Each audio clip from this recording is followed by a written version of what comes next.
abrupt end. That's right there. I really need to... I need to figure out how to make it where... it, like... What's the word I'm looking for?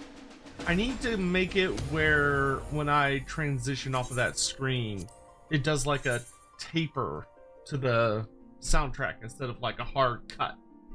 It's a little weird as a hard cut. Well,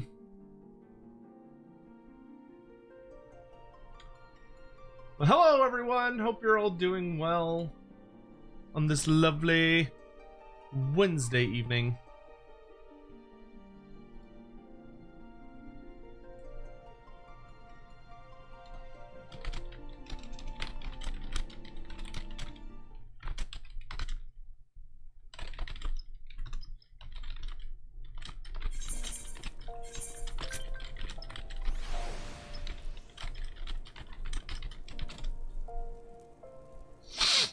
How is everyone, though?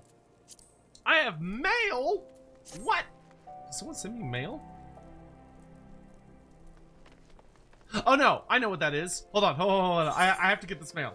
I bought something. I bought something that I saw and I was like, ah, that looks amazing. I need that. Hold on. I bought a thing. I got myself a gift. 120. Also had some thoughts for Lorebeards. I'll put in the Lorebeards chat. Oh, do you play another game? Lorebeards League game? Where is the post office Moogle here?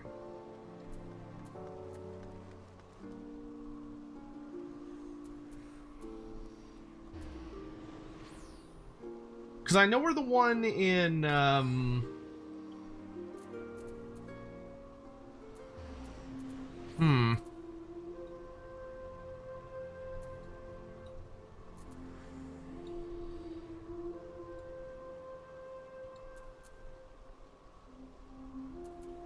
I just don't know where the one is in this city.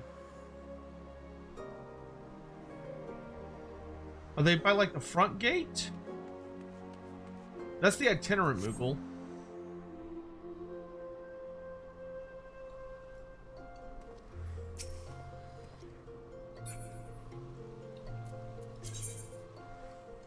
Oh, I see it. Okay.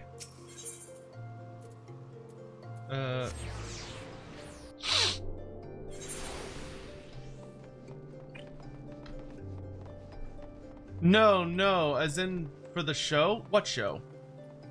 You have a thing for Lorebeards? For the Lorebeards chat? Dude, there's so much work I need to do for Lorebeards. Oy.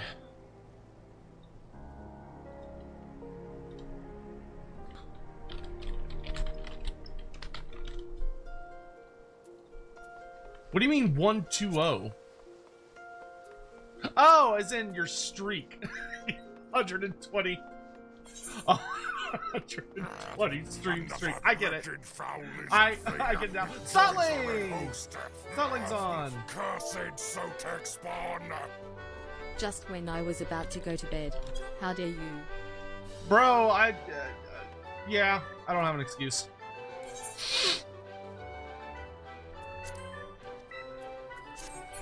I don't know if Stotling is like physically present or if he's just kind of there doing his own thing.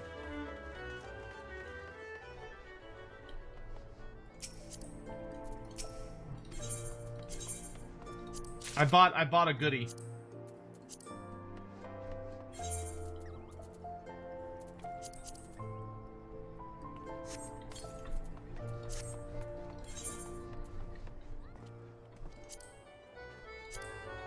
Really need to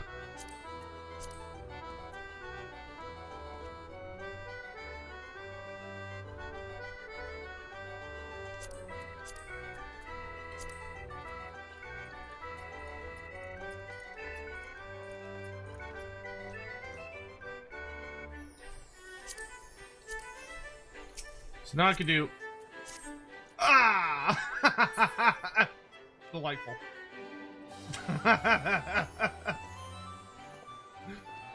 Oh, that's so good. That's so good.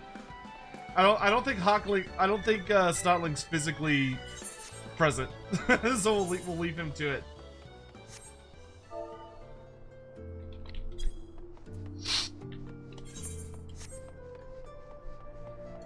Scrubby Bristol, how are you, though, by the way? Hope you're doing well.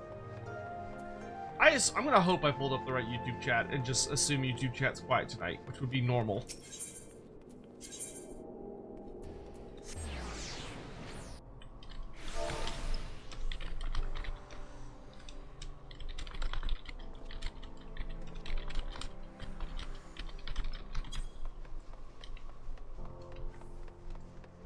Team Blocks, hello! Loremaster, I don't even play this game, I love watching your videos. Kids in the pool drinking beer on the porch watching Loremaster. Cheers. Oh, well, thank you so much, Team Blocks. I really appreciate that.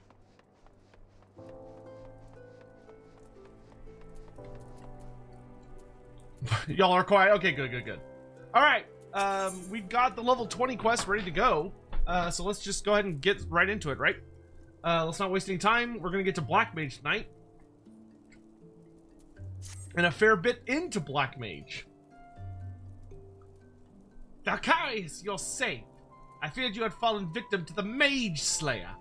Have you not heard of the recent spat of gruesome killings taking place within Ulda? Each case involves at least one dead thaumaturge, and every corpse is found bloody, battered, and utterly drained of etheric energy. Ill tidings aside, I'm glad to see you alive and glowing with vitality. It is time for you to delve into the final chapter of the Yawning Abyss.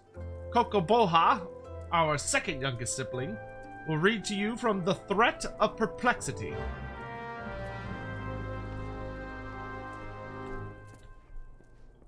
Hi, Skywampa!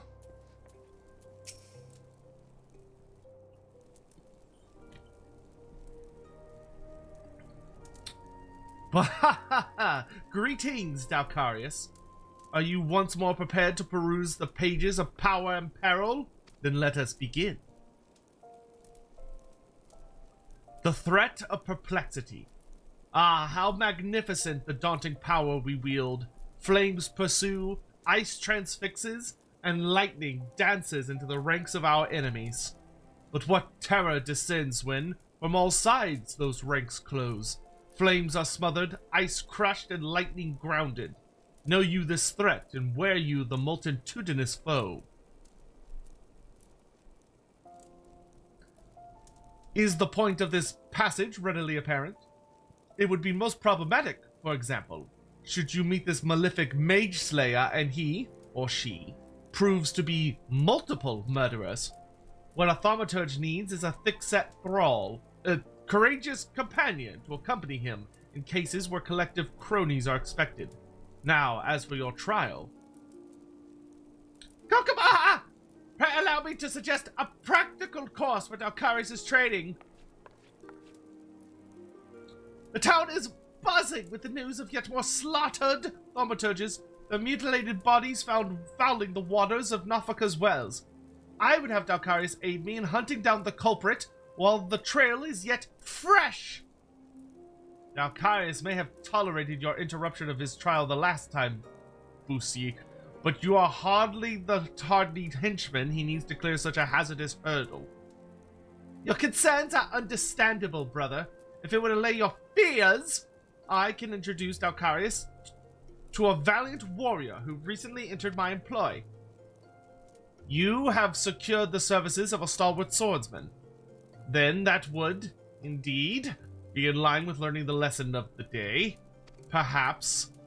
Come now, Dalkarius. Let us be about our business before Kokoboha has a change of heart. I'll be waiting for you in Nafaka's wells.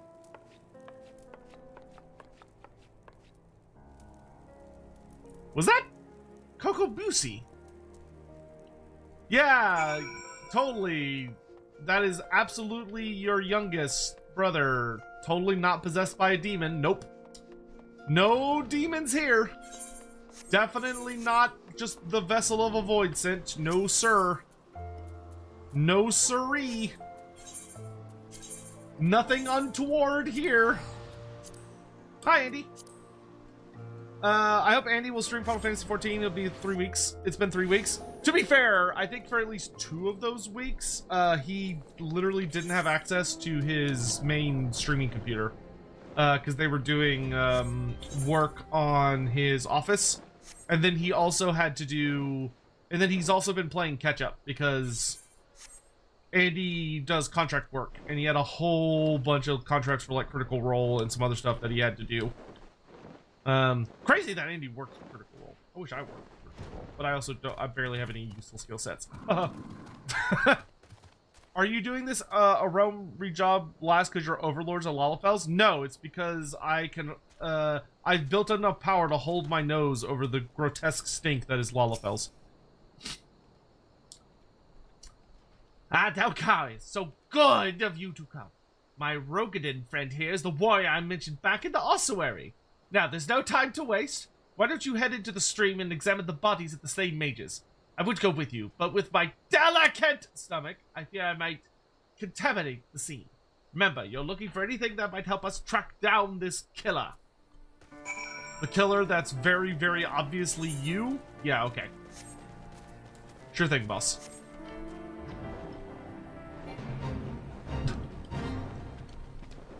Sorry, thank you for the super chat. Regardless of how the vampire counts update overall, I do think Himmler and Gore should have something different.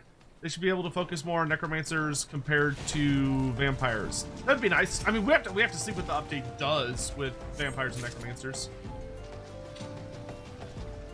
What? Why would you say something like that? He's clearly so unsuspicious. Seen Wolf 11 cheered. X100. Sotek, what part of the FF14 map would you want to give the anti-lower cartography treatment? Oh,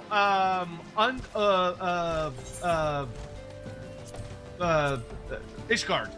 Ishgard, beyond a shadow of a doubt. Andy is so good when it comes to like making cities complex, lived-in spaces.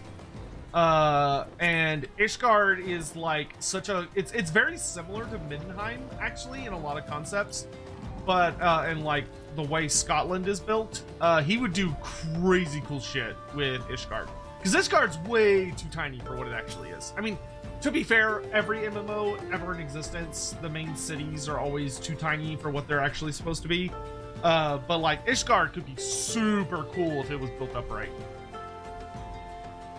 Did you uncover anything incriminating? A bloody scepter. The blood smeared on the head still sticky to the touch. Shredded tome. This book appears to have been torn apart with something sharp like a claw.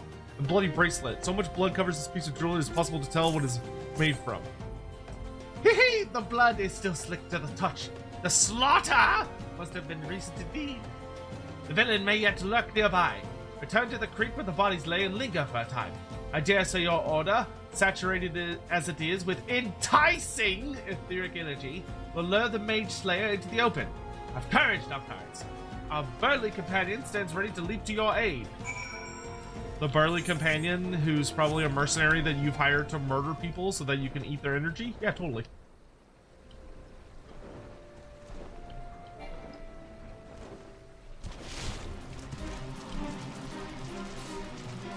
Doomed Gigantode. Huh. Well, you're on level 9, so I don't care.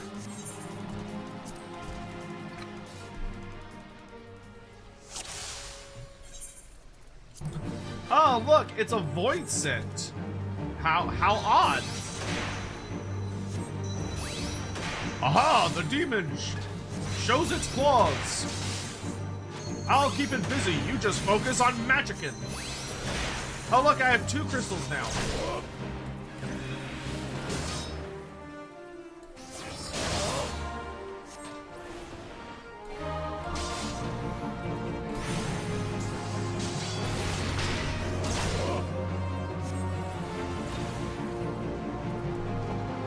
Oh, interesting. That costs...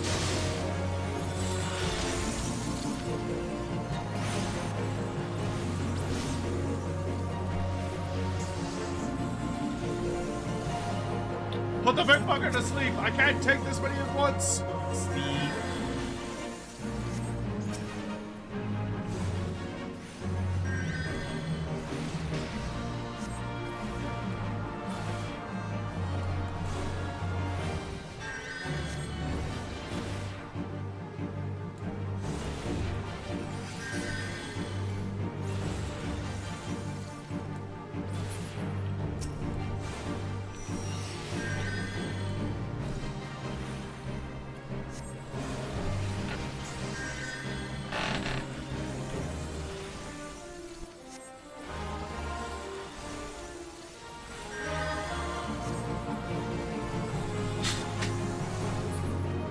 The Lalafell is innocent? There's no such thing as an innocent Lalafell. That's an oxymoron.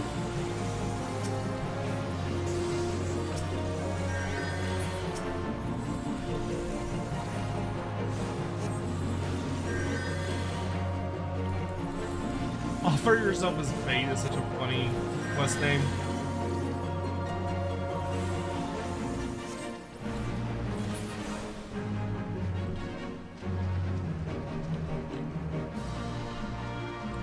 That takes care of that. I'm off to collect my coin.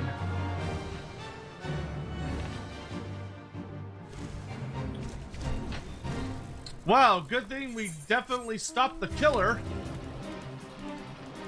And nothing bad happened. Those void scent occurred completely naturally. And the mystery assault. It seems your partnership with our higher blade went splendidly. It is unfortunate, though, that one of the imps was able to flutter away. Oh? Did you not notice? You wouldn't wish to report Kokoboha with your trial but half finished, would you? Of course not. I'm afraid, however, that the Rogadin has already collected his recompense and departed for the nearest alehouse. What to do? What to do? Surely a thaumaturge of your caliber can handle a single imp, yes? If I'm not mistaken, it fled into that little cave over there. Hurry now, before it slips away to some hidden nook or cranny. I love that he so obviously just like screams a random word at every sentence. Hey, Shikigami, how are you?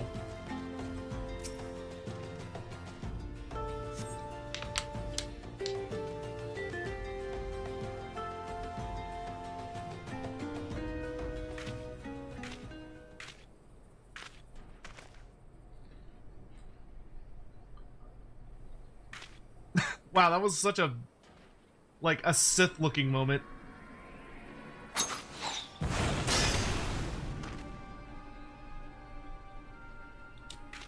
It would have just hit the shield on my back, I'm not worried.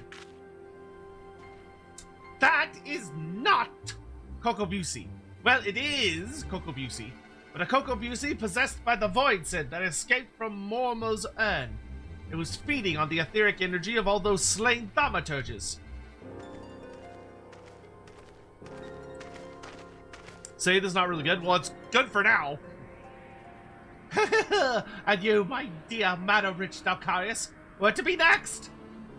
I have wanted to absorb your delicious power since the moment we met. A pity. This has been such an amusing charade. However did you see through it? I am Kokobusi's brother. How could I not? This time I destroyed you, Mormo, and put a stop to these sinister killings. As the eldest, I must take responsibility for my family's misadventures. A coward like you? Destroy me?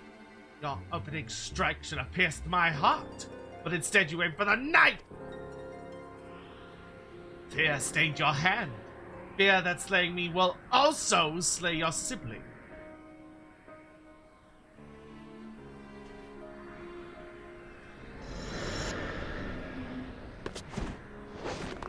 Whoa. Poor spineless thaumaturge. I shall, however, leave you with a pleasant thought. It was Kokobusi's fervent wish to amass this power.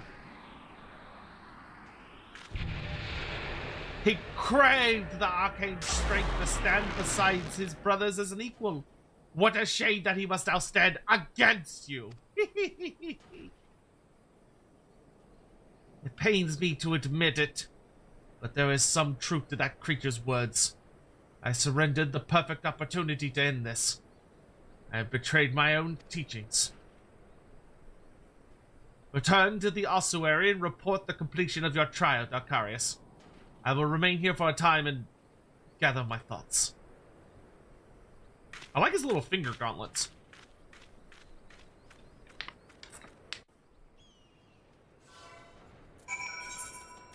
There's like little claws.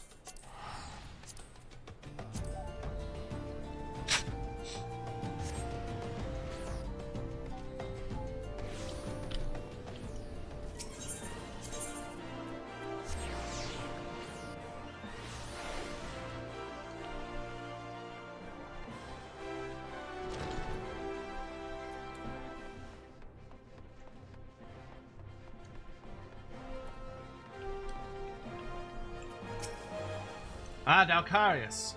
Kokobuki has advised me of your adventures. It seems the Mage Slayer slithered away. But your stint with the Swordsman was nonetheless successful. Consider this chapter complete. Your time with our Tome of Teachings is at an end. Ahem. Well, to be absolutely accurate, there is an addendum with additional advice.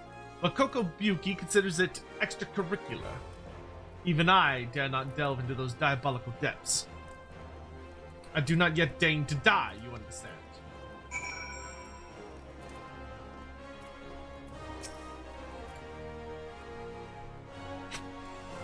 I have yet to inform my brothers of Kokobuki's misfortune. I have yet to reconcile the maelstrom within my own mind. The most fundamental lessons of thaumaturgy, demand that I slay the creature where it stood. It was the most opportune moment to strike. Minimal risk and victory all but assured. How many more will suffer for my hesitation, my cowardice? It will likely be some time, however, before Mormo resurfaces to kill again. Now that we have uncovered the deception, the Void Scent will seek a new hunting ground where Kokobuki's face is unknown. And although the respite may be brief, I must devote this time to considering my next course of action. Pray lead me to my musing, Dalcarius.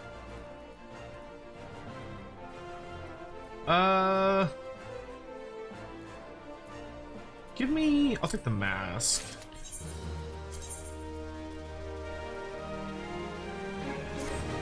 Oh, the mask is not better than my combined cowl. That's okay.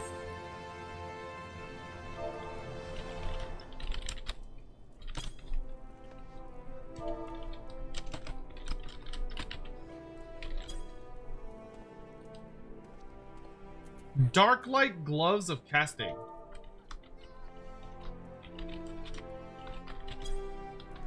Hold on. I want to go to the... I want to see if I can find some. Because that's super fucking cool looking.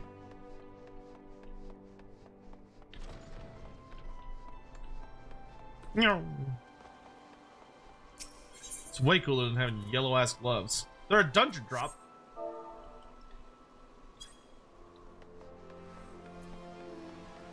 Hopefully a relatively low-level dungeon.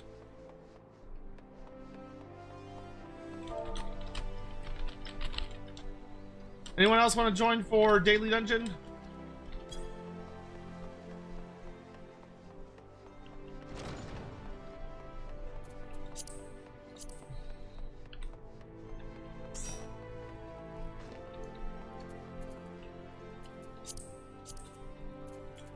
RNG drop from Amdapor, Brayflox Hard, or Halatali Hard. Okay.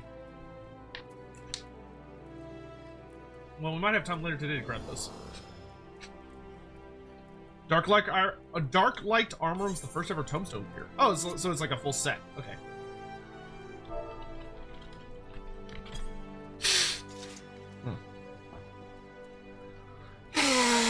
Excuse me.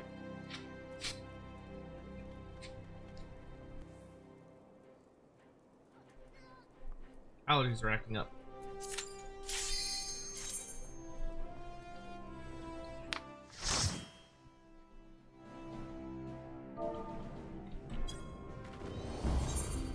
I must consume egg.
So how's everybody's week been so far?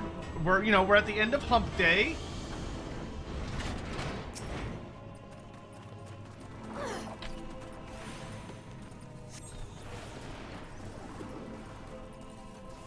God damn it.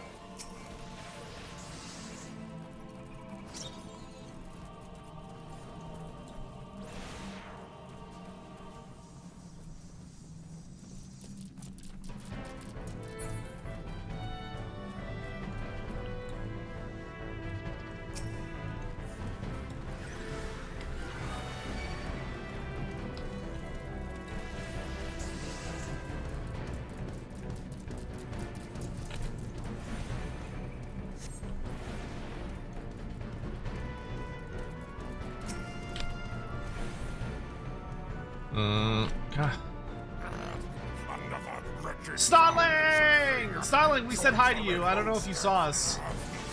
We found you. We found you in the older markets. Hey, yo, 5 months of snakes to remaster Snotly High.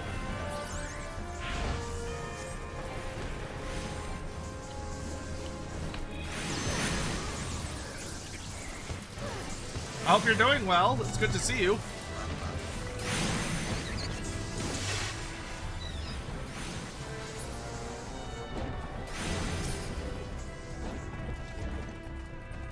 You're AFK. I figured as much. You look serene.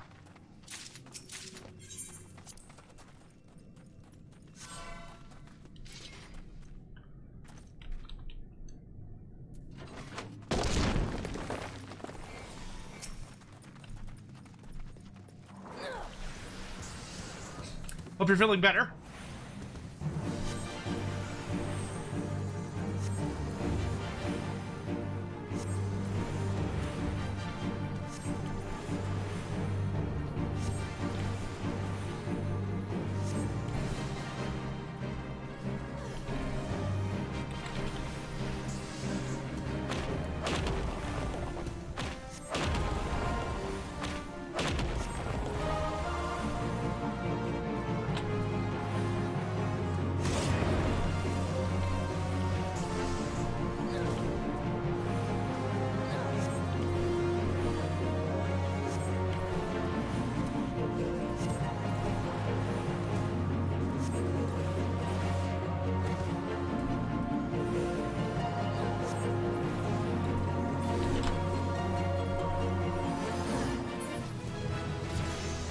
Ba ba ba ba.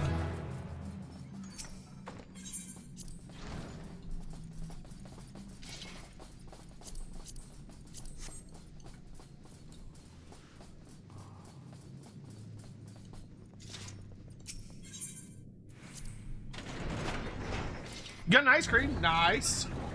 What kind of ice cream did you get? I haven't had ice cream in a hot minute.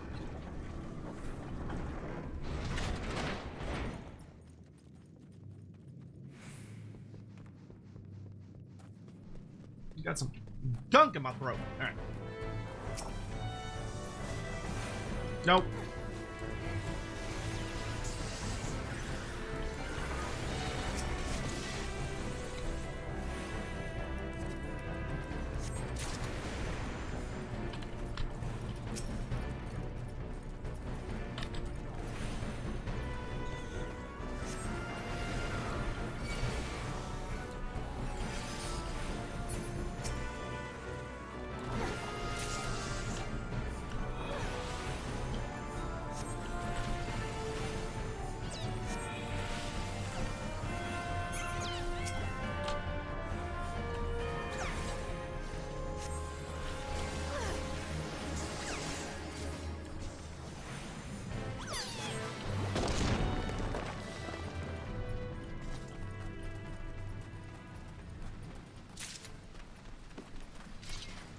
I like my cute little fire orbs.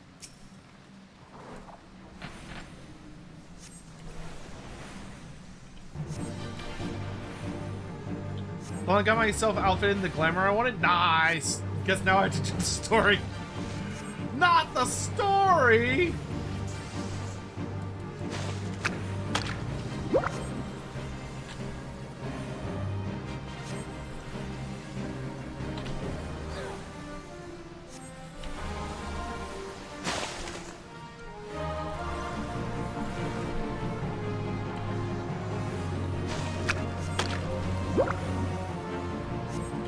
I found the gloves that I want on Black Mage that I'll probably run for the entirety of Black Mage's life. Apparently they're a dungeon set though, so it's gonna be a little bit before I get them. Could you stop gooing all over me, dude? It's rude to do so without my consent.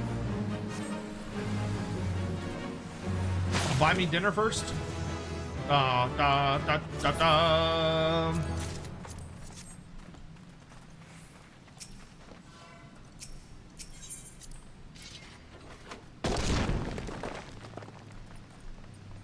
They won't drop. If only you had streamer luck. If you had streamer luck, they would have dropped ages ago.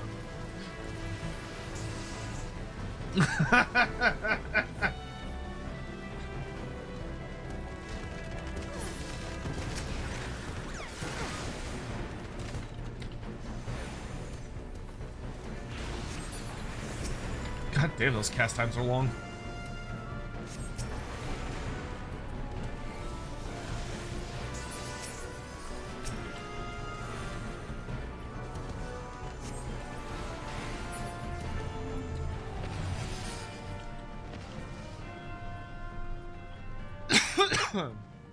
Vanilla cone with cinnamon toast crunch shell. That sounds excellent.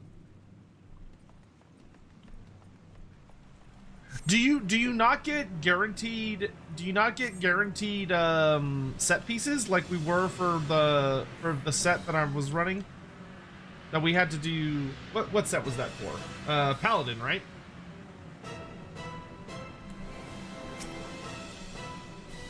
Not for max level? Oh, that's a bummer. They make you work for it on max level. That's funny.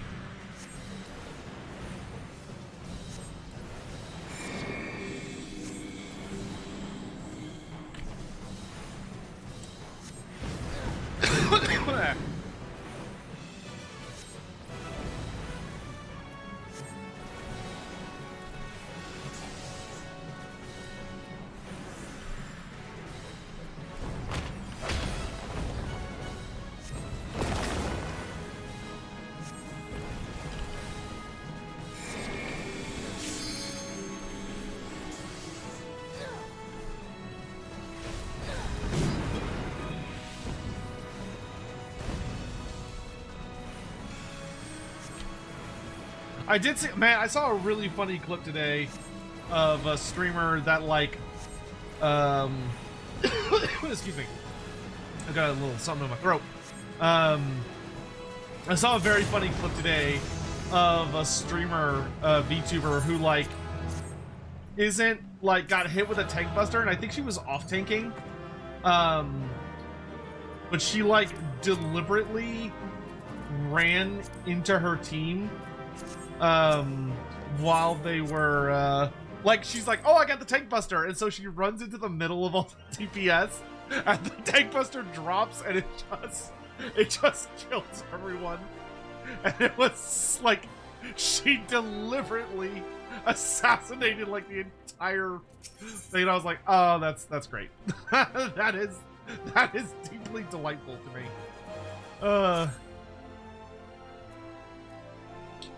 Now, Carius, I saw you coming this time. I've been more watchful since Kokobuki told us about that dreadful business with Kokobusi. We must locate our unfortunate younger sibling as soon as possible and deal with him. But Kokobuki is not his usual unflappable self. It frightens me to see our elder so indecisive. It terrifies me, in fact. Perhaps you might speak with him and help banish this air of uncertainty. Hey, Trickster, how are you?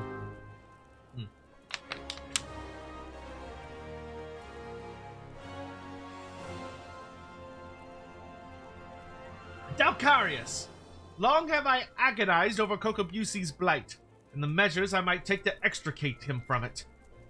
It would not do to call upon my thaumaturge colleagues. No, they would simply seek to obliterate my brother outright. Our teachings from the Yawning Abyss allow for no other alternative. There is, however, one tiny glimmer of hope. I've had word that the scholars who requested the destruction of Mormo's urn have returned from their expedition. They are currently in Camp Drybone, blowing the ink dry on their collective findings regarding that wretched Voidsent. I would ask that you go to these experts of otherworldly phenomena and beg permission to peruse their work. Will do. I'm also going to block this person because they will not shut the fuck up.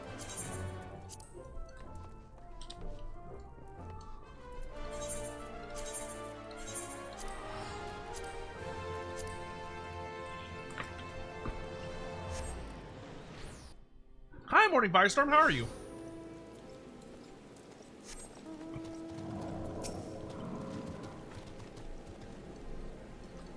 If you seek the definitive work on Mormo, then seek no further. I have penned an in-depth analysis of a most cunning ritual, a method contrived by the mages of Eld to annihilate the soul of this especially potent voidsent. When it comes to draining such a creature of its etheric energies, one must... but I have not the time to stand here explaining the intricacies of shaping arcane pottery. Here, take my chapter and read at your leisure. Thank you.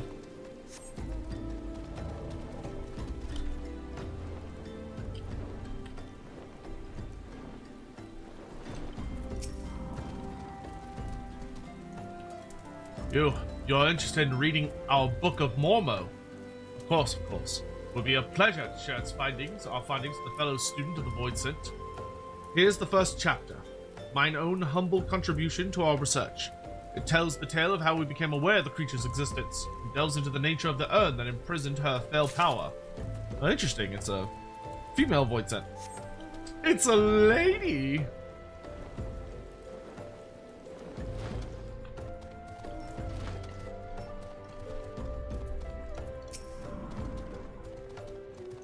You wish to learn of Mormo right this instant? But we've barely...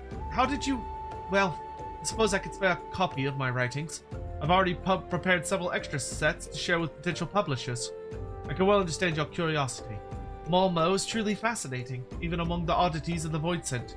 She's far too powerful to make use of the tiny holes that open between our realities, and thus must send across only her spirit to possess a corpse, or some other suitable host.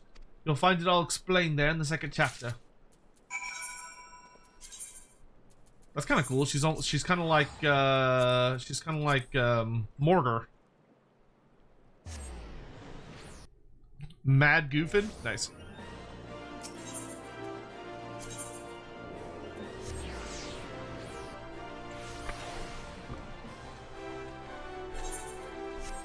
Oh yeah, I muted them because they kept advertising their 18 plus ceremony thing, party place, whatever. And I was like, I can't be bothered. Do you have 3 copies of the Book of Mormo? That almost sounds like a joke, but alright. The histories unearthed in the ruins of Silda depict the suffering wrought by a singularly powerful Voidsent, the cunning and terrible seductress known as Mormo. With genius born of desperation, the mages of the now fallen city fashioned an urn that would drain and imprison the etheric vitality of any creature that laid a hand or claw upon it. Mormo, believing she was receiving a gift of appeasement from the beleaguered citizens, found her very essence drawn forth and trapped within the ensorcelled pot.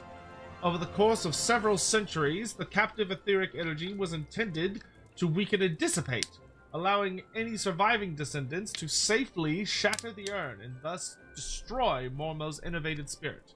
The pot's lid was never to be opened again. To do so would release the ravenous Voidsent, freeing her soul to enslave the nearest mortal vessel. As possession of this nature is irreversible, the only mercy afforded such a host would be a swift and decisive demise. This explains Mormo's fixation on thaumaturgicide. Coco Busey's body provided little arcane sustenance for the weakened Voidsent, forcing her to prey upon richer sources of ether to restore her hideous power. This morsel of information may prove most vital. In fact, it may be the only glimmer of hope our poor sibling has. Pray hand this work over to Coco Baigo. I should be along momentarily.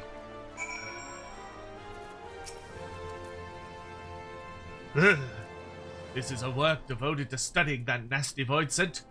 I should hope it provides some hint of salvation.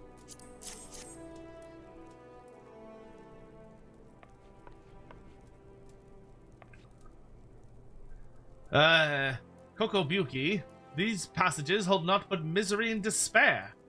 it seems we have little choice but to employ our traditional approach.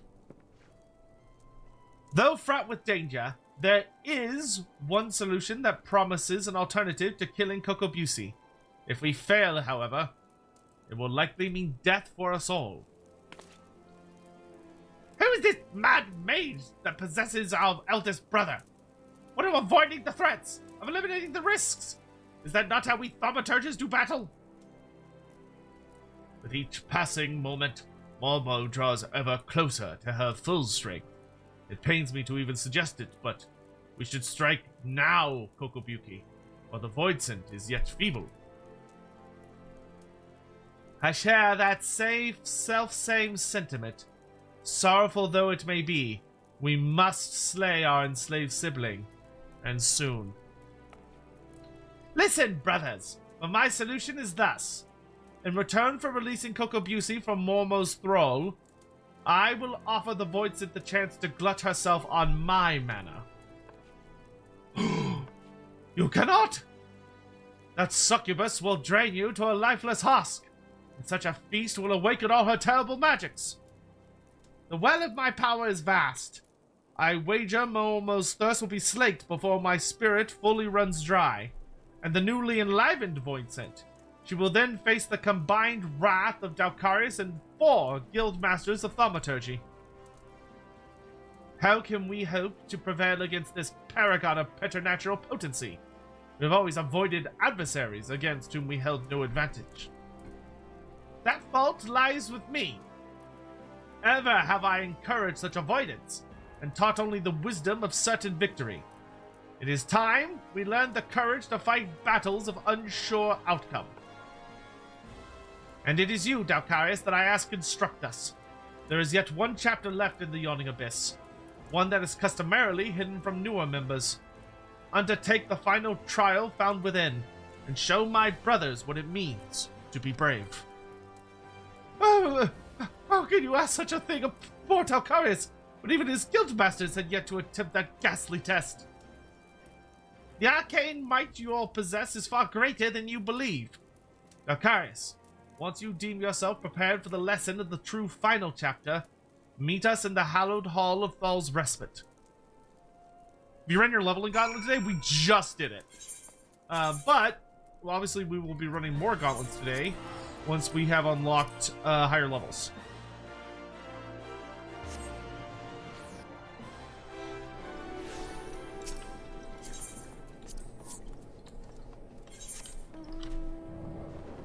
So worry not, my friends. Worry not. See, what's the next one?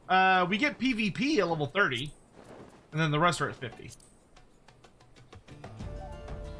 Do do do do do do do do.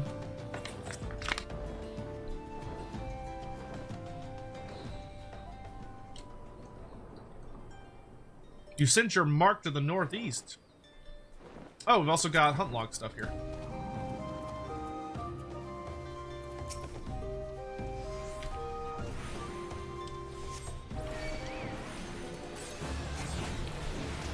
Oh, I got AoE lightning. Nice.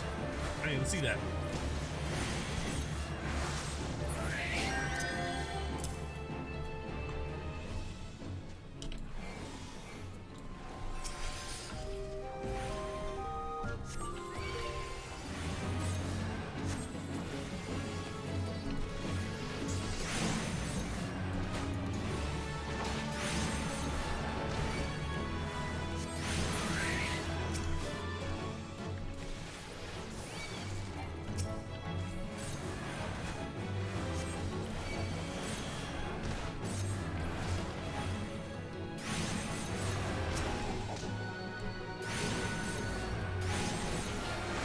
Lightning!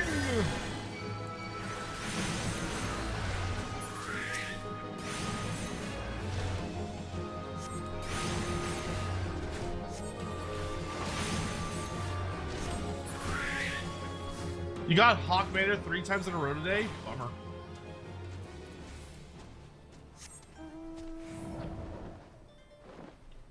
Let's see, what mark to north? What? northeast. That's northwest.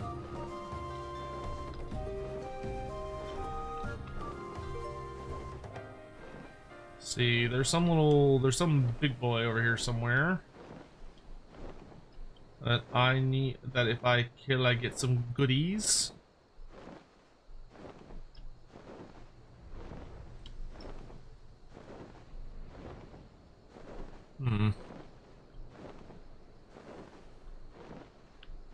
That might be further south. That's fine. I'll get them after this.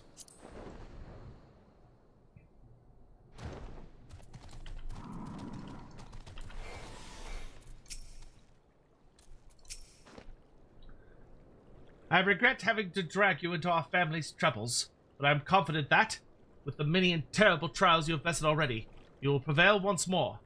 The hidden chapter of the Yawning Abyss presents a trial that challenges the accumulated knowledge and skills of a single thaumaturge. You must employ all the tools at your disposal if you hope to seize victory this day. Let the trial commence!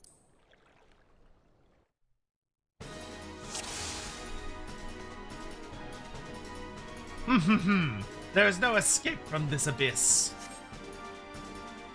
The void spills into our realm on wings of inky shadow. Those teeth! I can barely watch!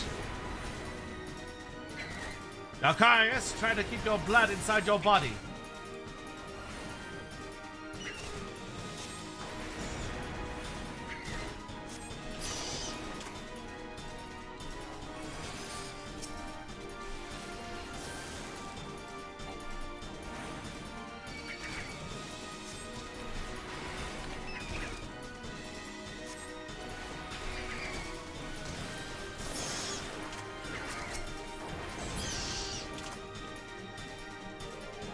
Catch your breath while you can! The next threat is at hand. The rift into the void ever widens. The dross of the void takes swift. Destroy them swiftly. Destroy them swiftly, lest you perish in saturated silence.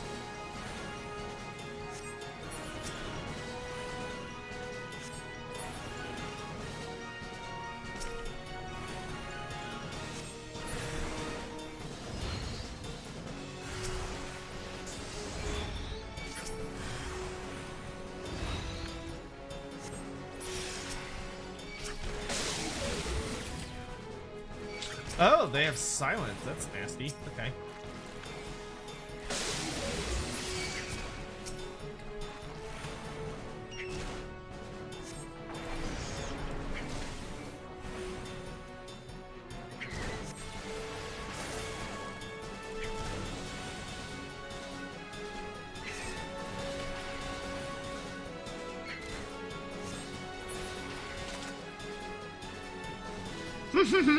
Once again, you defy the void.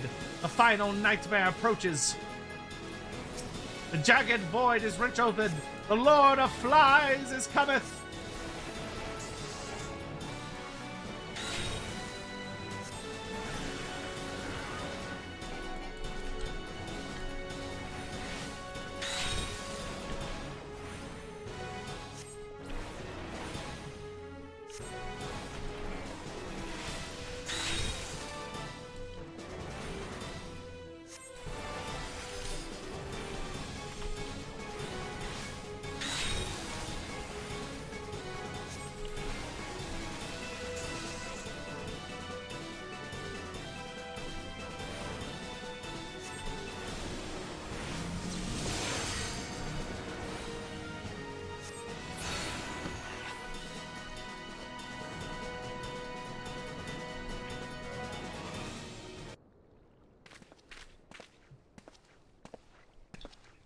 I cannot stop shaking, but I think this might actually be excitement. Do you see now, my brothers? With the primal energies of thaumaturgy at your command, there is no threat which you cannot overcome. Perhaps there is a chance to save Kokobusi. I need to reconsider some of my strategies. It seems we have been wasting our potential. I would have never believed it possible for a mage to show such courage and live. What a wonder Dalcarius was!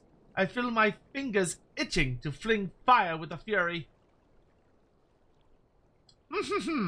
Imagine, my siblings, what towering enemies you might topple should you stand firm together. Thank you, Dalcaris. Your inspiring display of magecraft has set the minds of my brothers reeling with new possibilities. Let us now return to the guild and discuss what is to come.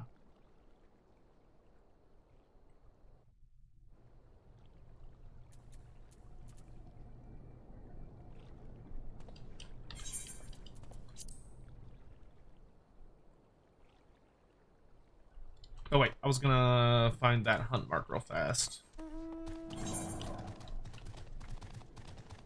Could always use more allied seals.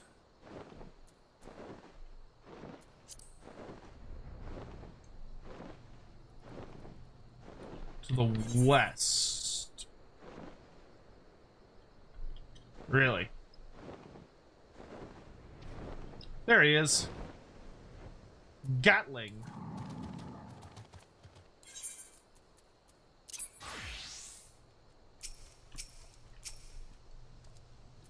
Wait for all my health to come back.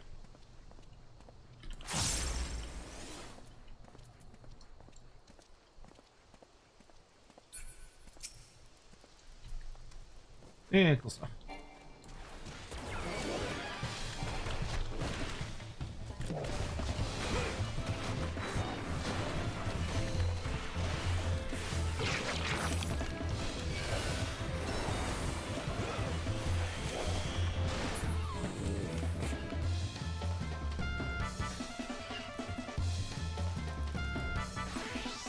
Easy peasy lemon squeezy.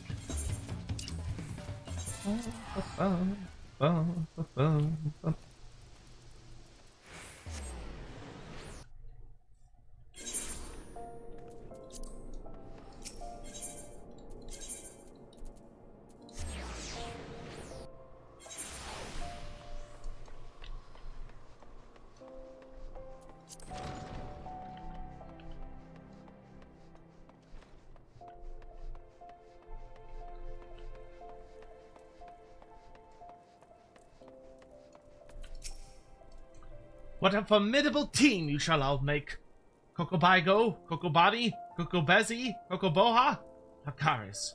Even Morma must wither before the onslaught of your combined thaumaturgy. But before we engage the Void Scent, perhaps that some time is needed for my brothers to unlearn their ingrained inclinations. Meanwhile, I suggest you hurl yourself into the chasm of your studies.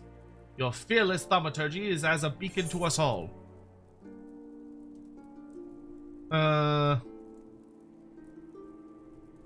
Give me 49, 49.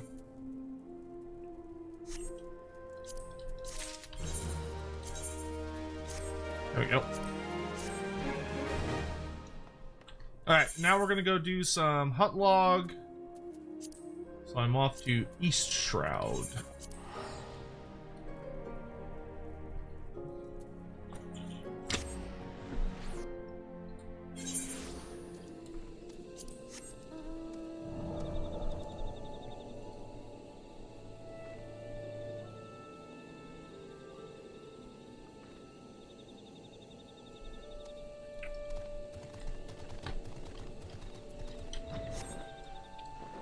What am I looking for?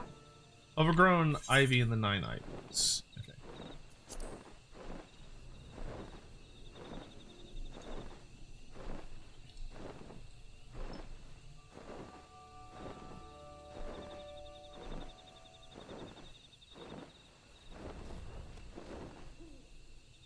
I think it's further down this way.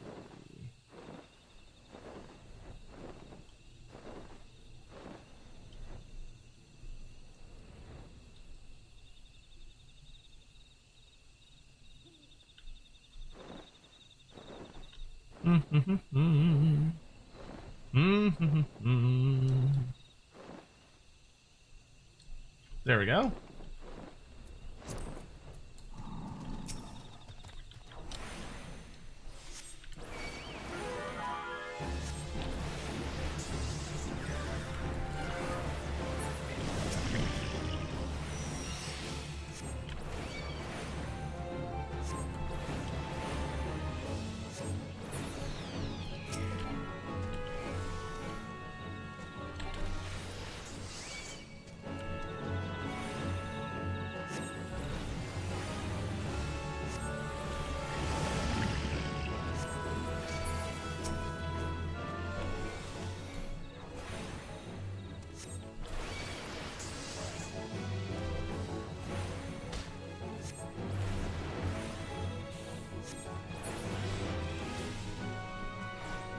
Alright, anything else I need in East Shroud? Yes, the Bramble Patch. We need the Jumping Gigas.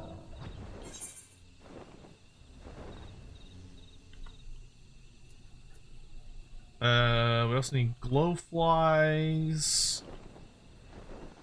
And that's it. Okay.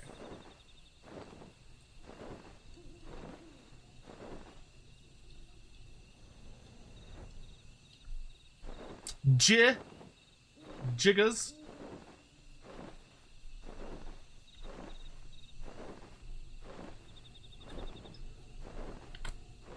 Really gotta lean into that J. You cannot lean too hard into that J. It's not possible.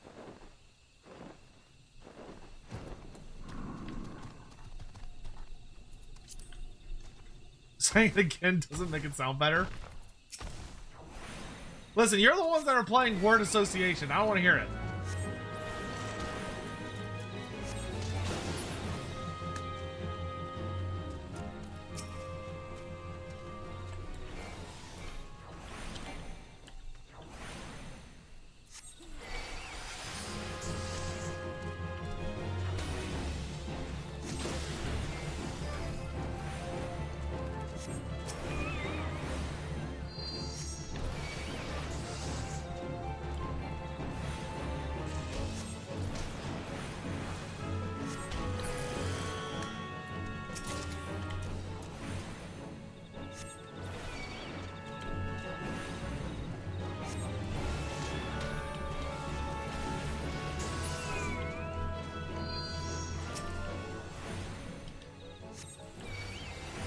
Oh, I already killed all the glowflies I need. Whoops.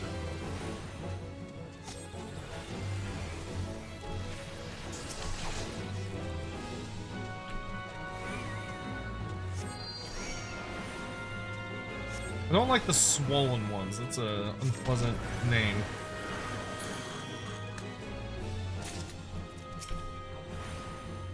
Last one.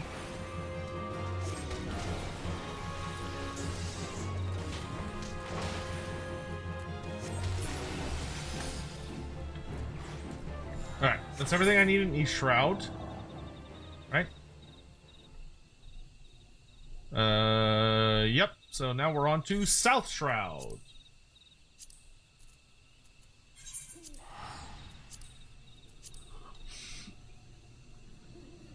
No, my back.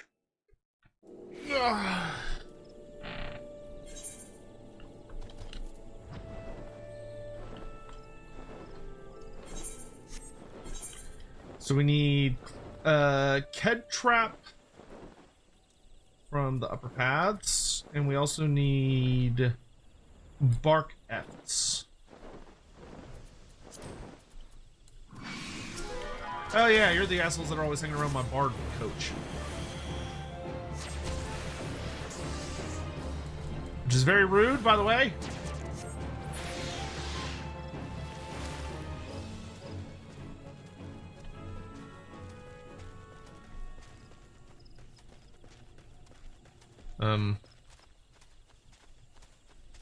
Where are the other ones? Wow.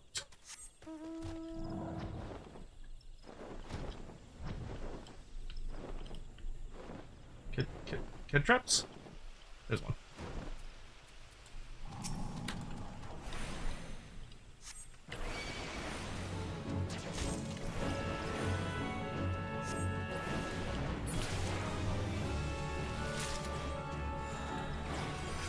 Oh, nice, I only need 2.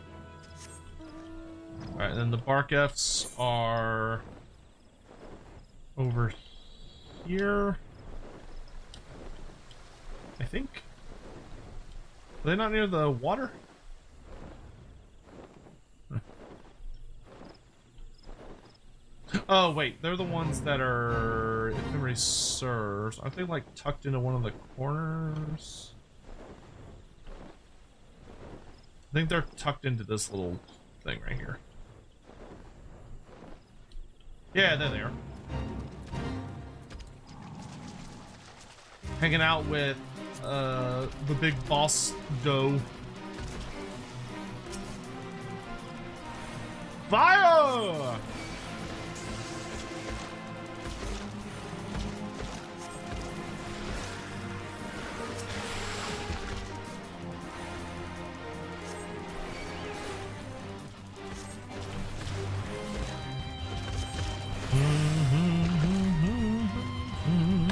Nice.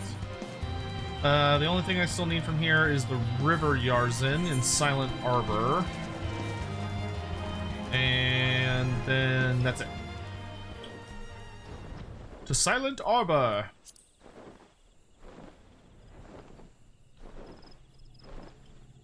Ah, so I have heard, y'all may be interested to hear this, those of you that are Total War buddies, I heard that for those that are desperately waiting for more Total War Warhammer 3 news this month, you will not have to be waiting too much longer.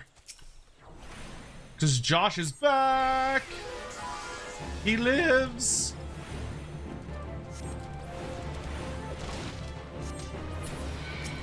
Which is good, I'm glad he's back. I like Josh. He's a good bean.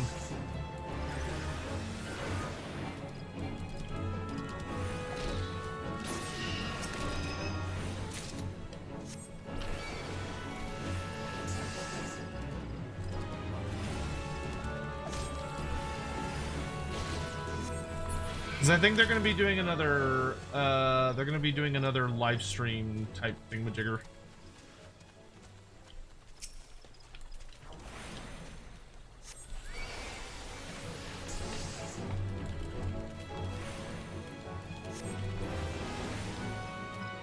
Hey, where are you going?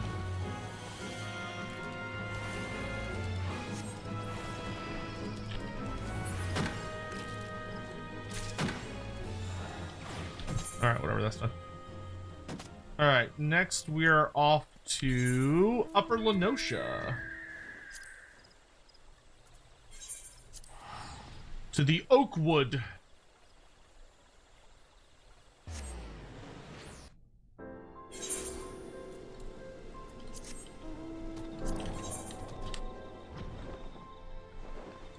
So across the lake we go on a lovely foggy evening.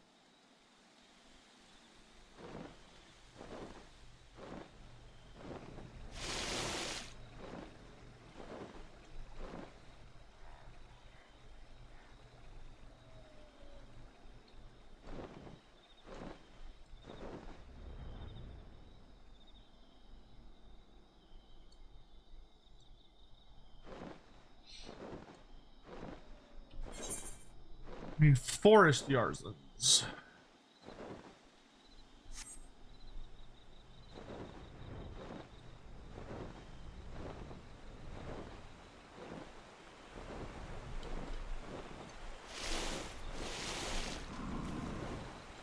No, this water's a little too deep.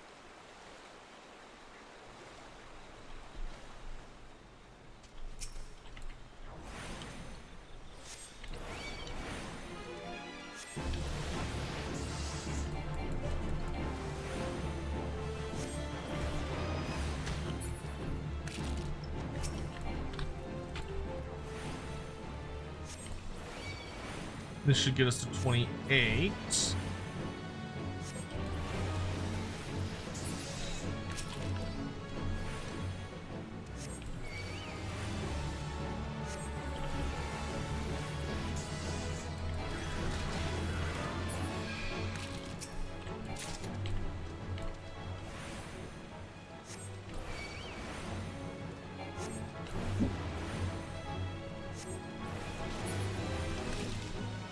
Nice. Oh, no, it got us just shy of 28. Oh, that's alright. Alright, next up is Western Thanalan.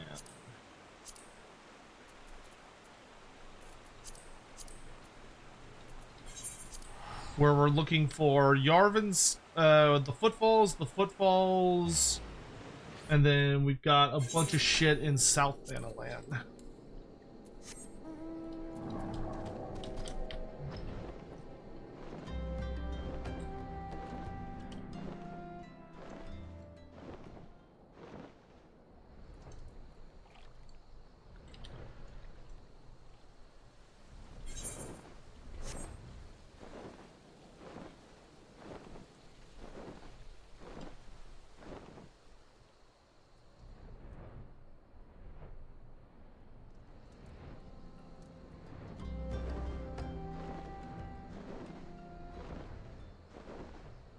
Good old Vesper Bay.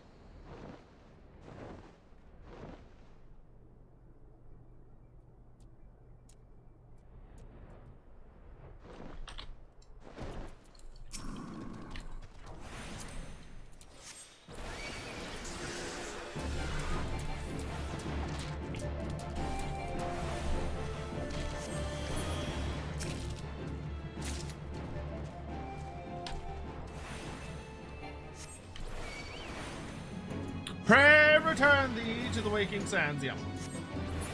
Classic. Ba, ba, ba, ba, ba. Yeah, I just need these big fat toads. These are not the right big fat toads. That's a giggling toad. I need a laughing toad. Okay, the laughing toads are not quite as big. Excuse you, sir.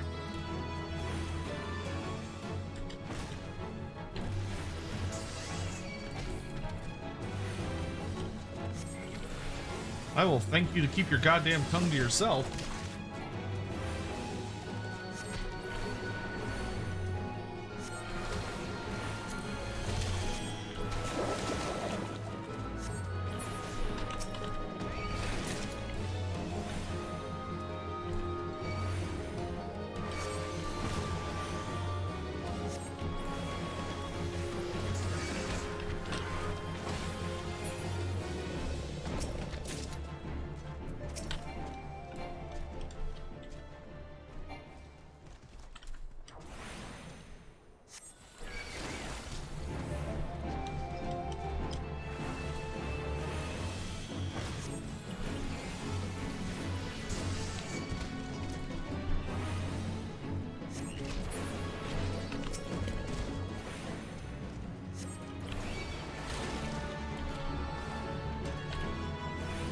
I hate the toes.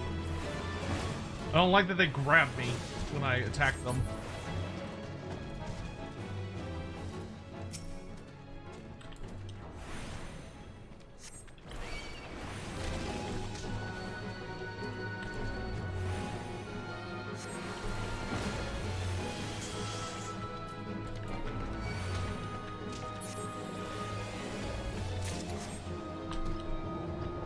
All right. Next up is Southern Thanaland, Southern Thanaland, Southern Thanaland. Okay. Which it's Broken Water, the Red Labyrinth, and Broken Water. So we got 2 in Broken Water, and then 1 in the Red Labyrinth. Right.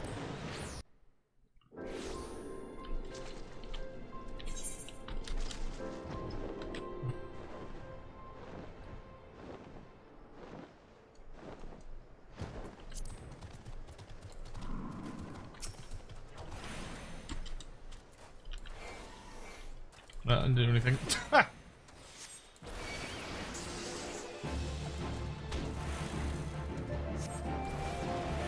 Fireball!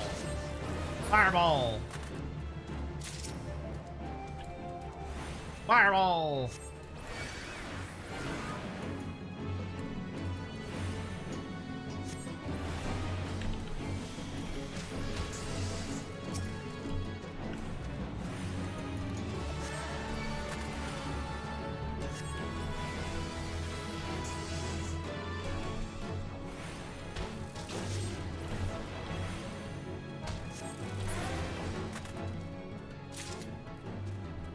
Okay, I just need one more swarm. Are there swarms over here, or is that it? That might be it. That's okay. Or they will respawn. Tempered sword. These are not the guys I need to kill. Those are not those I need to kill.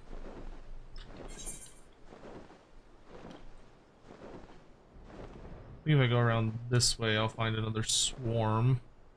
Yep. Boop!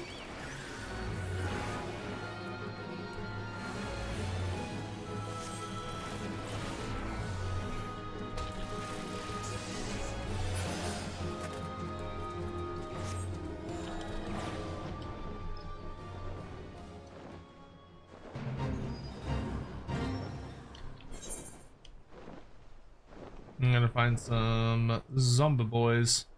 Simon, thank you for the super chat. What are your expectations for 4.2 once Black Mage's job? Are the 6 remaining jobs to level? Which am I excited for from each expansion? I think you've asked me this before, but Samurai for sure.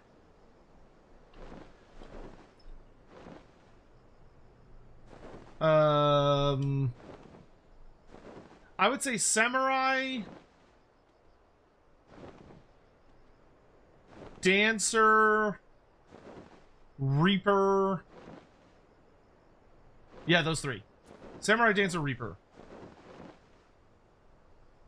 I only have 1. Oh, and then between Machinist and Astrologian? Probably Astrologian.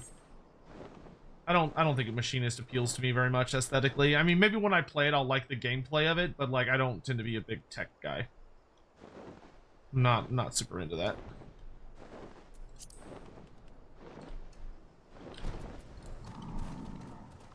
Viper? Oh, yeah, from the 80 jobs, yeah, Viper. Liking Black Mage? Yeah, Black Mage is pretty fun.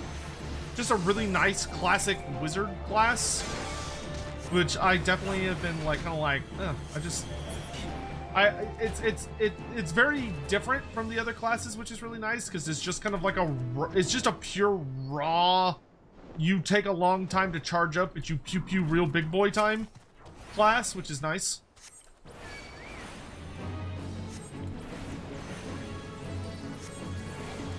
It's kind of like as classic as it gets, but it feels kind of hilariously fresh because everything else I've been playing doesn't let you do that.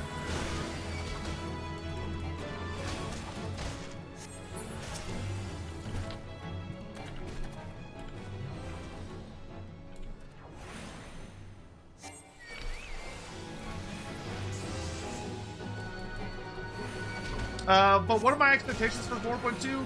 I mean, 4.1 ended on such a lovely note. I really enjoyed 4.1. Like, I really enjoyed 4.1. I'm expecting 4.2. If 4.1 was kind of like helping Alamigo, like, establish its basic government, except for Lolorito. Lolorito can go fuck himself, that's true. But like, he was a means to an end. But I overall really enjoyed 4.1, and it ended on like such a sweet moment, on such a sweet message. Like, I really enjoyed the whole General Raban storyline. So I'm kind of expecting 4.2. I'm kind of hoping 4.2 is going to take us back to authored. I'm expecting and hoping that 4.2 is going to be about returning to authored and helping reestablish the prince as like the ruler of his own kingdom. The young master, because he's been gone for a really long time, and he sort of came back and we just sort of like kicked the shit out of everybody, but everything is still kind of collapsed. Also, I imagine we're gonna figure out what the fuck's going on with Gosetsu and Yotsuyu, because they just sort of like, I thought they were gonna be a side quest at first. I thought there was a side quest about them, but it looks like they're main quest story, not side quest story. So we're gonna have to figure out what the fuck's going on with those two, because Yotsuyu was definitely acting really weird. Like, not herself, so I'm wondering if she's suffering from memory loss. Because she's gone from being like a cold-blooded, murderous femme fatale to she spent too much of their money on candy and seemed to almost be like very childlike in how she responded to Gosetsu, like, chastising her about it. And he didn't really chastise her. He was just kind of like, that was all of our money and you spent it on candy. And she was like, so I'm assuming she's got like, I'm thinking it's going to be kind of an amnesia plot line, which if that's the case, I don't think I'm going to be super thrilled by that, because I don't know. I guess it'll give us like the ability to unpack her trauma without her just being like the absolute fucking worst the entire time. But I also find amnesia plots kind of meh. Like I don't think they're that great. It's a bit of a silly trope. So we'll see. I really liked Yotsuyu as a villain. I'm kind of shocked they didn't kill her after the boss fight, but we'll see where that goes. Like, she wouldn't be as hard of a character to redeem, I guess, as what's her face, Fordola, even though Yotsuyu was debatably like way more cruel than Fordola was. Like, Yotsuyu was like, she was a bitch when she was on the bad guys team. Like, she was like really awful. So it was like very, very good when we took her down. But she was like kind of the worst. So I'm really hoping they're not gonna do like oh, she's lost all her memories, so she can't be held accountable for her actions. Like, if they want to do memory loss for a little bit so that we're able to explore her background a bit more without her just like freaking the fuck out the entire time. But like, she gets her memory back at the end and she still has to kind of deal with all the horrible shit that she did. That would be a bit more acceptable. Because I mean, Yotsuyu and Fordola are very similar characters in a lot of ways. Oh, this guy kind of hurts. Oh.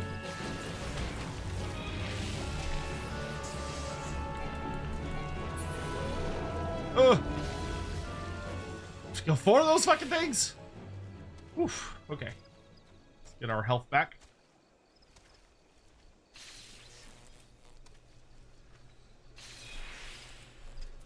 I know he's level 34. I see that. I'm not blind. But the hunt log wants what the hunt log wants. And the hunt log wants dead these things.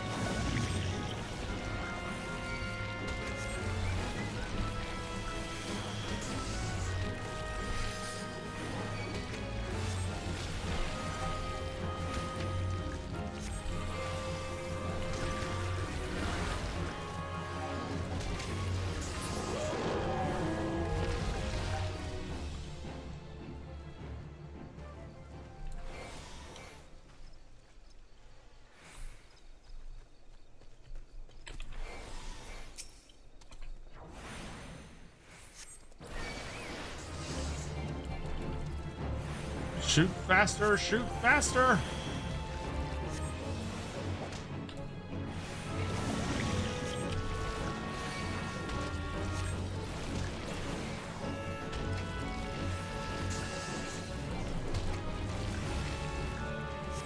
I have the power of Chocobo on my side.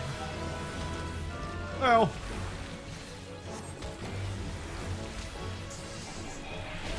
Oh, one more fireball. Okay.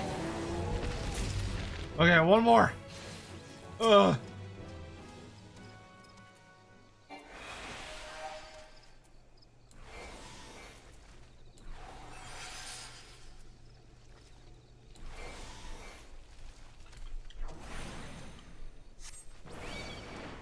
Is Dango candy?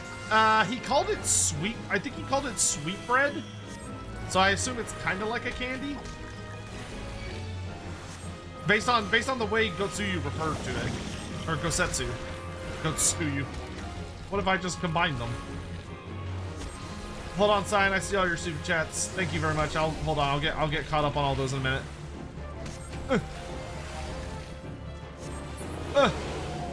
Hooray! Ba ba ba ba ba.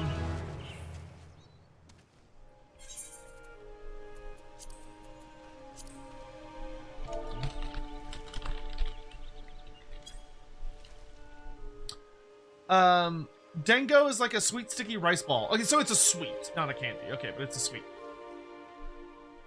Still wearing level 15 gear? Well, I won, didn't I?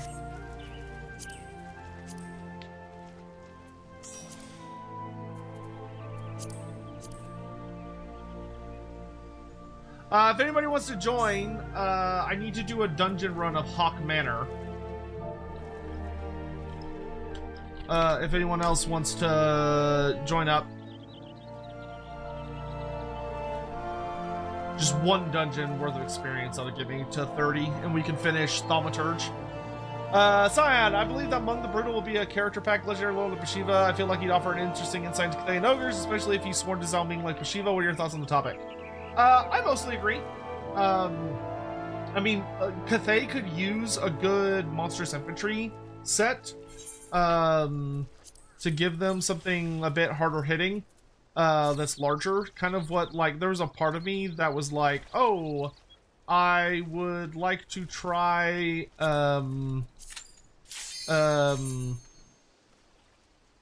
would like to, like, a part of me was like, oh, Tiger Wars would be great as monstrous infantry, because Cathay doesn't have any. But if you're gonna add in, like, the Leering Devils, you know, if you're gonna have the Leering Devils in as monstrous infantry, then the Tiger Warriors are better off not being monstrous infantry. Otherwise, the roster would have too much monstrous infantry. So that makes, like, the decision they made with the Tiger Warriors a better one. So I would say they would be a very good addition to the roster. I don't know where they're gonna put him, especially if he's meant to be, like, anywhere vaguely near Zalming, kind of like the others were. It would be a little crazy to, you know, I'll go further with that.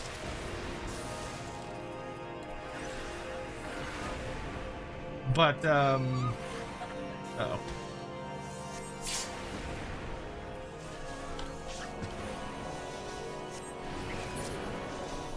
That monster is called Carpet Stain? That's so sad.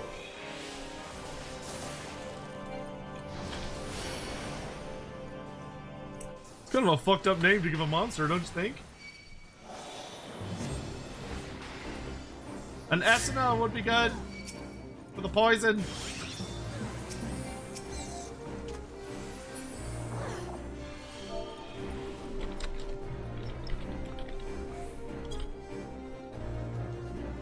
I think you've unlocked Esuna by now.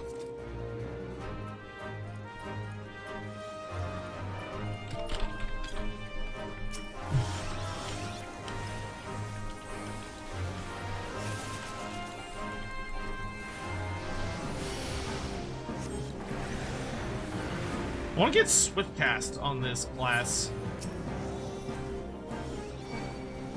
Because God Almighty is the casting like so slow.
So I think of the more super chats.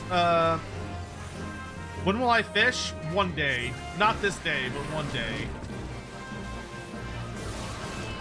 I feel with Bashiva as Legendary Lord, it sets precedence for each of the Cathayan minorities having Legendary Lord in faction. We have Tigers, so I feel like the Ogres should too, as we'll get the Monkey King. I mean, it makes sense. They could transition him to a legendary hero, and I don't think it'd be the end of the world.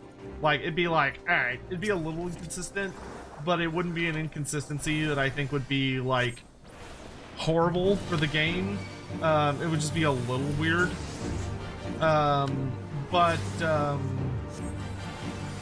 I do believe that more than likely he's going to end up being a legendary lord.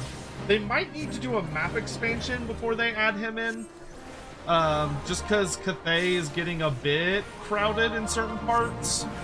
Well, Western Cathay is getting quite crowded. Like Eastern, Central, and Northern Cathay still have space for characters, but I don't think they would want to put Mung the Brutal up there. I feel like they'd want to put him closer to Zhao Ming. And it seems like he would do well in the Mountains of Heaven, maybe. But I don't know. It's just kind of one of those things we'll have to wait and see.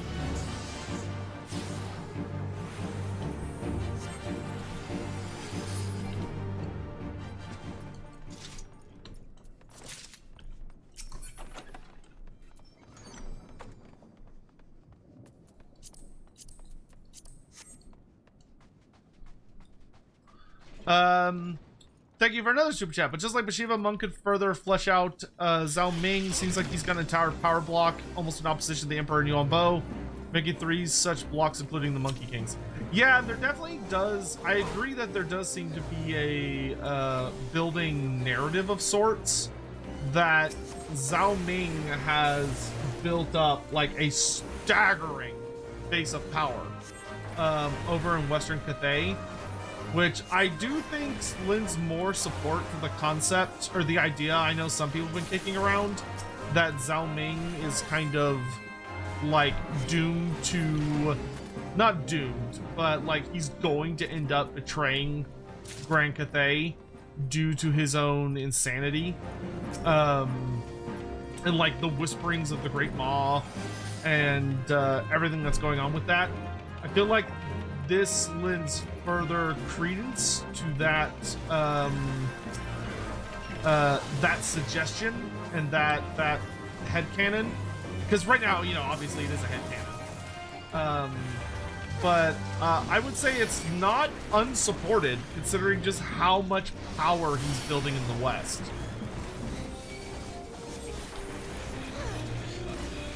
I think it's also being made much more obvious why he makes his siblings so nervous.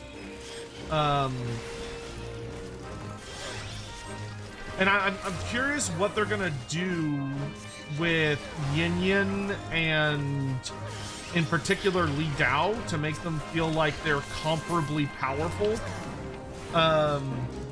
And it could be that Li Dao has more of a relationship with the Monkey King than Zhao Ming does. It could be that the Monkey Court is not actually... a part of me wonders if the Monkey Court is not in Shenyang, but is actually in whatever the place that Li Dao rules from is. Because if the Monkey Court is also in Shenyang, and the monkeys are also like a notable power within Western Cathay, that means that like Zhao Ming is like one of the most powerful lords in Grand Cathay from just like the sheer amount of mercenaries that he has. So a part of me kind of wonders if the situation actually is that the monkeys and the Monkey Court are actually part of Southern Cathay, because we know Li Dao has a very strong relationship with the Monkey King. It's not a good relationship, but it's a strong relationship. So if the Monkey King is primarily dealing with Li Dao, that probably means that the Monkey Court is a Southern Cathay institution, not a Western Cathay institution, which would mean that they're not part of Shenyang's courts and systems, which that's what I'm suspecting is going to be the case, is that they're actually part of they're part of Southern Cathay's focus and gimmicks. So that would mean that West Cathay is all about ogres tiger warriors and your foreigners that travel in from the caravans. And then in southern Cathay, you have the more nomadic peoples of Cathay, plus the monkey warriors holding out against And and Koresh. And then over in the east, you have the naval forces, which are united under Yin Yin, which we also know has a significant amount of foreigners.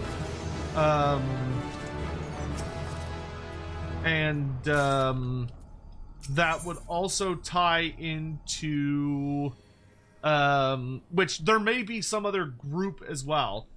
Something I actually need to check at some point. Someone said something about there's apparently like turtle people mentioned in the Cathay tech tree, which I haven't seen, but I also haven't like quadruple checked since someone mentioned that. If there's like some kind of turtle people that are mentioned there, but you would imagine that like Nippon has an on and off again relationship, like a complicated relationship with Cathay, where sometimes they're friends, sometimes they're not.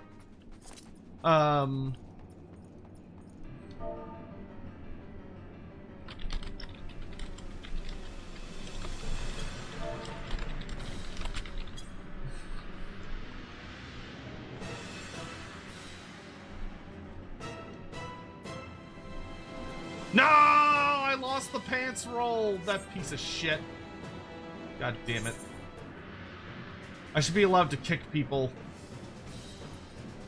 who are not who are not in my party. How dare that piece of shit steal those pants from me? I wanted those pants. Bastard.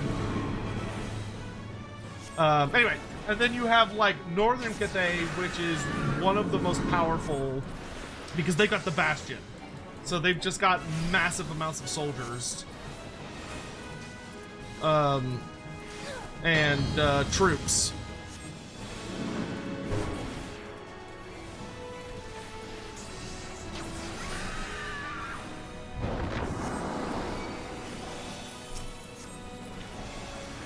And then lastly, of course, you have Central Cathay, which of course is like the breadbasket, and also concludes the capital, because the capital falls under Yonbo and the central provinces. So, like, I feel like if the Monkey Warriors end up being more of a Southern Cathay group, then we're looking at it like a fairly balanced nation.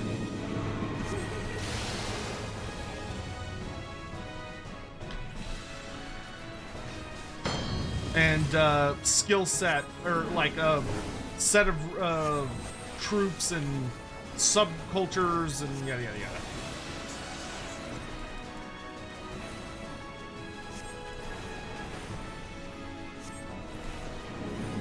Oh, I just realized he's the exact same career as me.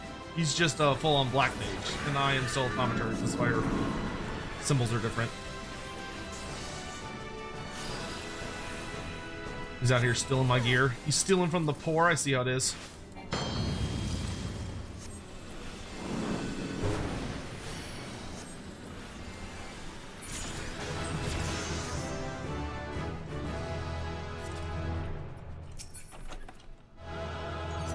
Oh, I don't have that orchestration. Wow, that's kind of shocking.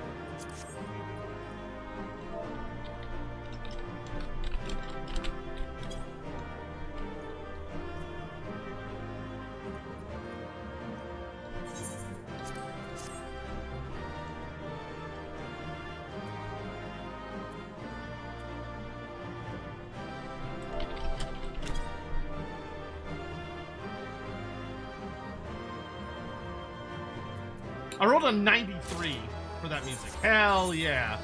Well, I got the music and he didn't, so fuck you, son. Dick. Stealing my pants. Do I think Valton will eventually make it into Total War? Yes, that seems quite likely to me. Okay, I can go do my Black Mage quest, or the end of the Thaumaturge storyline. Hooray!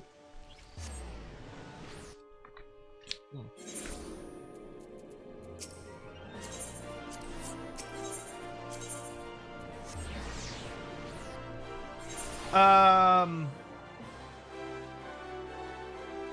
you for the super chat. The Emperor and Empress vanished again. I'd absolutely bet on a three-way civil war happening. Yuan Bo plus Miao Ying, Li Dao, and Yin Yin, Zhao Ming and his Lords of Shangyang, and the Monkey Court. Oh, and his Lords of Shangyang and the Monkey Court. I actually don't think the Monkey King would side with Zhao Ming. Unless he's going to be characterized very differently than I suspect. I don't think the Monkey King is like a I side with anyone. I think he's a I side with myself. I think if there was to be, I think in the end times, you likely would see the Monkey King taking like a very neutralish trickster role, because he is a trickster. He's Wukong. He's a very trickster heavy persona. So I don't think he would really side with anyone. I think he kind of just does his own thing, which makes him incredibly unreliable, and also very devious and able to get a lot of things done because he's so powerful that you want him on your side, but he's also so powerful that he can literally just kind of get away with doing whatever the fuck he wants, which causes a lot of problems. But I would bet that if you were looking at a true end time scenario, it would be my guess that Yin Yin would abandon Grand Cathay and would leave to go somewhere else in the world. I think Li Dao would definitely be a force that would be one of the main contributing factors behind the Civil War. I think Zhao Ming, the story that they're setting up, the basketball they're setting up to be dunked, is that he would go mad due to the influence of the Great Ma, but it could be that his madness is not what it appears to be. And then Miao Ying would likely die trying to protect the Great Bastion no matter the cost, and that would probably lead to her death or the death of one of her siblings to get her to get away from the Great Bastion. Because Miao Ying kind of seems like she's the main dragon character. Like, if you were going to be like, of the 9 children, which is the main character, it seems the answer is Miao Ying. So Miao Ying would be most likely, I think, the one to like almost die, but then escape due to the sacrifice. And I'm guessing Yuan Bo would be the one that would sacrifice himself to save his other siblings. But I think Zhao Ming would go mad, and that would be one entire, like, faction. You would then have Li Dao, who Li Dao is absolutely going to go, like, Li Dao's going to be fucking furious. Like, Li Dao would be a problem. And then lastly, oh, thank you. I was fine. Thank you. Thanks, Mom. Yeah, I would, I don't think it would smoothly break down into a faction. I don't think any of the factions would get the Monkey King. The only way I would see the Monkey King teaming up with someone would be if the Monkey King was the one that convinced Li Dao to betray his family. Like, if Li Dao, the Raging Dragon, was duped by the Monkey King, or tricked by the Monkey King, or convinced by the Monkey King to betray his family for some reason, that I could see would be Wukong picking a side. But otherwise, I don't think Wukong is going to, I don't think he would smoothly team up with anyone. Sorry, I think this is a chat with Bashiva. Sworn to him personally, Zhao Ming effectively owns the allegiance of all the Cathayan Tigers. I can see the same with Meng and all Cathayan ogres via bribery, so he may have 2 entire minorities within Cathay loyal to him alone. That seems very much the case, yes. Li Dao very much seems to be a figure, Yuan Bo, goddammit, Zhao Ming. Zhao Ming is the Emperor of the West. Like, he is someone that has been consolidating everyone. He is the Lord of the homeless within Grand Cathay. Like, those that have been expelled, those that have been exiled, those that do not belong, those that are not native, Zhao Ming welcomes all. Which is, on one hand, very quote-unquote kind of him, but it's also like a really, really spooky technique in that he's building... Like, if you ran an empire and one of your, like, greatest generals, who is out on the frontier plane, has been gathering a titanic mercenary army that is loyal to him and him alone, not to you, but to him, because he's not making them become Cathayan, right? He's not getting... Zhao Ming is not forcing them to become part of Cathayan culture. He's not forcing them to embrace the Dragon Emperor's philosophies. He's not making them follow yin and yang. He allows them to keep all of their own personal religions, faiths, customs, etc. He just demands their loyalty, which he has. So, like, if you're an empire builder, what Zhao Ming's doing is, like, that is not good. It's very suspicious. Sign, thank you for the super chat. He has even more power and influence if we take his relationship with Gelt as canon. Strongest ties to the Empire among the dragons and access to their alchemy and engineering, plus the ear of an ally and advisor to Karl Franz. Yeah, I like to think it's canon. I think, like, Gelt would still, like, return to the Empire by the time of the end times. But I would like to think it's canon that he has met Zhao Ming and that they've had some form of relationship and ties, and that Zhao Ming has a better... It's interesting that Zhao Ming is kind of like the pro-Empire Lord in the Total War Immortal Empires experience, but we're finding out with, like, the old world that Miao Ying is actually the one who used to have the closest ties to the Empire. She's been there several times, and she showed up to save Marienburg in the Westerland during the war against Chaos. So, you know, there's interesting intrigue happening. All right, let's finish this quest. Fortune has favored us, Dalcarius. Kokobusi has been spotted at Vespa Bay. PTSD. I just need, like, Dalcarius having, like, Vietnam returning to Vesper Bay flashbacks. We cannot let this opportunity pass us by. Head there with all due haste. Would you say, pray these... Pray thee make haste, you might say? And with you, take these descriptions of my brother's likeness and Mormo's mannerisms. Relay this information to some of the local residents and see what you could find. Oh, wait. I can use my Vesper Bay Aetherite ticket. I haven't used one of these in like a year. I finally have a reason to use it.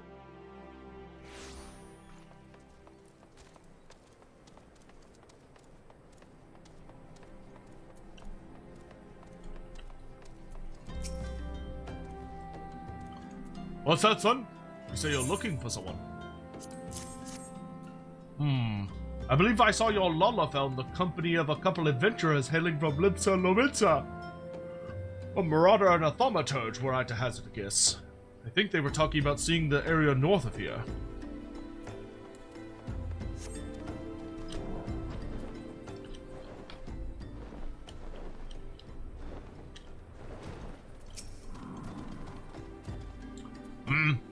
Something I could do for you, stranger. Now that you mention it, I did see a Lalafell who matches this description.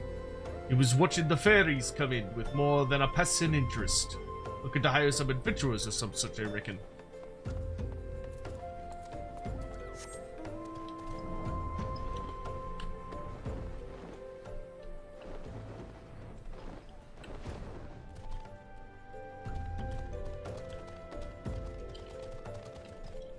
Have y'all seen an evil-looking potato?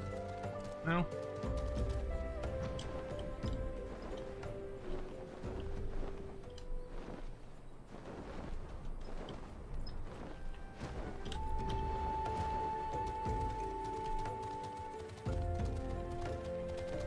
Excuse me, have any of y'all seen an evil-looking potato? You have. Welcome to Pissed Peast, love. What can I get for you? Pissed Pice, actually, I think it is. Ah, information, is it? Aye, that little bloke was in here, bringing a blush to all the young maiden's cheeks.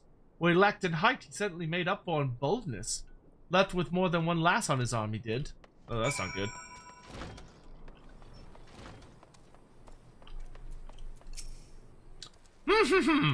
So Mormo has chosen this as her new hunting ground. The maiden, seduced by the succubus, will be prepared as vessels to hold her fully restored power. I fear they will already have been slain. As for the adventurers, well, I think you can imagine what Mormo intends for the thaumaturge. We must find and warn those unwitting Lomensons before the Void Scent strikes again. We're told they might be headed north, yes? It would be best for you to follow suit.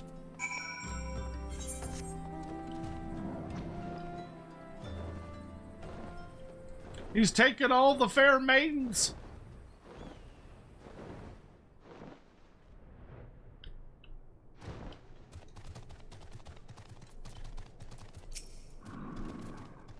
Ugh. Still here. It's still here. Somewhere close. Oh, hello.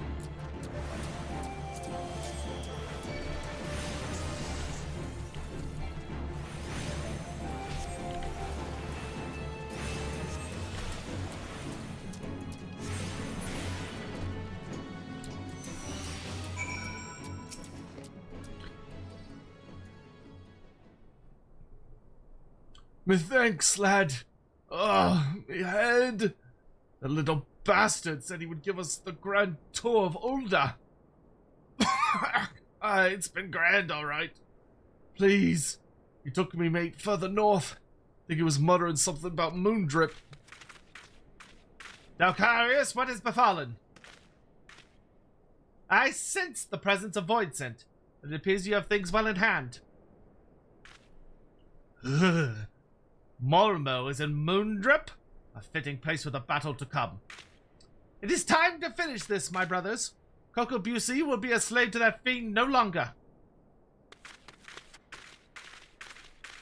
Just an army of little angry tomatoes. Tomatoes? Potatoes.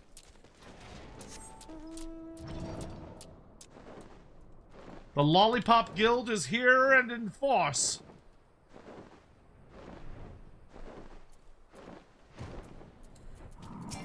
They're all just cowering. I shall approach Mormo first as we discussed.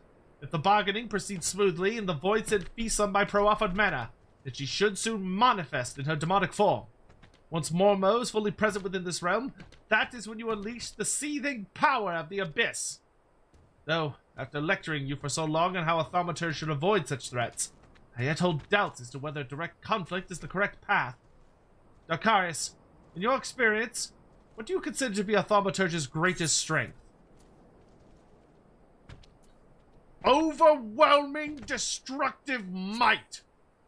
Yes, there are none who can match our propensity for fiery ruin. We need not run from danger, but rather employ our unrivaled powers to incinerate all that seek to do us harm. I'm decided. My fate awaits me. I have faith that, no matter what becomes of me, you shall succeed in destroying Mormo, ending her threat to this realm. I got your back, boss.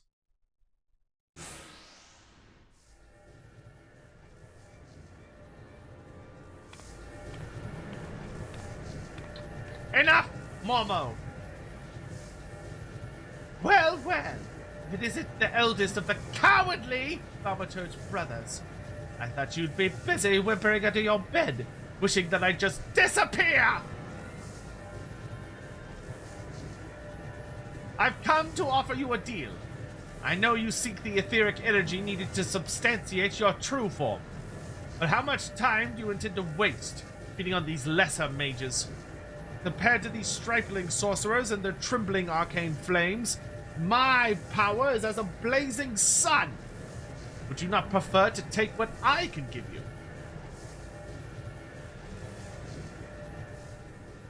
Drain my strength and assume your rightful appearance. I'm sure you think me a coward, but that is of no consequence. I only wish Coco Busey returned to us unharmed. You are wise to acquiesce, Mage.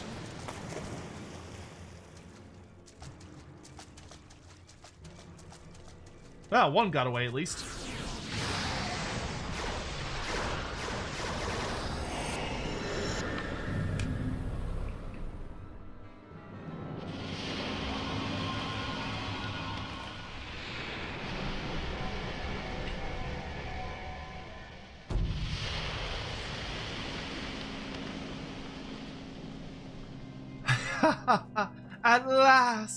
At last, my true body, my true power is mine once more. I believe a stretching of the old arcane muscles is in order.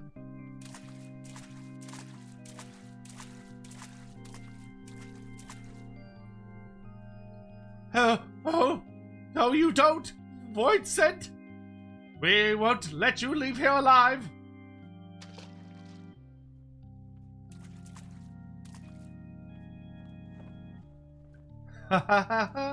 So you risk your lives in a valiant rescue attempt. You should not bet what you are not prepared to lose. I shall tear the ether from your very marrow. Here we go.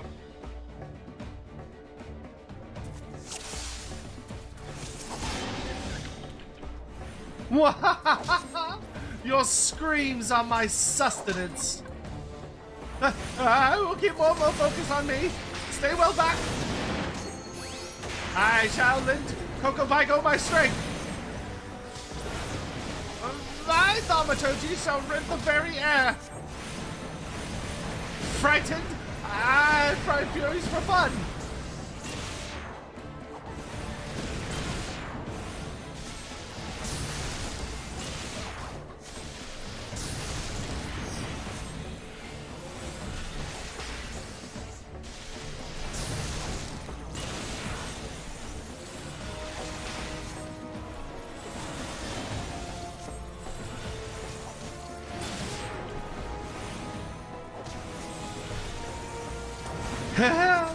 It's all coming back to me. Why don't you come a little closer?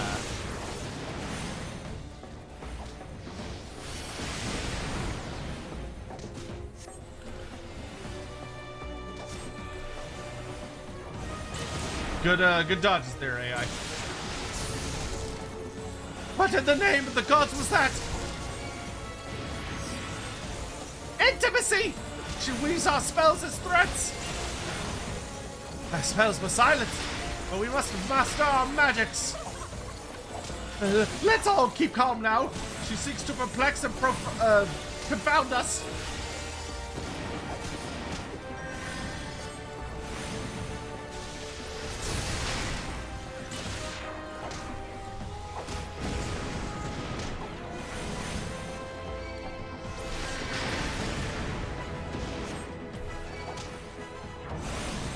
Resilient little nuisances!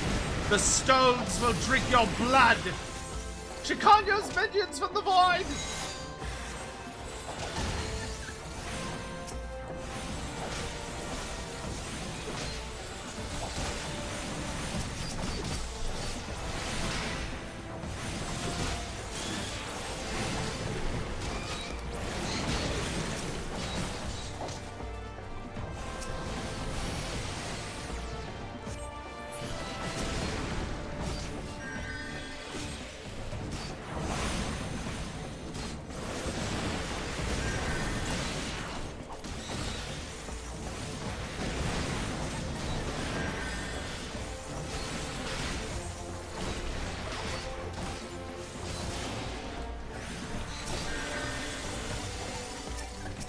You're out of minions, witch!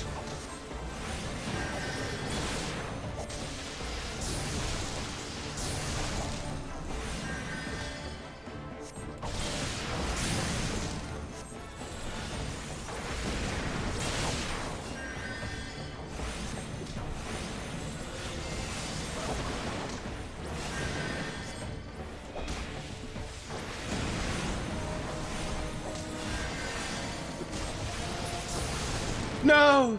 For centuries I dreamed of escape. I will not be denied. Foul demon!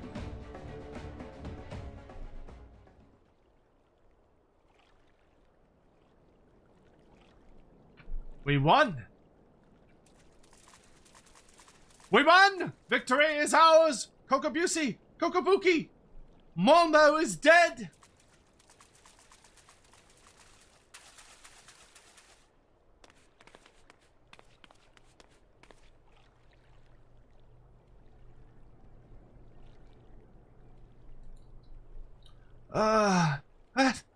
Where am I?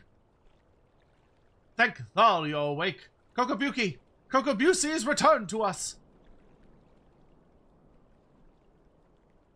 Our sibling has yet to stir from his sonnet stupor. Buki?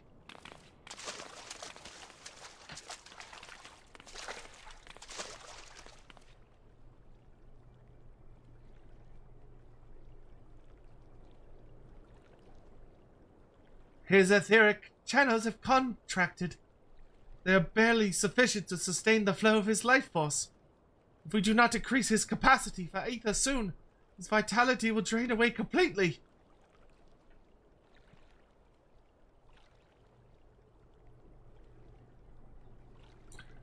My mana amplifying potion. Its potency is limited, but it just might be enough.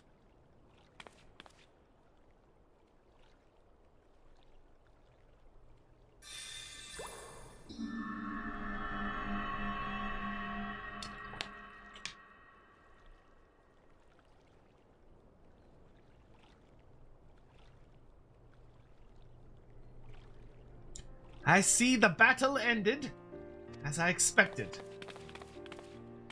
You did it, Kokobusi! Your alchemy saved him!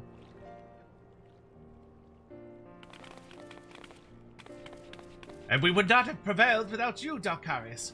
We will bear our brother back to the ossuary. Pray meet us there that we might properly express our gratitude.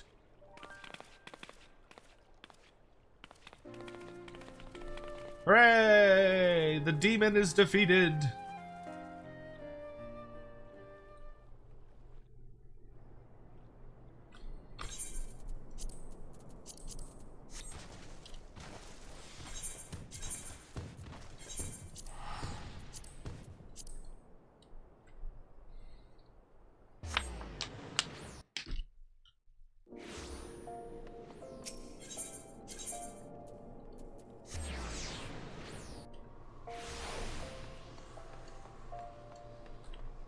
Which means we're about to receive our very last, like, transitional, soulstone crystal thingy. Soul crystal.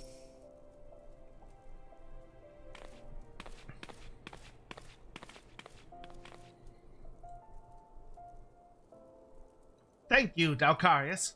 To seeking refuge in the comforting shadows of the abyss for so long, I had lost sight of the blazing glory of which thaumaturgy is capable. The raw power and audacity of your magecraft has freed my brothers and me from our self-imposed cowardice.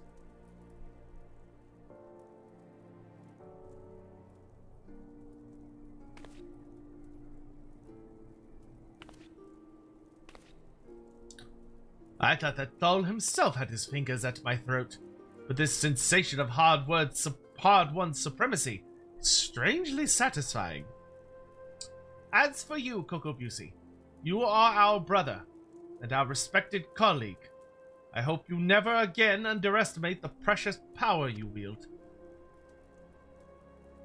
Dalcarius, you have exceeded all my expectations. In recognition of your outstanding growth as a thaumaturge, I shall impart to you one of the guild's most closely guarded techniques. Mana Ward. It is a defensive weaving of energies that blunts the force of any attack made against you. I am sure you can understand why we do not teach this secret to every stray hedge wizard who chooses to join our ranks. Now that you have experienced the deadliest threats and the joy that comes with their obliteration, I am certain you are eager to explore just how deep you might descend into the chasm of thaumaturgy. May your struggles bring wisdom, and your wisdom bring courage. I, for one, look forward to hearing of your future thaumaturgical endeavors. Hooray! No, these are all worse than what I have been recently given. Colombia won their first game of the World Cup. Well, congrats to Colombia. Man Award. Hooray! We did it!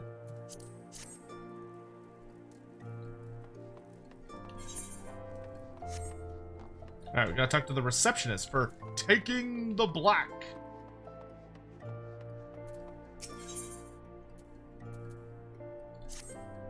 Dalcarius, I've been waiting for you, in a way. Please, let me explain. Do you know of the Marasaja pit? It's a prison here in Ulda. In prison, a man will do most anything to keep his mind occupied. Of late, one of the inmate claims to hear the voice of Nad Thal. No doubt he has lost his mind after serving 100 years of a life sentence. But he knew of you by name, Dalcarius, and maintains the traders demand you win the Gem of Shatoto and exchange it for his release. A farce, no doubt. I make it for nothing more than the maniacal ravings of a cell-crazed, sweaty-toothed madman. But I fear the only way to be sure is to free him of the pit. The prisoner's name is Kukuruka Tataruka, and as if his story were not proof enough of his lunacy, he also styles himself a black mage. But such magic was lost to Eorzea centuries ago. Who does this senile charlatan think he will fool with such rubbish? Nevertheless, he has invoked the name of Nald Thal, and so the Order feels it unwise to ignore his words. Though I'm still no believer, you have come, as he said you would. So let us get to the bottom of this, shall we? It may be that you are an agent of fate, or perhaps you are merely a crooked old man's accomplice. In either case, I ask that you travel to Highbridge in Eastern Thanalan. Seek out the planar fissure, a rift between this world and the next. Fell whatever beast might lurk there, and water the earth with their blood. According to our gallowed mummer, doing so will give rise to the Gem of Shatoto. The gem is no more than a pretty stone oft mentioned in bedtime stories and the tales of fairies. We shall see if it truly exists. I shall await your findings here. Return to me when the deed is done. Okay.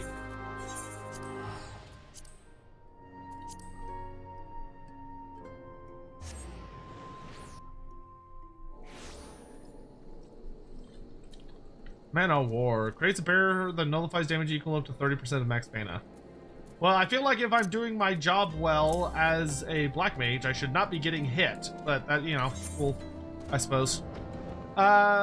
Hugh, good to see you, dude. Saya, thank you for the super chat. Also, hi, man like Pegasus. Me and my Daniel had a heart attack while watching. Was playing to Daddy Grimnir the whole time. Well, well, congrats again. Now that you finished Genevieve, what are your thoughts? Yeah. Kim Newman. Interesting author. Genevieve, I definitely have thoughts. Drakenfels was perfectly fun. Like, Drakenfels was a fun time. You know, it was a perfectly palatable Warhammer Fantasy romp story. I was not. I was surprised how Drakenfels is kind of an idiot in the book, to be honest. I actually wasn't. He's powerful. Like he is powerful. He does the stories you read about him. He makes for a fun villain. He's very much, in my opinion, kind of comes off as like a discount precursor to Nagash. I didn't like him very much, to be honest. He's very dumb. Like his whole plan was super stupid. But the story itself was fun. Overall, I enjoyed most of the stories. I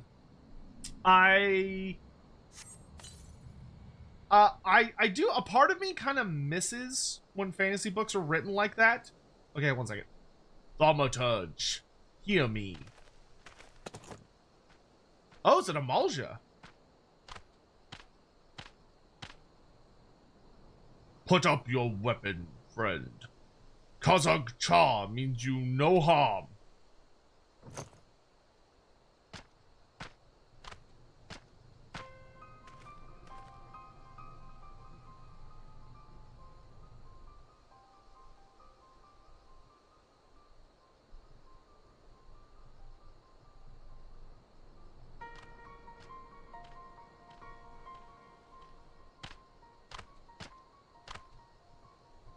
So you are the one of whom Kukuruka's prophecy speaks. By your hand was the blood of these creatures spilt upon this earthen vein, was it not? Then you have earned this gem of Satoto. Take it. You will know what to do with it when the time comes. I take it this is the soul crystal. With this, my part is done. Farewell, for now.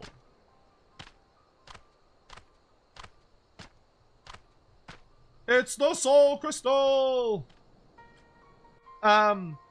Beast and Velvet, I actually had a lot of fun with Beast and Velvet, except for the ending. I didn't think the ending was that great. The depiction of Emanuel von Leibowitz was fucking... Dude, Kim Newman hates. He hates Emanuel von Leibowitz. His portrayal of her is so fucking bonkers.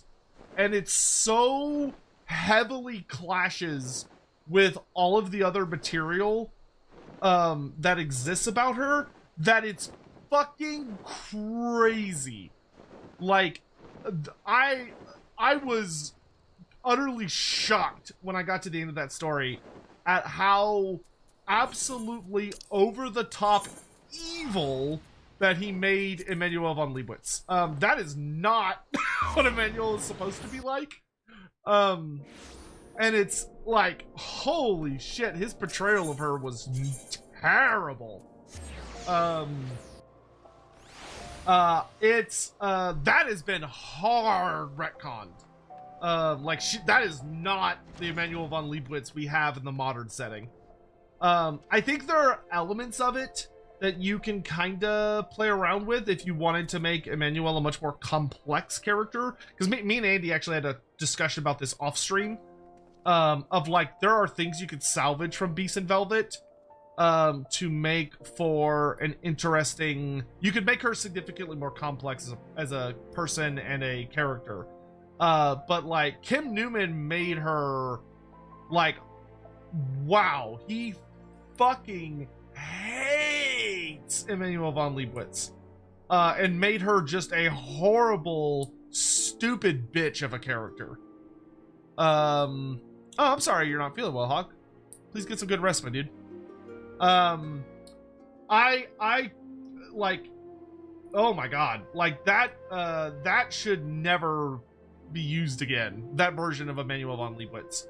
Like, I think if you wanted to play around with the idea of her, like, I won't spoil it, I guess, but if you want to play around with the whole thing of like who the Beast in Velvet is, you could.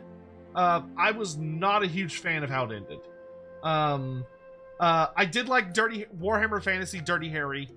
Warhammer Fantasy Dirty Harry was fucking awesome. He is such a good character. I loved him so much. Filthy Frank. Filthy Frank is fucking hilarious. And he's so goated. He's so goated. Like, dude's great. The dude, like, he's literally that perfect, like, doesn't give a shit about the aristocracy. He'll do whatever it takes to, like, serve up justice, and he just brutally murders so many bad guys. But he's literally, he's not, like, he's just Dirty Harry. Like, I didn't realize that in the earlier versions of the Genevieve series, so not the modern print, but, like, if you picked up the Genevieve series earlier, so like in the 1990s or the early 2000s, there was artwork of the characters. Like, there was official artwork for the characters. And Filthy Frank is literally just, it's Clint Eastwood. Like, he's just Clint Eastwood. He's one for one Dirty Harry. And it's like, oh my god. So I would say some of Kim Newman's stuff I didn't find particularly original. But it was interesting. I hated all of his dwarf characters. Kim Newman, granted, a lot of that was written before the dwarfs as we know them today were pinned down. But I hated his dwarfs. His dwarfs were god-awful, shitty characters. He had one halfling that wasn't a very interesting character. Kim Newman writing non-human characters, he's trash at it. I'll just say that. He's absolutely trash at it. All of his non-human characters were fucking garbage. And you can blame some of that on just that it was very, very, very, very early Warhammer. Because this would have been like 3rd edition Warhammer Fantasy Battle. Like a lot of it was like pre-1st edition Warhammer Fantasy Roleplay. Some of it was, a good portion of it was post Warhammer Fantasy Roleplay 1st edition. But definitely pre-2nd edition. So it's a very different setting from the one we have now. There is very, very, very little that I would want to salvage from Kim Newman's version of... No, Bruno the Bounty Hunter is not Clint Eastwood. Bruno the Bounty Hunter is a classic he's a bounty hunter trope, and he does have some kind of like spaghetti western themes, but he's not. No, Filthy Frank is one for one Dirty Harry. Like, he's got this whole thing about like his wife was murdered by the Fish and the Hook gangs, and so he goes on like this big rampage where he ends up like bringing a civil war between them over, and like he's a detective rather than a sheriff. I think they end up calling him a sheriff by later in the story. It's very goofy. I think if I was ever like, my favorite characters were Genevieve and Detlef Sierk. Detlef Sierk and Genevieve were fucking awesome characters. I adored both of them. They were super duper fun. And I'm glad that they have stuck around as part of the setting. Drakenfels is a cool villain. He's kind of all talk. As far as like, you don't really get to see him do a lot. It's more you hear about what he's done.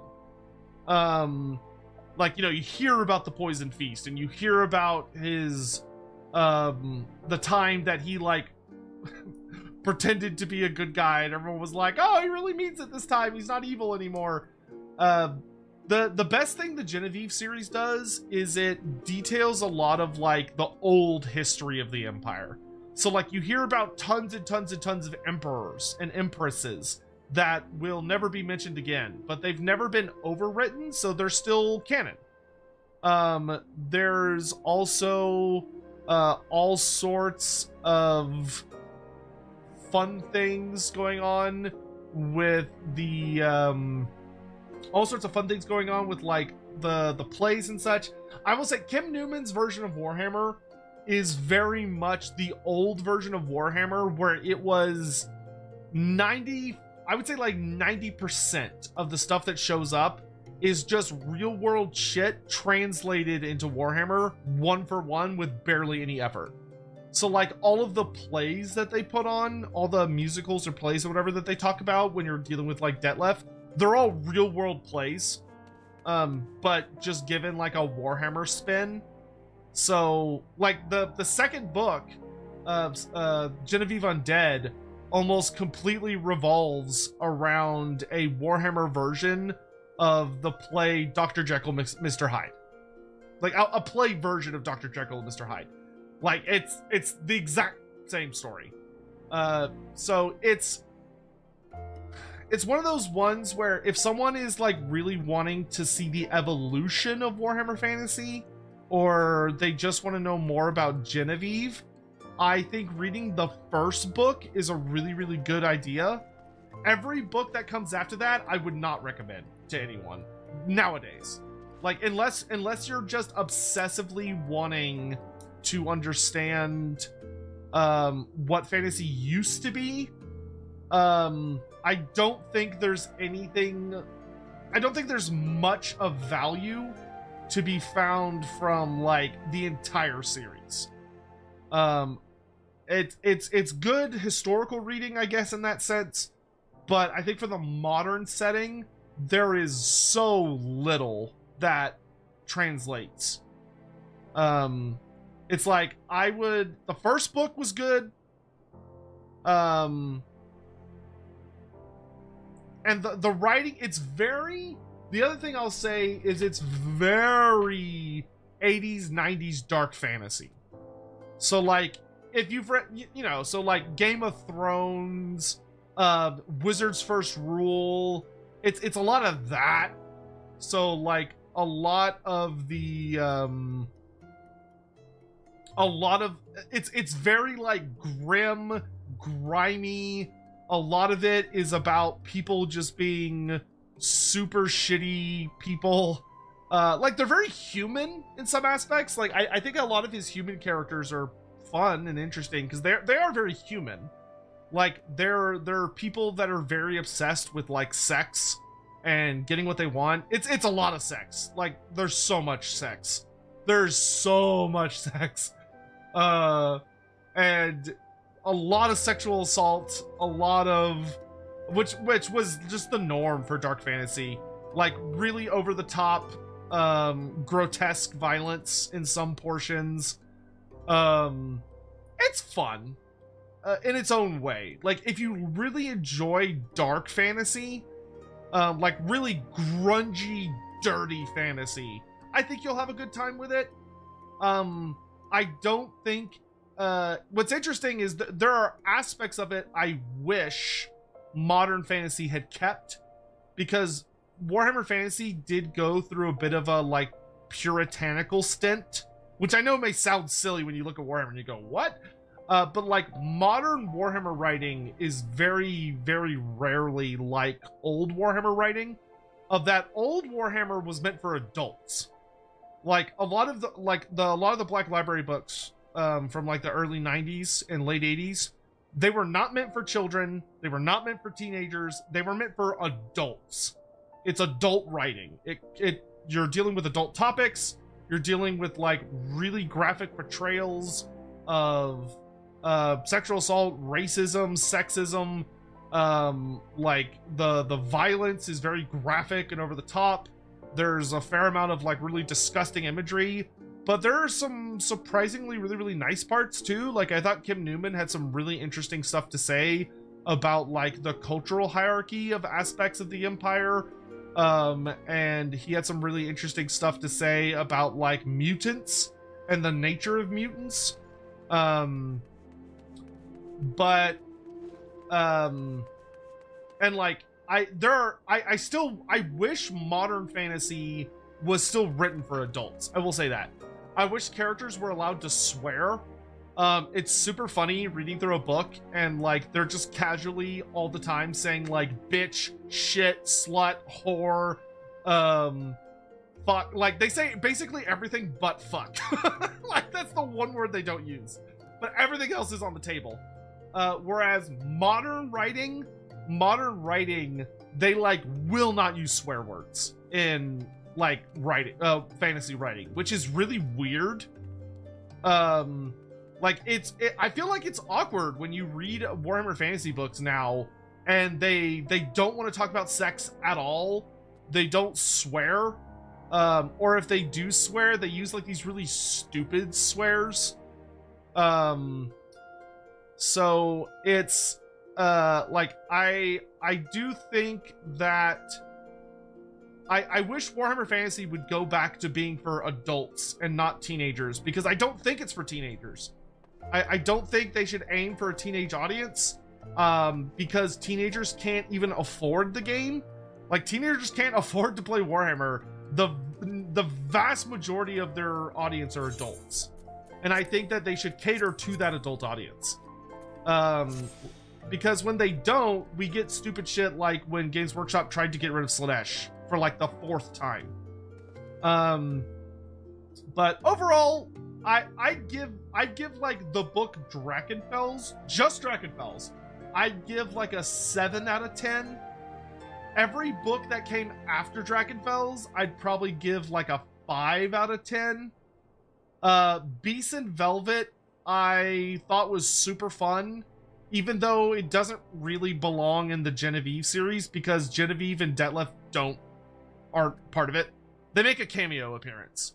They have literally nothing to do with Beast and Velvet. It has nothing to do with Genevieve or Detlef Serk. They literally they make a cameo appearance and then they're gone.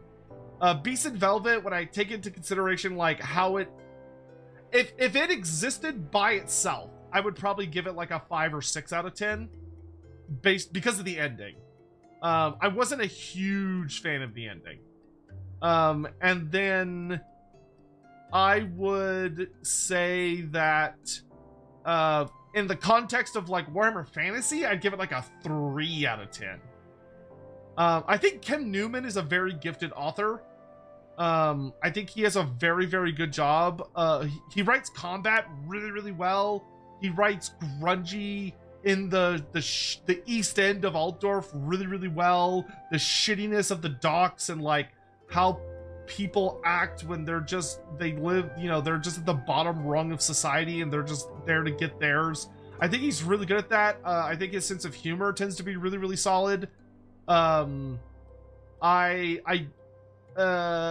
So like I don't want to be like, oh, Kim Newman's a bad author, because Kim Newman was writing for the Warhammer Fantasy that existed at the time.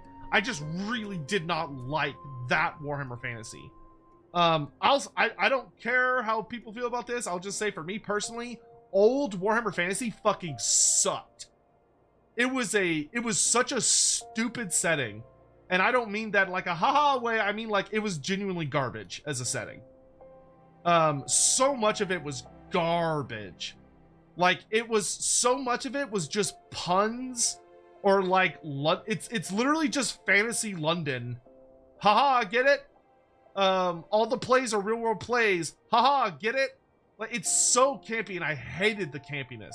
I thought the campiness was really just not good. I didn't like it at all. It felt really cheap. It felt really lazy.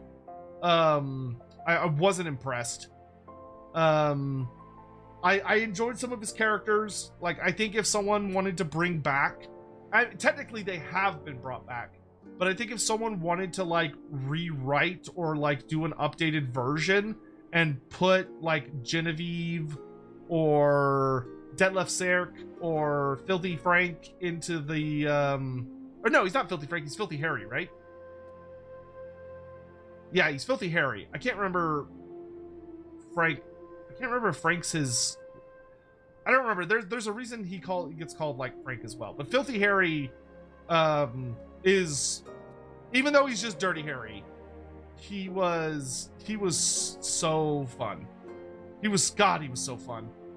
And he's part of the old Warhammer creator? No, he's not, though. No, he's not. And he's part of what's considered new fantasy, not old fantasy. Andy came in after that.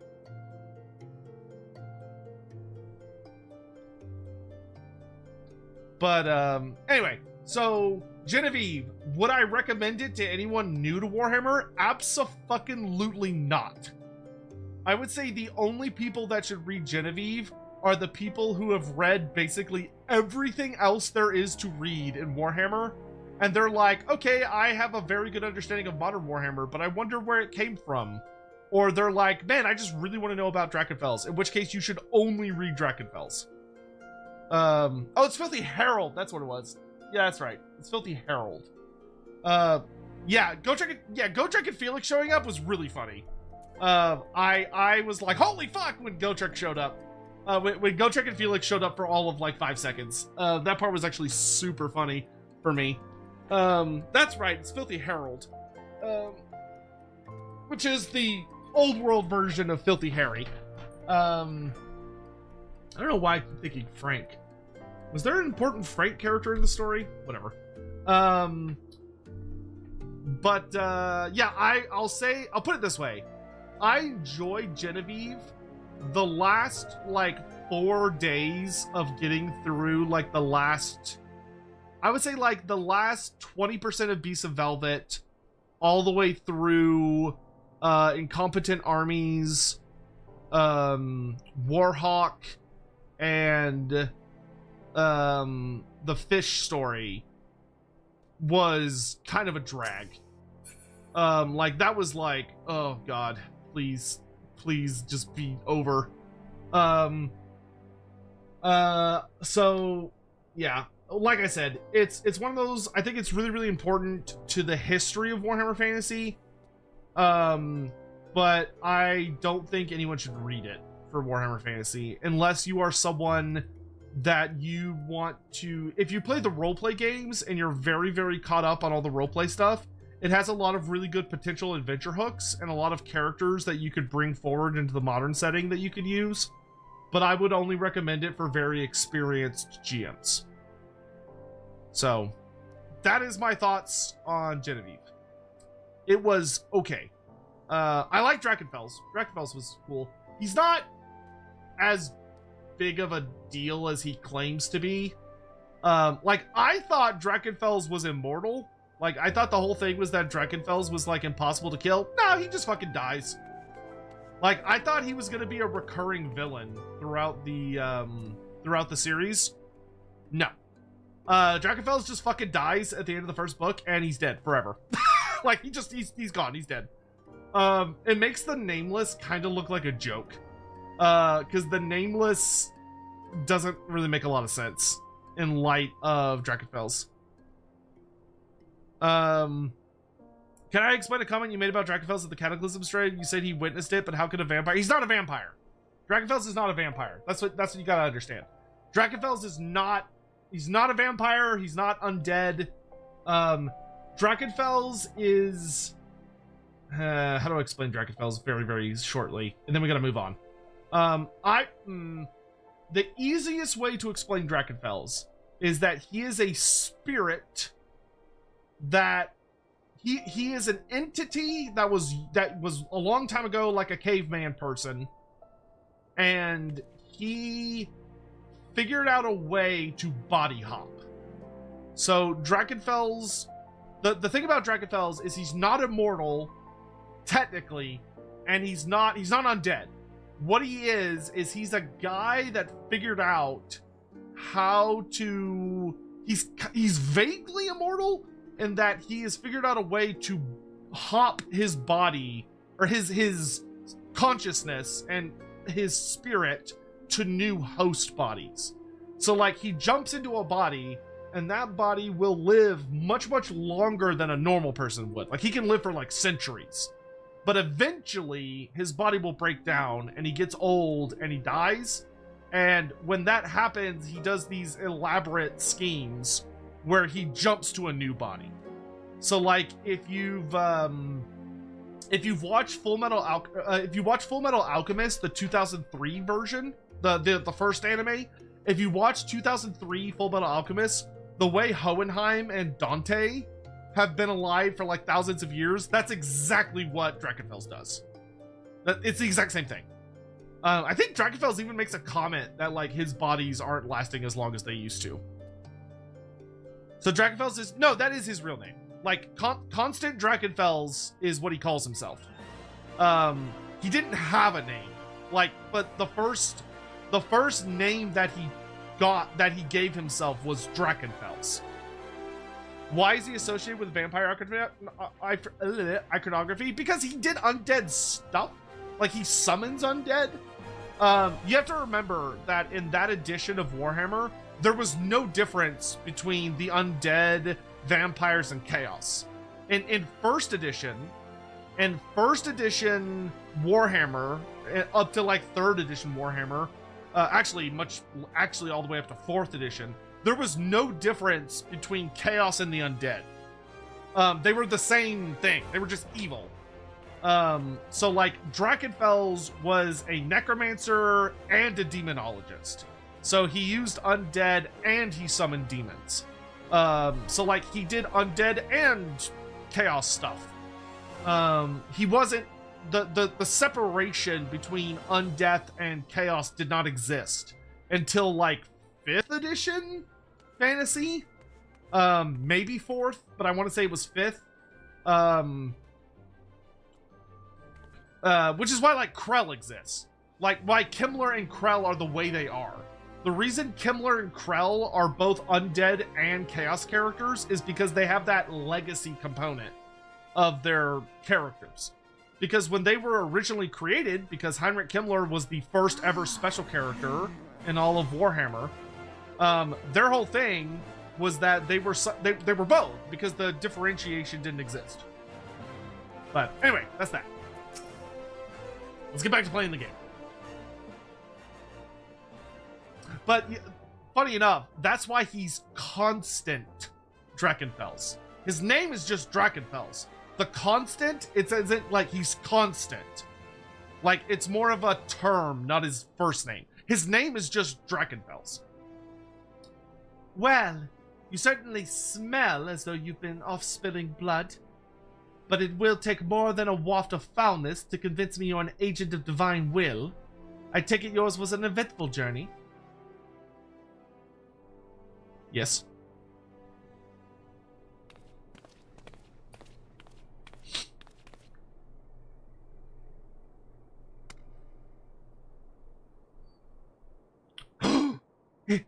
It is exactly as described in the tales. Could it truly be the gem of Shototo? 12 be good. I can feel the magic pulsing within it. The tales tell that only souls blessed by the grace of Nal Thal are entrusted with the keeping of the gem. This is beyond mere coincidence. I must investigate further. And you must assist me, Dalcarius. This now involves you as much as any other. Still, I cannot shake my inner skeptic. If Kukuruka somehow made contact with the outside world, he may be manipulating adventurers such as yourself for ends yet unknown to us. I will call an emergency council of the Order. Please wait here. Can I know why he's in prison?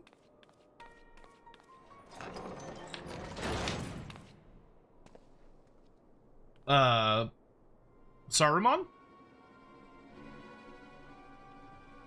What? That will not be necessary.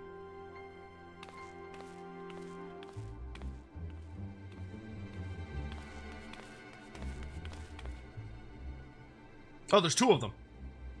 Kukuruka! What are you doing here? How have you escaped the pit? Watch your tongue, you insolent fool! Master has passed a century in meditation communing with Nal Thal. You will address him with the proper respect. The Gowlers of the Maharaja pit are very different from the heretics of your order. Suffice it to say, they had wisdom enough to listen.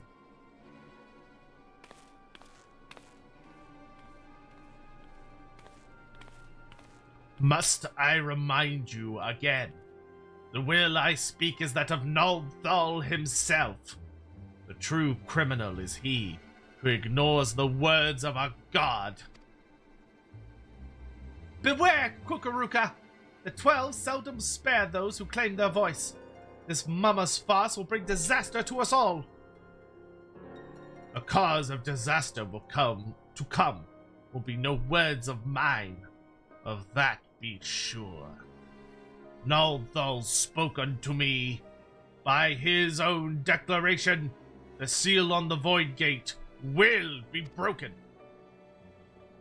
Once thrown open, it can be closed once more by none but he who bears the gem of Shototo.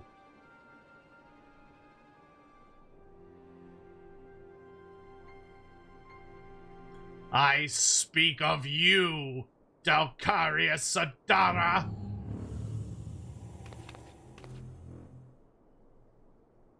Ooh, this is fun. This is kind of eerie. The gem you hold is the mark of a mage of the black. With it in hand, you must now set forth to gather the keys needed to seal the Void Gate. Is everyone in this guild tiny? Yes, though technically they're not part of the guild, I think. They seem like they're outcasts from the guild. Wait! You can't! I mean, you don't have the right to... I can't just let this happen! Silence! You hollow-potted prig! Those who do not listen shall not be heard! You take for yourself the title of Thaumaturge, and so I will not suffer you to claim ignorance. You know as well as any of the existence of a netherworld, rife with shadow and monstrosity. The Void. As the power of the Void waxes, the barrier between it and our world wanes.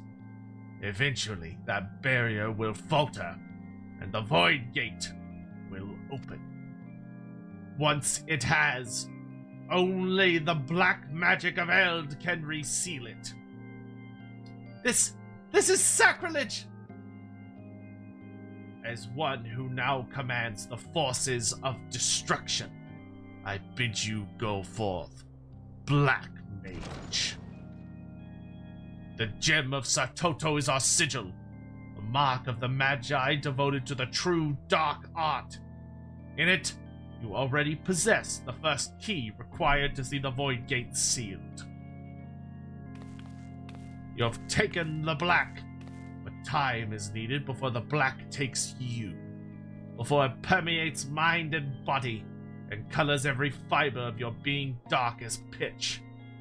Visit Milvaneth Sacrarium, there we go, and hear the words of Lalai.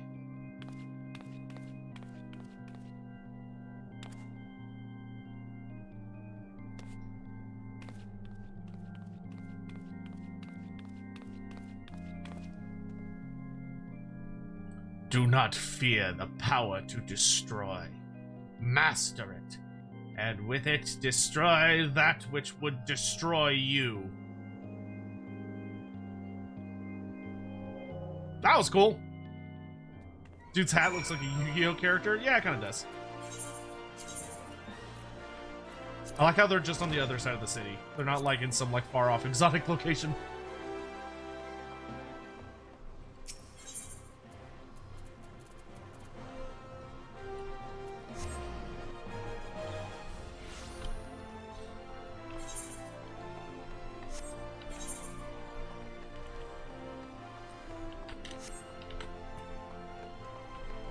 But the man speaks with the authority of a god.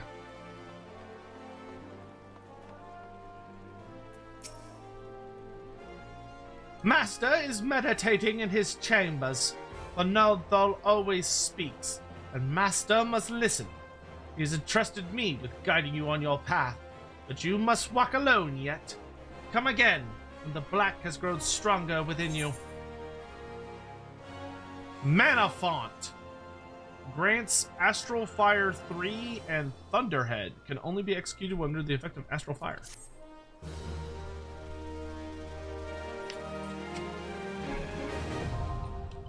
Black Mage unlocked.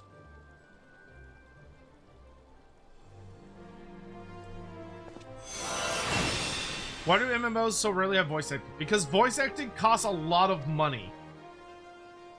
And they don't have that much money. MMOs are like one of the most expensive types of games, or I think they are the most expensive type of game you could possibly run.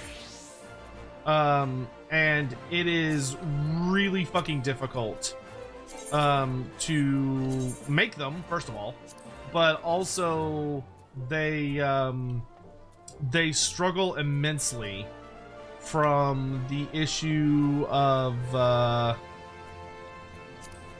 that, like, it's just unfeasible to voice act everything. This one, they do have voice acting. It's just they have very limited voice acting. Okay, so there's no point in having lurid dreaming I'll put it over there in case I end up wanting it for later, but we'll put mana font down here. Mana font's just like a superior version. All right, we've got more hunt log to do, so we can do hunt log and resume yapping. Upper Lenosha.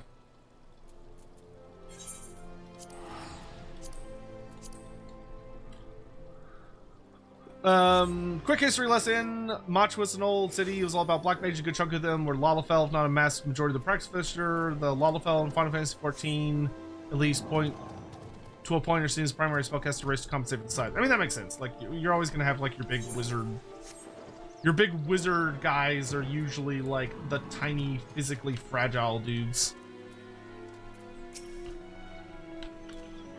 Oop. Behold my might! No.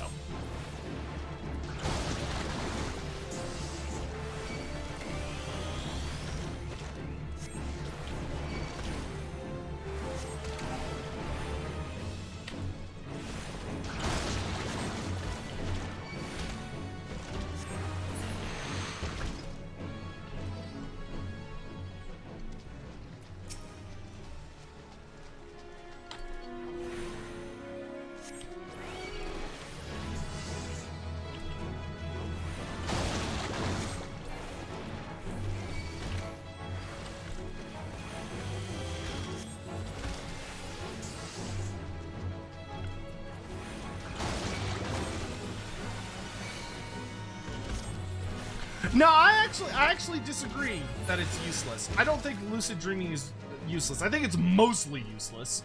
But I think it's actually potentially still helpful if I'm like running between fights.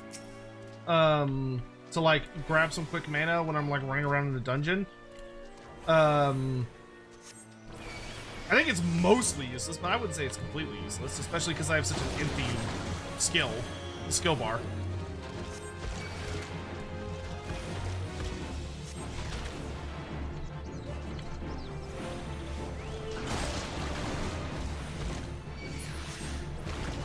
Can't wait to see Loremaster in 30 plus years when his hair is gray. I wonder if he'll look like a true wizard. I hope so. I would love to have a wizard look.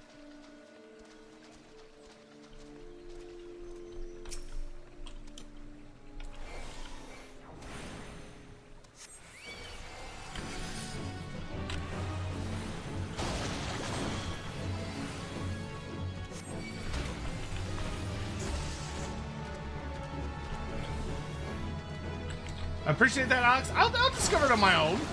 Listen, it's not taking up any space. It's not hurting you by being there. I'll get rid of it eventually.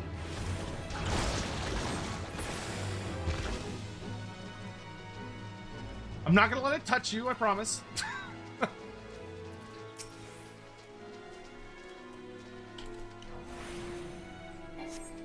Hi, Hobbit. Feel like your throat would get sore from more on streams you do? Well, I mean, I take breaks, and I mean, I don't talk a lot outside of streams, to be honest. Like, I spend most of my day just hanging like alone or doing stuff with Sadie or spending time with my family, but I'm not super talkative when I'm around my family. Not because I don't want to talk to them. I don't know. I'm someone that I don't really like talking unless I have something to say, which makes streaming actually kind of difficult for me a lot of the time, because unfortunately, a big part of streaming is being able just to like yap uncontrollably. X100.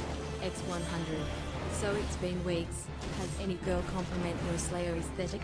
I've actually had lots of ladies compliment my new hairstyle. I don't think any of them were like, "Oh man, that's super sexy." But even if, all right, so I gotta be real with you guys. Even if a woman were to like walk up to me and be like, "Man, that hairstyle is the hottest thing I've ever seen in my life," and she was being completely like super fucking dead serious and hitting on me, I would only be capable of responding by being like, "Oh, she means that platonically. That's nice. Like, she's just being nice. She's just being nice."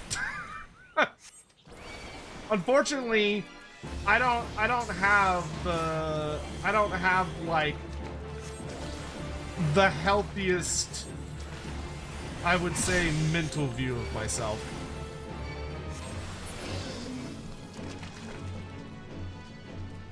Which is not good, and it's something I really should work on, because I have very strong self-confidence in some ways, and not in other ways. And when it comes to someone finding me genuinely attractive, that is not something I would be able to believe in without, like, extreme evidence.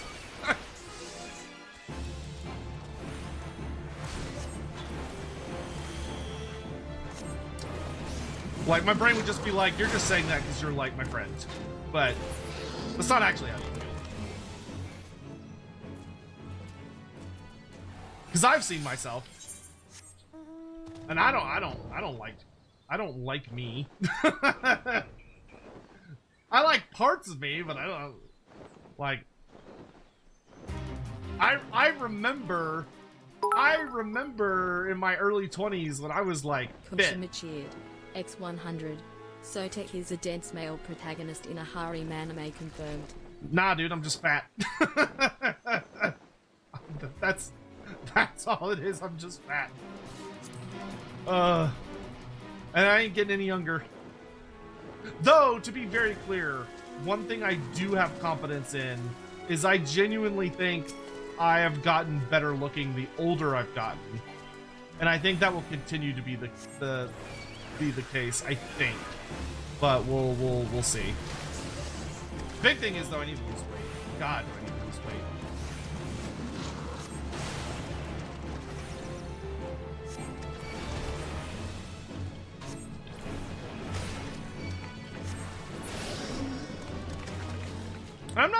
I'm not morbidly obese, so that's good. But I am concerningly close to being medically obese, which is not bueno.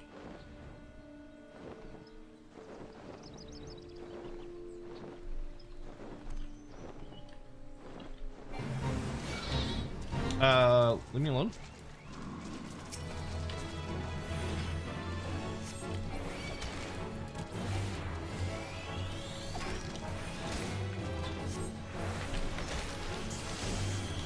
I really like mana font. Mana font is so nice. I don't have to switch to ice. I can just blast. I know it won't help at all, but I think you're pretty handsome. See, I don't believe you though. That's the part you need to understand.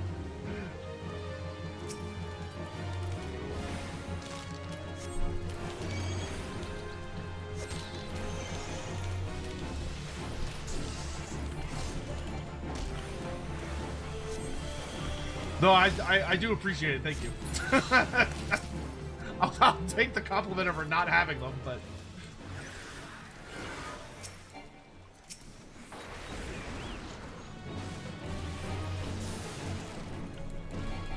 You just ain't your type? That's super true. That is super very true. That's why I'm envious of like people that are like super bi, not like a little bi, but they're like really bi. I envy those people because I think they actually have the capability of finding themselves like attractive. And I'm like, that must be nice.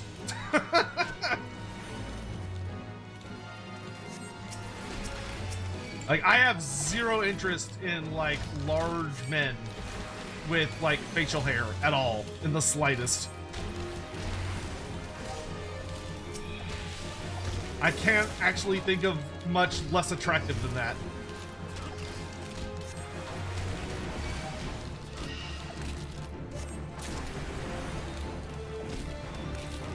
Constant Drakenfels is a very strange Warhammer character. Yeah, well, that's because he's old. And like, you could make Constant Drakenfels make sense if that was your goal. If you're like, man, I would love for Constant Drakenfels to be in the modern setting as like an active character, you could do that. You would have to edit him.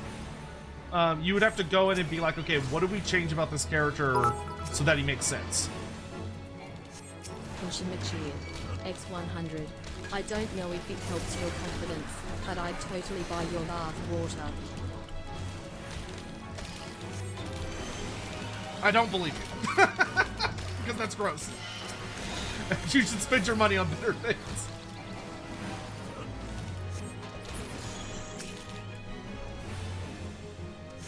It does make me laugh, though.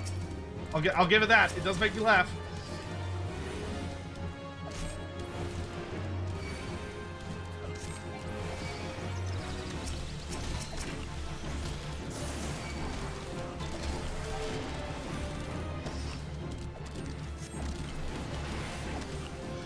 Grimnir thinks you're beautiful?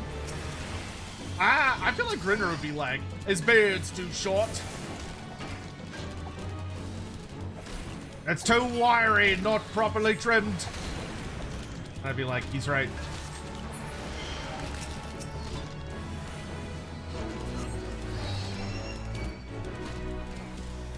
Where do you think you're going? You're not dismissed.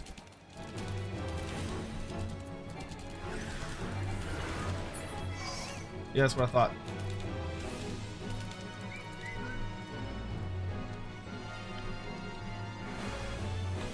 Alright, where are we off to next? South Shroud. Is there anything else in Upper Lenosha I need? No. What about the Nameless at the End Times?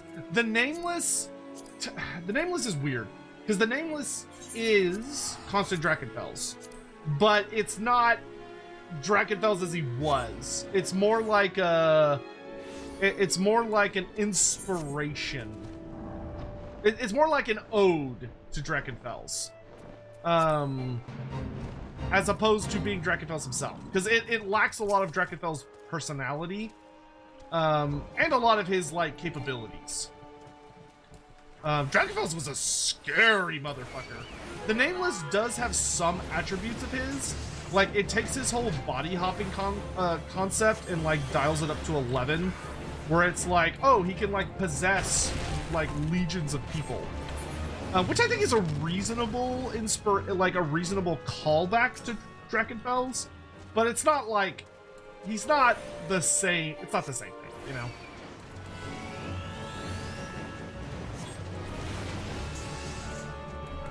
You know, it's kind of like how it's not the greatest song ever sung. It's merely a tribute.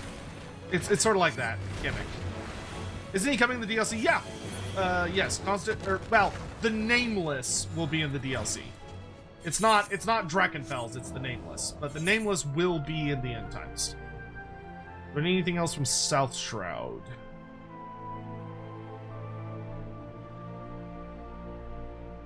Yes. Snake Bolt.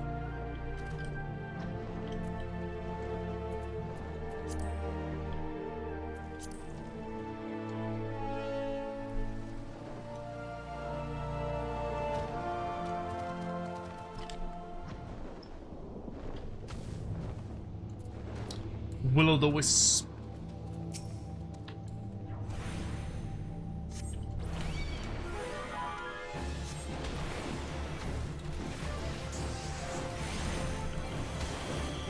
Ow.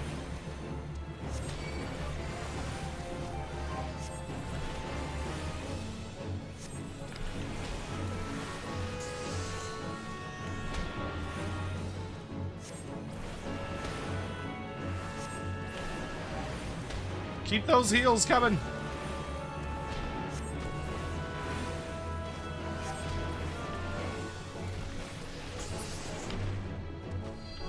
Thank God for chocobos. Ba ba ba ba ba. Nice.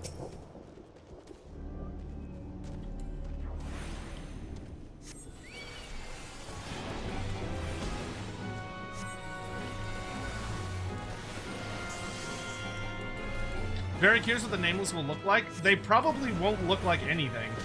If they're going to be adapting it even remotely accurate to the end times, it's going to be a shapeshifter. So it'll just look like a generic something, whatever generic form you have. I don't think it's going to have a base form. Why isn't he called Drakenfels? Because Games Workshop did not know, or Games Workshop had a legal dispute over the name Drakenfels. I believe they've resolved that dispute, which is why they re-released the series. I don't remember if Kim Newman came up with Drakenfels or if someone else came up with Drakenfels. But basically the issue was they weren't sure if they legally owned Drakenfels during the end times. So during the end times, they were like, we're not going to use his name.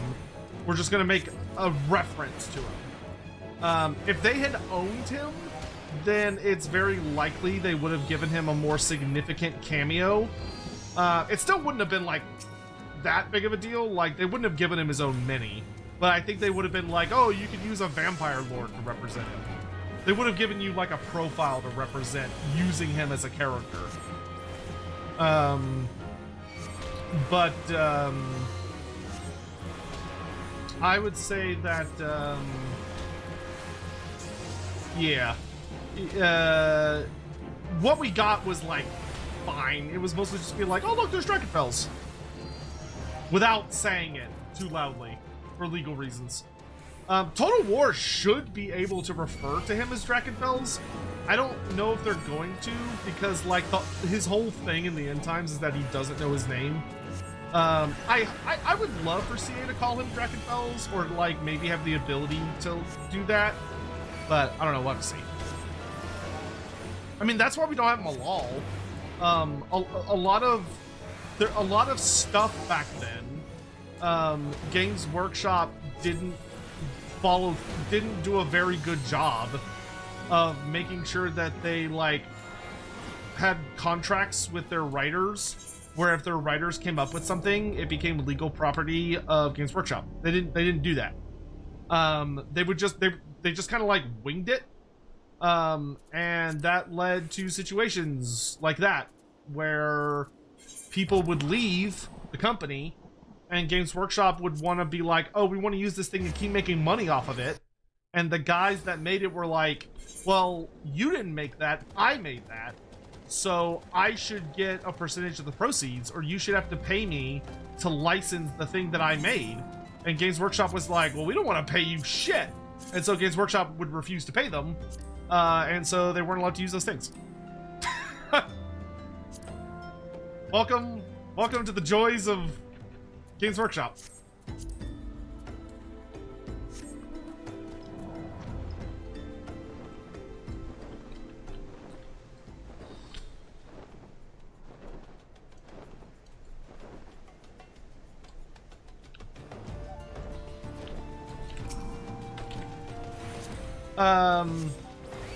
Q, have a good night, man. Get some good rest.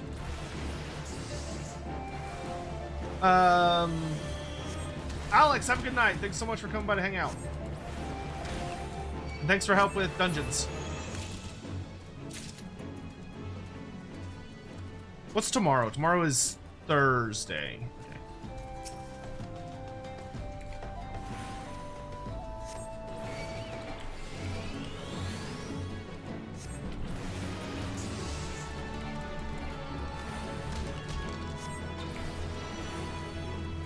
Why does a tabletop company need a legal department? Yeah.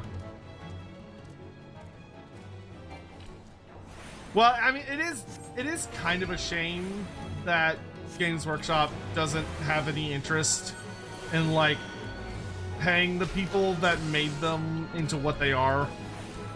It's a bit depressing when you like speak with people that created a lot of the stuff that GW relies on. Like the people that actually made the IP what it is, and they're like struggling to live paycheck to paycheck because all of the revenue goes to a giant corporation and they get nothing. Which is kind of fucked up. Like, I get that it's complicated, but like, I don't know, I feel like while you're alive at least, maybe you should get like something small. Like, I don't know, they could have given them like shares in the company or something so they at least get like some kind of minor monthly payments.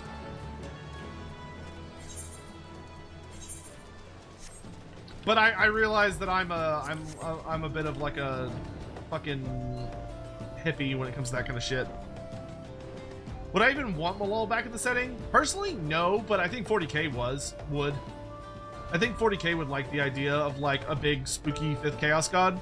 I think he fits better in a because we've got gods that we can use in fantasy that would be totally fine. I'd rather fully develop like Nakoho, Zubasin. I'd rather develop the gods we already have. I don't think we need Malal. I think 40k should get Malal. I think they would enjoy having him.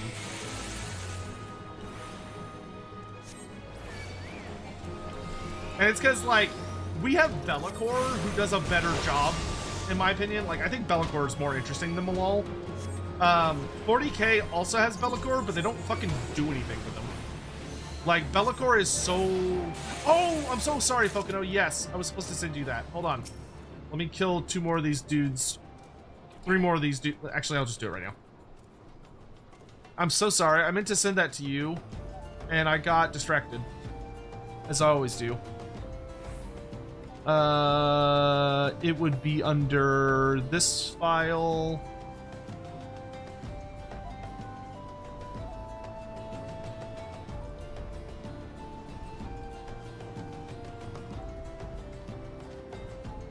Okay, I'll send GIFs, and I'll also send the PNG versions as well.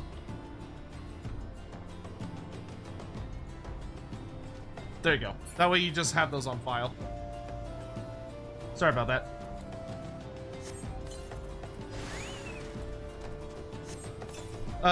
Sorry, thank you for the super chat. Something I think about, something I've thought about is how accurate to portray is chaos is genuinely more dangerous than 40k in the fantasy. Because in 40k it's a genuinely cognito hazard. I feel it's portrayed so well in... I mean, that's the way it's supposed to be in fantasy.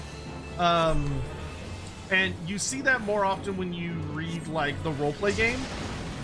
That's what the whole concept of, like, corruption is that like, just encountering, like, a sigil of chaos makes, like, your eyes hurt, and it starts putting, like, weird thoughts into your head. And there's, like, things haunting your dreams, and, like, chaos is supposed to be a significantly more sinister force. It's not something that's dealt with in the army game, but I would also argue it's not something that's dealt with in the battle game of 40k either. I think you just need to read the right fantasy books. Trying to think, the Warhammer Fantasy roleplay deals with this a lot. Like, the roleplay game talks about how, like, chaos is a cognito hazard. And that's why, like, the various cults of the world go so far out of their way to, like, burn and destroy as much of it as they possibly can.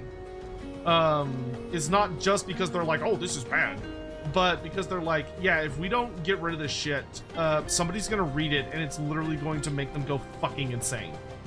Actually, if you've read... Oh, wait, no, that's from a different thing. Yeah, it is. Like, it operates the exact same way in fantasy. It's just, it hasn't been the feature focus of a significant number of storylines.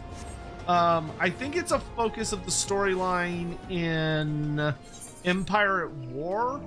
I think, or Empire in Chaos, Empire in War, one of those two. I think it's Empire at Chaos. Which was the first novel written for the Warhammer Fantasy MMO, Warhammer Online Age of Reckoning. If memory serves, they deal with cognito hazards in that book. You also have... Oh, God, it's hard to remember the right books off the top of my head. But, like, that's why the Light College exists. And that's why the forces of, like, the various cults lock away those tomes. It's not because they're like, oh, this is bad stuff. It's because it literally will drive people fucking insane if they read it. The whole point to, like, necromancy and chaos and all those things is that they are... I mean, think about the first, the very first Warhammer Online, Warhammer Total War trailer, where the advisor the advisor is literally corrupted because he messes with a chaos book. And when he opens up that chaos book and he's reading it, you literally see the book like corrupt him in real time, against his will. Like, it's not like he's like, oh, I'm gonna read this and like, oh, I can become so powerful. Like, he is meddling with a force he doesn't understand, and it literally comes alive and like embeds itself under his flesh and rips all the way up into his brain, where it makes him go crazy. There are more subtle forms of chaos than that, but you're not going to see them in the battle game. But that's true for 40k, 30k, fantasy, etc. Outside of like the special rules for like banners and stuff.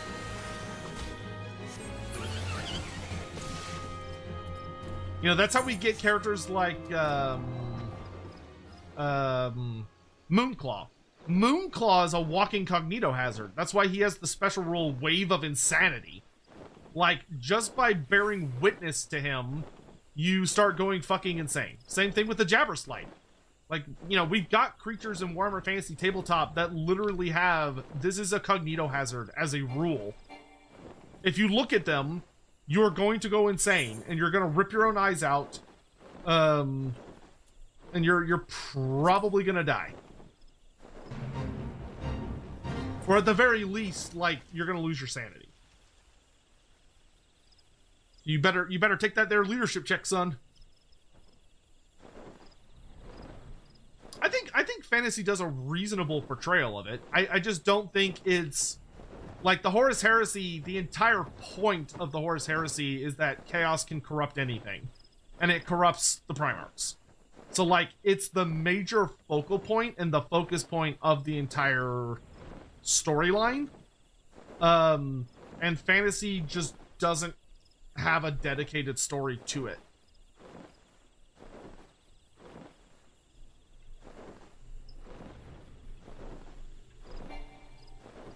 You want to pet a Jabberslide? You could do it exactly once. If you close your eyes and do it real quick, like.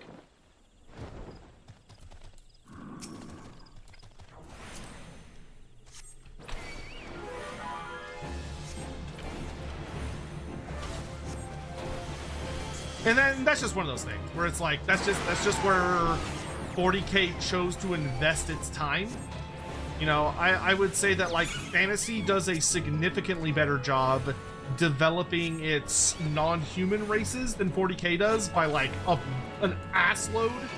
You know, you compare like the development of like the Warhammer Fantasy elves even versus the Eldar, and it's like night and day levels of writing and effort.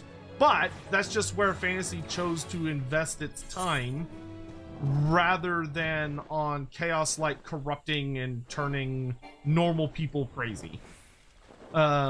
Versus, you know, the 40k, which chaos is the big bad. Like, chaos is the main character villain. They just have their strong points and their weak points. But I would say, like, literally anything you see in 40k from chaos can happen in fantasy. It just hasn't received, like, a dedicated story. But, like, everything that happens with Samus in Horus Rising, that could happen very easily in fantasy. Like, that story exists. It just hasn't been written.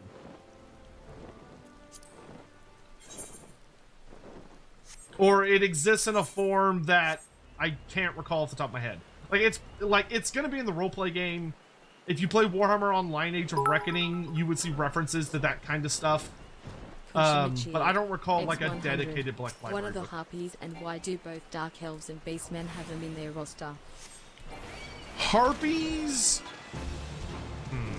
Harpies are their own separate race. They are a species of humanoids that are these. They're a type of.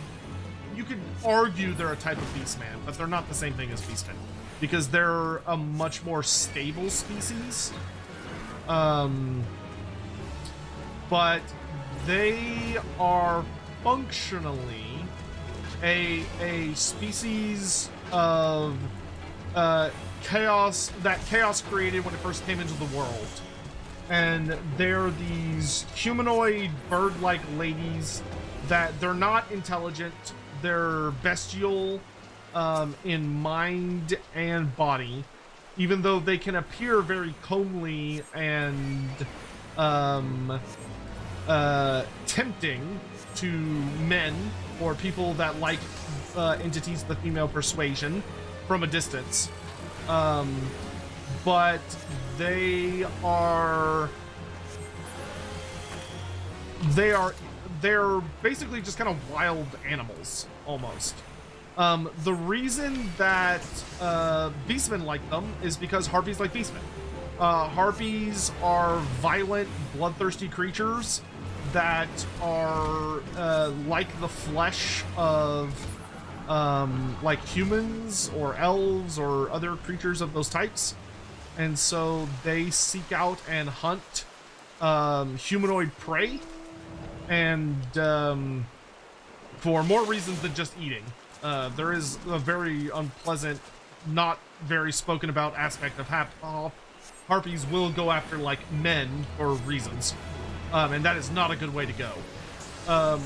But harpies are they're often kind of referred to as almost like carrion, where they will happily go after dead bodies as well as living bodies, but they tend to prefer their prey alive. And many armies will use them, those armies that are willing to put up with having them around because they're dangerous and really nasty. But those armies that are willing to put up with them rely on them, because when big battles will start, the harpies will be drawn to the battlefields almost like birds of prey, because they'll smell all the blood and hear the screaming and the fighting. And they basically show up and they attack and go after vulnerable targets. So they attack like war machine crews, wizards, isolated scouts.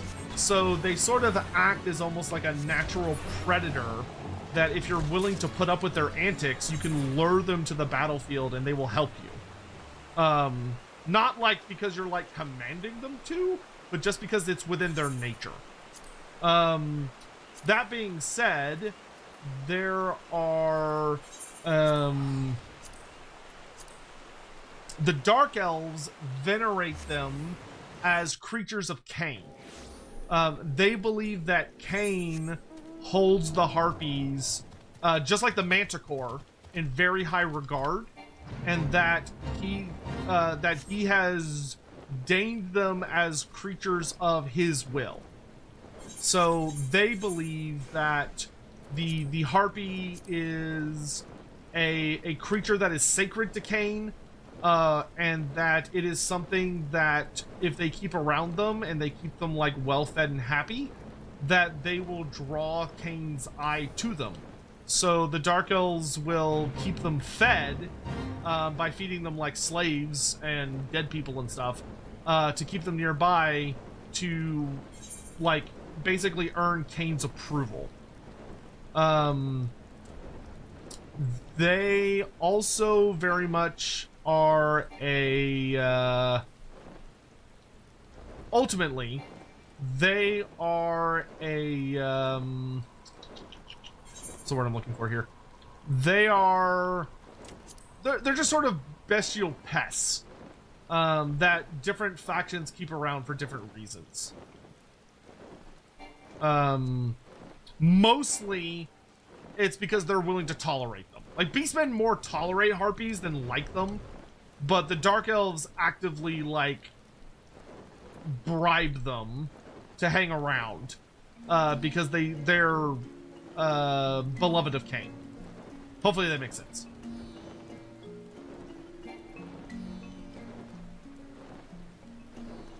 What the fuck am I looking for? This is Iron Lake.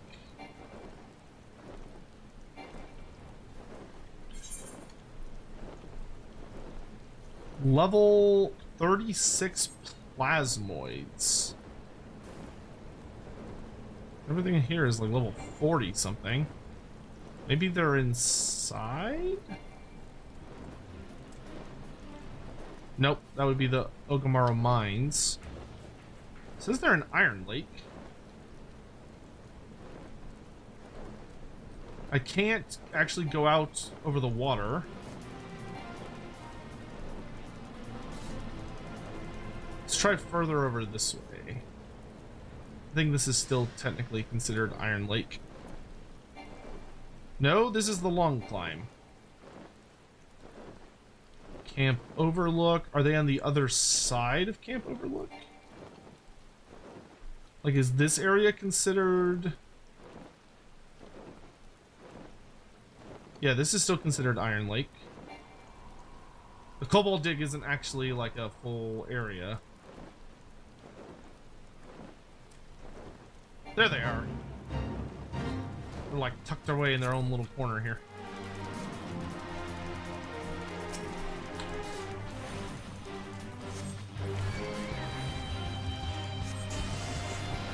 Sai, thank you for the super chat. You should also listen and read to the entire Inquisitor saga, Eisenhorn, Ravenor, Beckwin, before playing Dark Heresy, as Dan Abnett goes into great insight into the complexities of the Equation factions.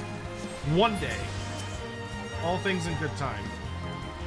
Next, though, I am listening to whatever the next Horus Heresy book is the next audio book I'm doing. I need to sit down and make some book reviews.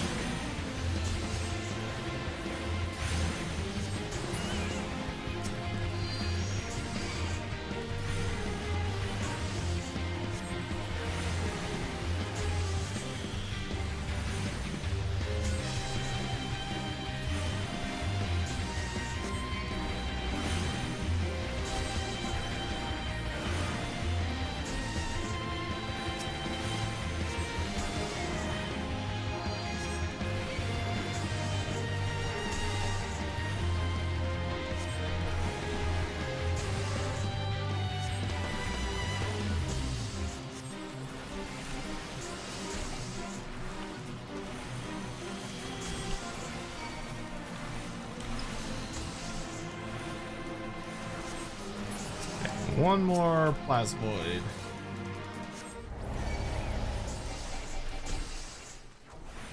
No, Hawk, that's probably not going to be for a bit.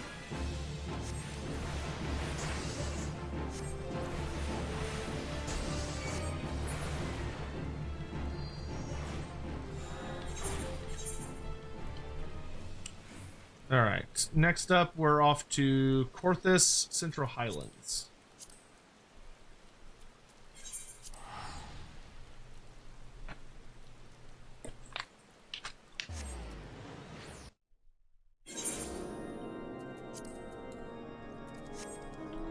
Yeah, interestingly, older editions, it's not as much in the more modern editions, but in the older editions of Warhammer, the Harpies also were like sirens. So they were known to like sing and use their singing voices to like lure in hapless humans, especially. Who would be drawn to their songs and not realize what they were until they were too close. Far short is all set. Nice. Excellent news.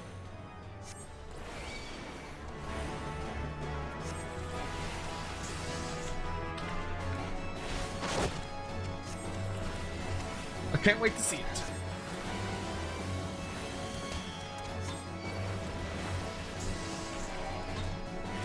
Don't more modern Harpies have a shriek? Yeah, I would say it's still vaguely implied that some of them have siren capabilities, but it would depend on like the subspecies of Harpy you were dealing with. There will be those of their kind that have that, I mean, that's still fun because that sort of gives you like almost like a local diversity thing, where like maybe it's like the Harpies of a certain region still have that siren-like ability, whereas those of like say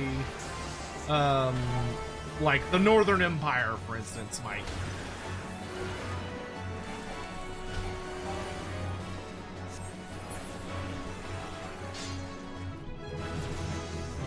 Bum, bum, bum, bum.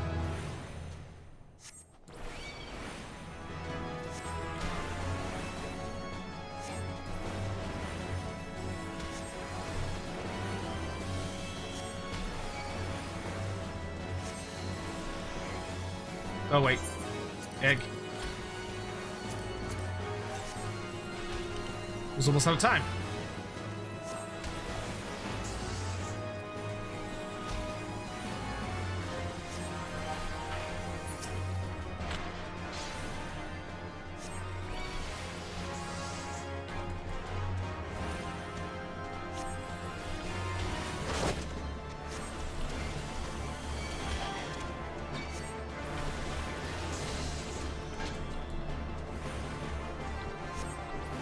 I look like the harpies from Elden Ring for that. Oh, they sing, don't they? Like full on sing? I need to start my Elden Ring playthrough. I need to get that going soon.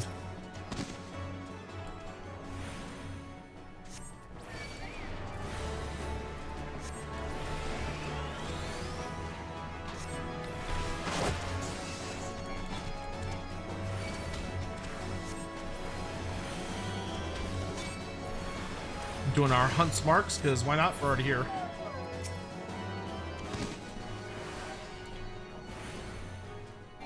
Pikachu!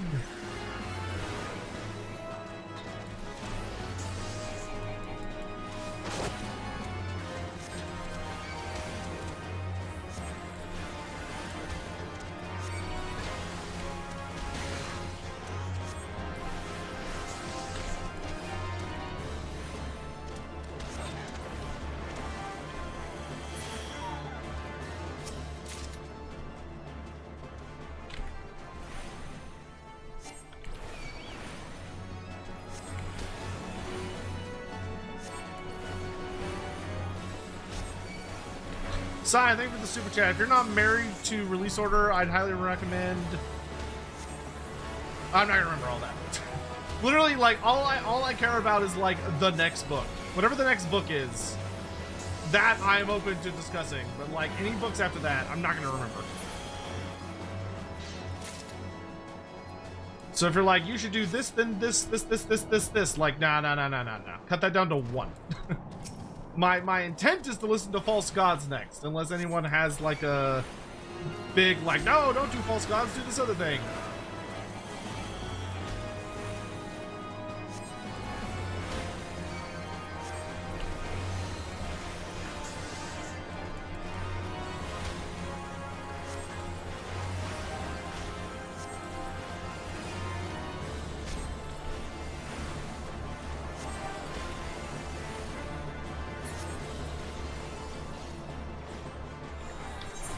Alright, that's done. We need... Oh, Feral Crocs. I know where those are.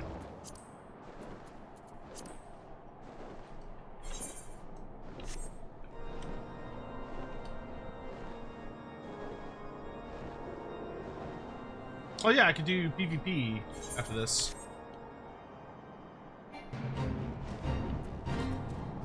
And it's a fate. How perfect.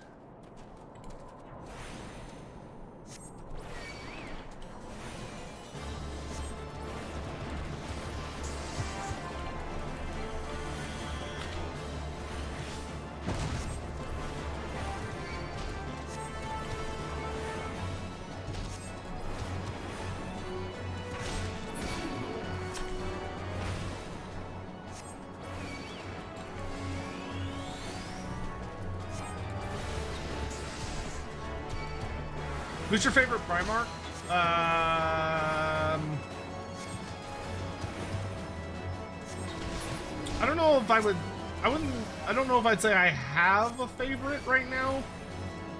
They're all kind of the same-ish to me. I would say I guess Vulcan.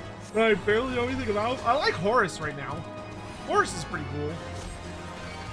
But I don't know how long that's gonna last. Like I enjoyed Horus and Horus Rising. He's only a little bit of a hypocrite, which is understandable given his dad.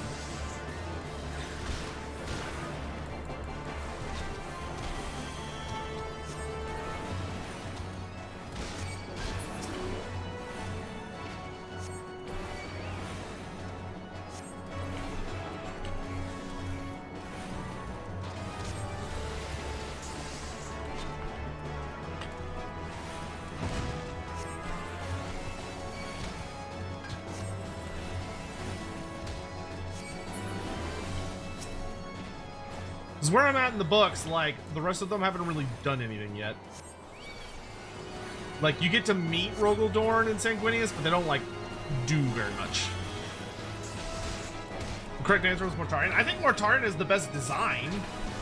Like, of all, like, if I was held at gunpoint and they were like, you have to buy a Primarch mini for your collection, who's it going to be? It would be Mortarion.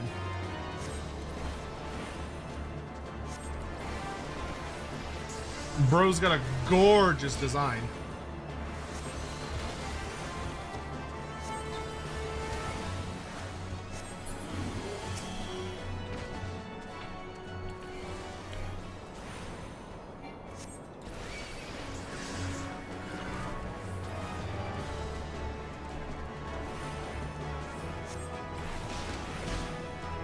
Elden Ring tomorrow? Probably not. I want to finish my Kolek Sunnier campaign, so we're probably going to play Kolek tomorrow. I think we'll start Elden Ring this upcoming Monday. Will probably be the best time to start Elden Ring. That way I can like get it on the schedule a couple days in advance.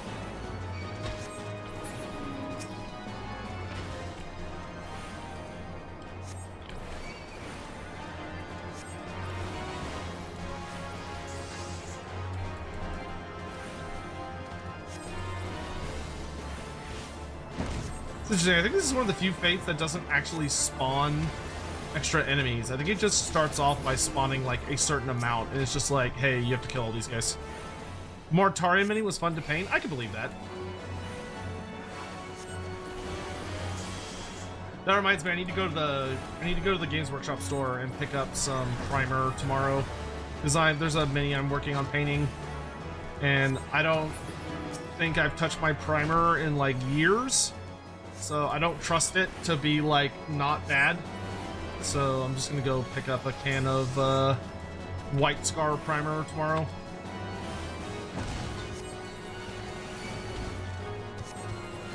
Especially white primer. If it was like black primer, it'd be a little more like, eh, whatever. But like, I don't fuck around with white primer. White primer, you gotta get good shit. Alright, all that's left is the Golden Fleece in Eastern Thanalan. Consummate X100. How does the politic in Ultuan work? Are there kings in the Elven kingdoms? No. Do they rule their kingdom independently? Kind of. What power does the Phoenix King have over them? Not as much. So the Phoenix King, he is the only king. There's only one king. Everyone else is a prince or a princess or something below that. The Phoenix King is... I'm going to be honest with you that this is a better question for Andy than me when it comes to off top of the head stuff. The Phoenix King is like the genuine ruler monarch of the Ulthuan, but he does have vaguely limited authority. I think he has more authority than the I believe he has more authority than the Emperor does of like humanity, or not humanity, of the Empire. Like I think he has significantly more authority than the Emperor does. So like because he can actually make like notably grand decrees that will have a significant amount of influence on the whole of Ulthuan, instead of just focusing on ooh. This little turd kind of hurts.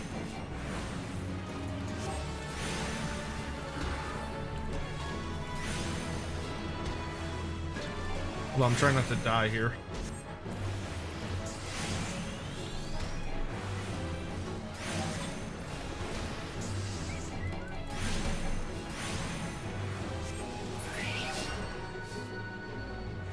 Yeah. I have to kill 5 of those things? Oh. I gotta make sure I'm full health here. Full mana too, actually.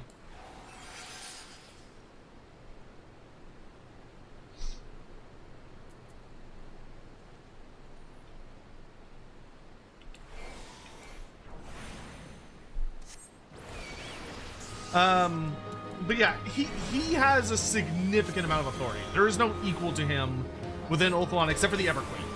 The Everqueen is like the one other figure that can essentially like contest him when it comes to decrees and like level of authority. But it's definitely not God fuck, this thing hurts.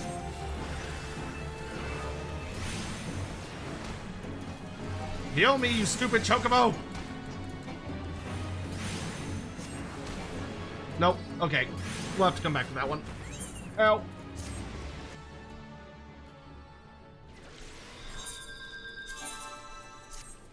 Damn. Golden Fleece got hands. Alright, let's do some PvP.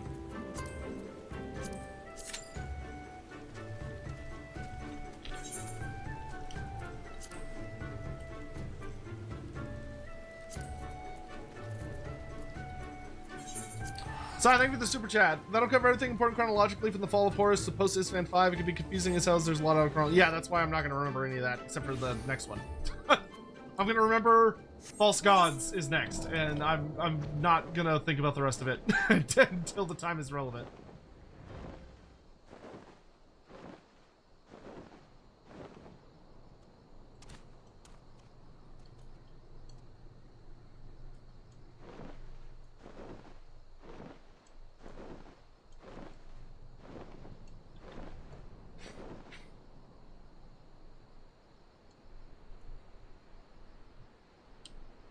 I know I can kill a Golden Fleece. It just seems like I've got to have like all of my abilities ready.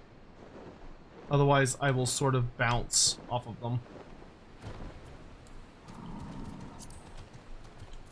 Also start as far away as I possibly can. Alright.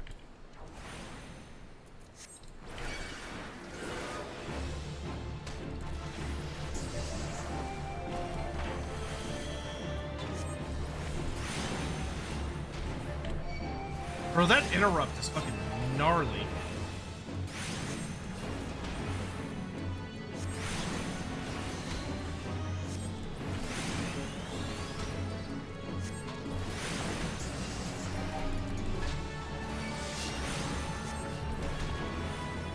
Oh, it sucks when I shoot and it does 0 damage. That is a bad feel, man. Fire miss. Fire does some damage. Oh. Yeah, I think I have to have all my abilities off cooldown. Otherwise, that thing eats me for breakfast. I'm gonna pee real quick. Alright, I'm gonna use the restroom. I'll be right back. Oh my god, it's already 2 in the morning. Jesus.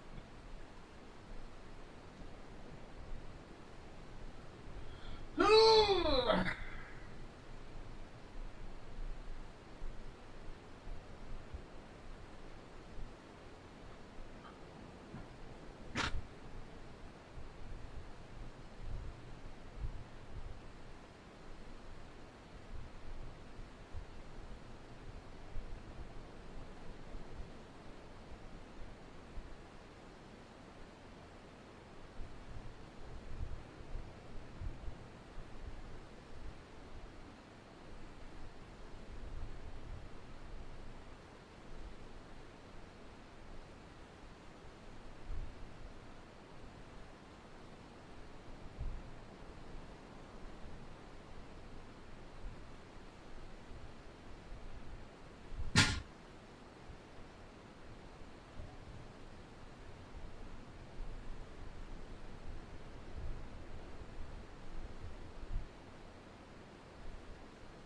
Oh god, all my cooldowns are off. I shall kill myself here. Another Golden Fleece. Oh shit, I'm out of mana. I calculated, but boy am I bad at math. Ugh.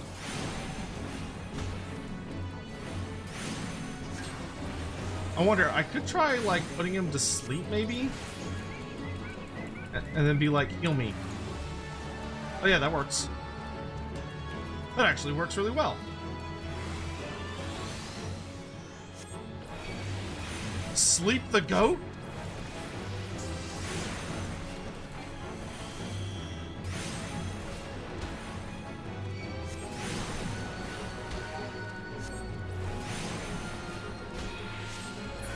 Okay, that actually worked really well.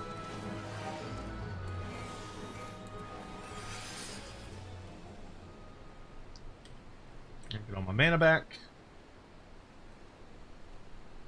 We need 2 more of those things. My chair sinking? Yes, it is. Stop it! Shit. Alright.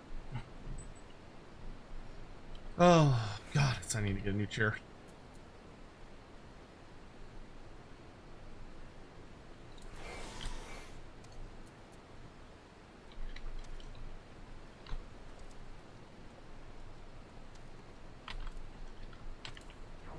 Alright, here we go. Phew.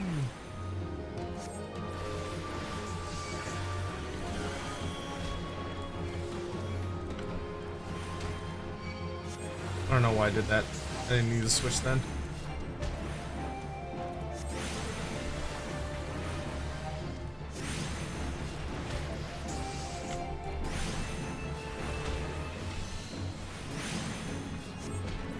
Okay, let's try casting sleep.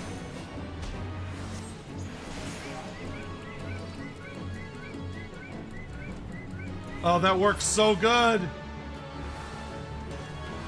That works so well. Sleep OP? Sleep OP strat?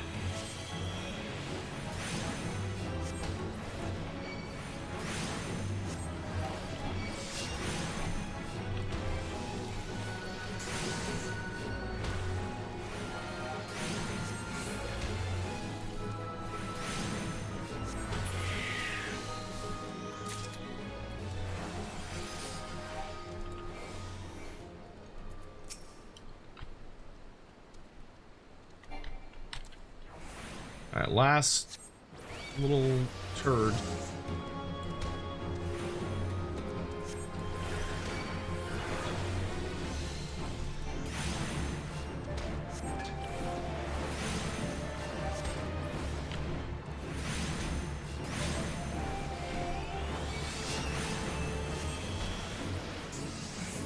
Oh, sleep, sleep, sleep, sleep, sleep, sleep, sleep, sleep, sleep, sleep, sleep! Oh.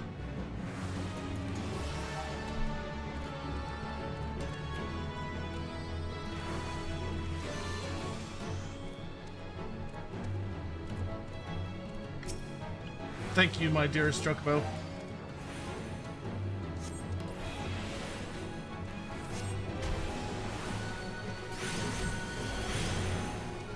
Get owned, please!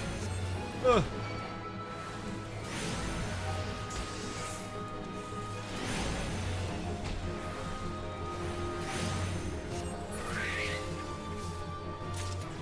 Yeah! Oh, nice. I got us to 35. Woo! We learned Umbral Soul. Grants Umbral Ice. Restores an amount of mana. Consumer it with your stacks of Umbral Ice. Grants Umbral Ice 3 and restores 10,000 MP when used outside of combat. That's cool. Put that down there. And Fire 3 is... So Fire 3 doesn't stack with Fire 1, but it takes longer to cast. Okay. Nice. But that gave us a level up, which I will take.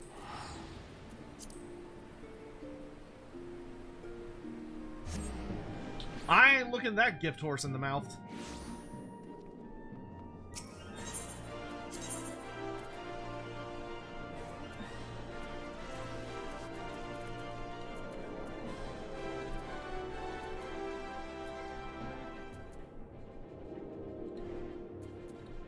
God damn it.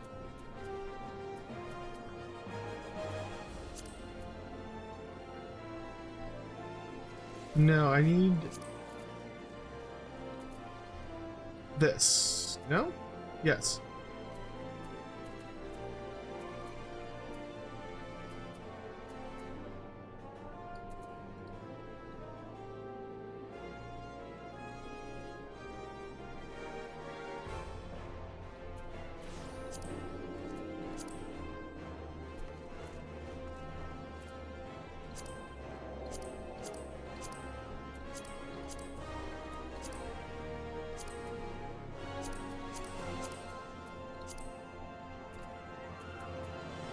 Cannot for the life of me remember what this place is.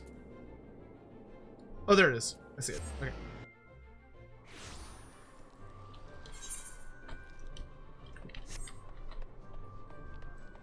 Fire 3 is useless for damage outside of specific circumstances, but it instantly switches you to Fire X3. Oh, okay, that's interesting.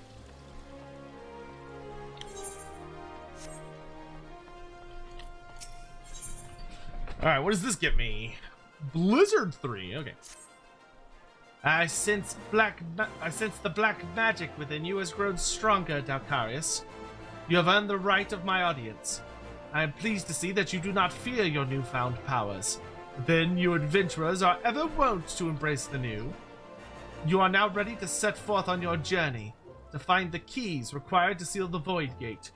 Hear me well, for mine are Master's own words, and his those of Nalthal himself. Hi, Almantis. The next key requires the blood of sacrifice. Travel to the Sagoli Desert in southern Thanalan.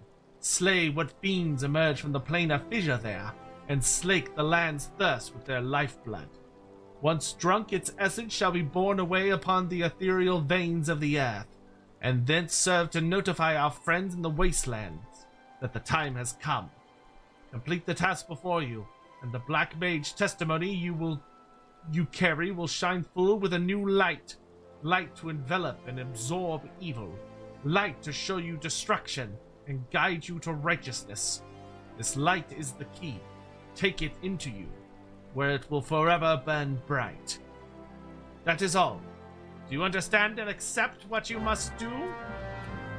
Yes, ma'am. I gotta go to the edge of the desert and blow stuff up. How are you doing, Al?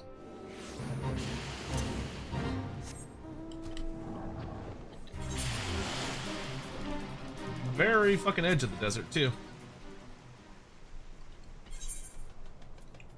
We only have one last hunt log section, and then we will have completed every single hunt log in the game. Crazy.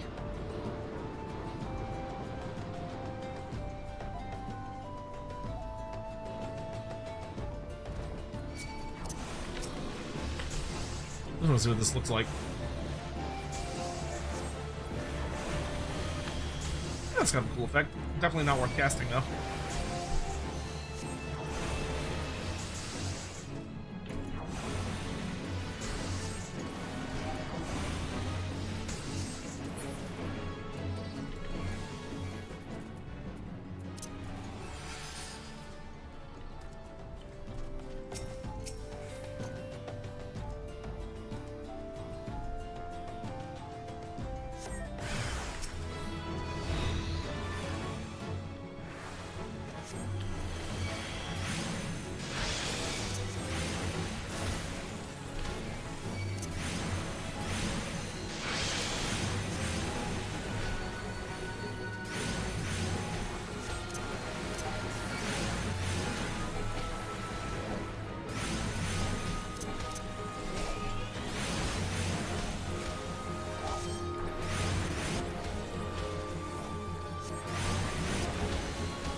Oh, interesting. Okay, so Umbral Soul has like a super short cooldown. That's interesting. Alright.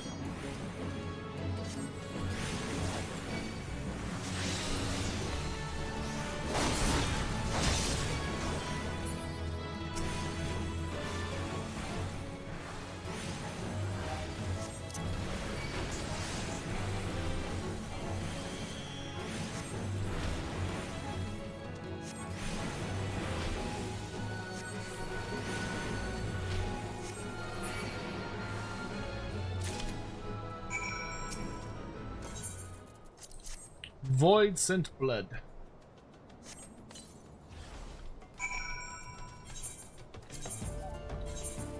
Once you go black, you'll never go back, is the name of this quest, which is kind of... that's a little crazy for a quest name. They leave the first part implied, but that's definitely what they're referring to, which is like... I mean, alright! A little on the nose, don't you think?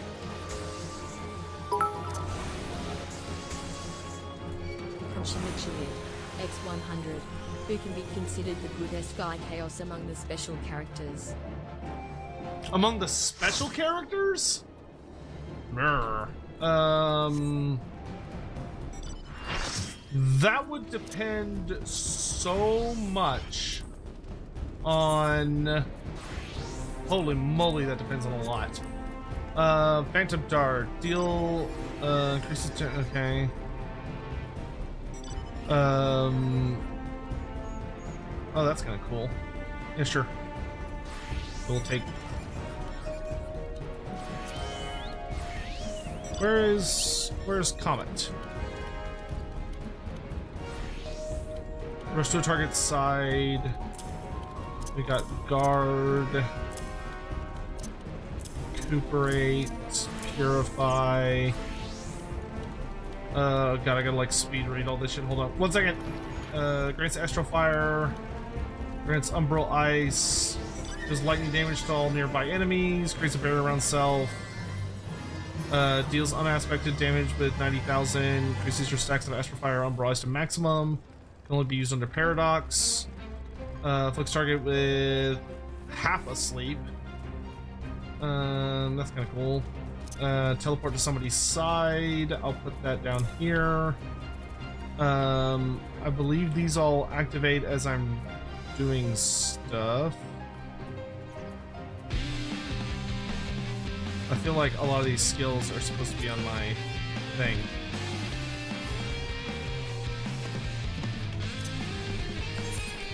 Where am I going? I need to go this way.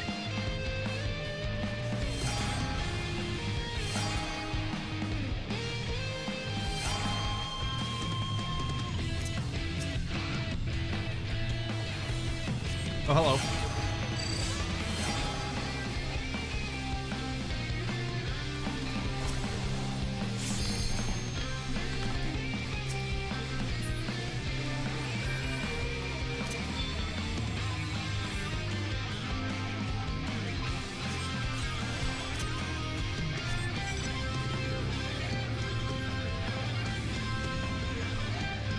Oh, transpose is mostly obsolete. Okay, that makes sense.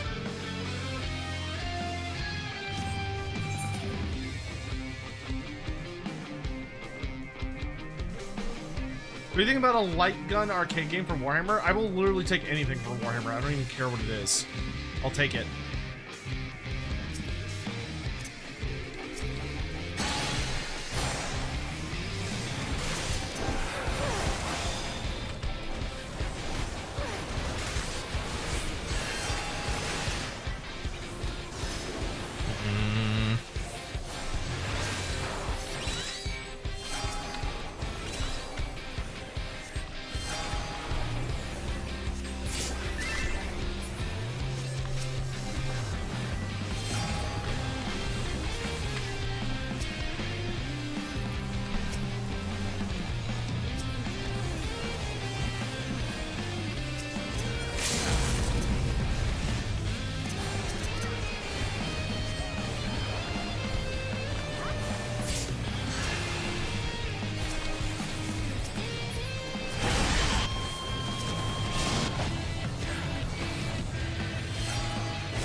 I feel like there's a bunch of actions missing from my thing. Also, how long is this fucking ult last? Jesus Christ.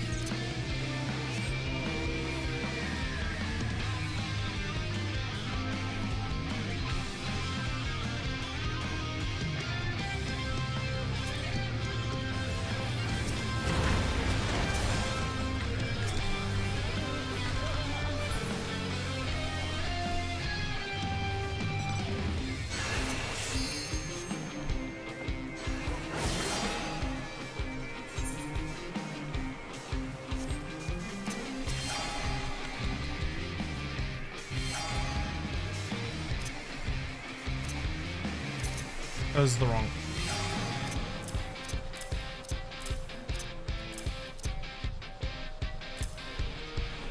I am caught between a rock and a hard place.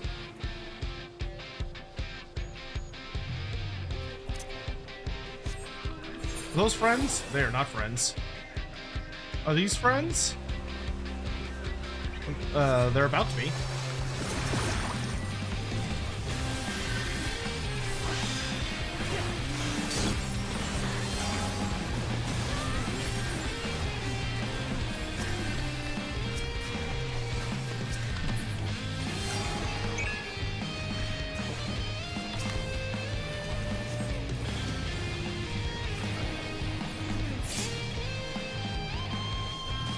Okay, I've got to like PvP profile.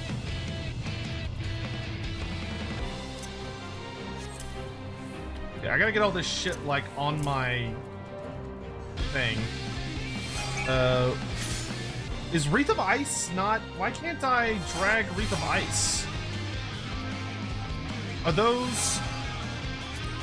Oh, it cannot be assigned to hotbar. Cannot be assigned to hotbar. Okay, if I would read, that would probably help. Lethargy. Okay. Got it.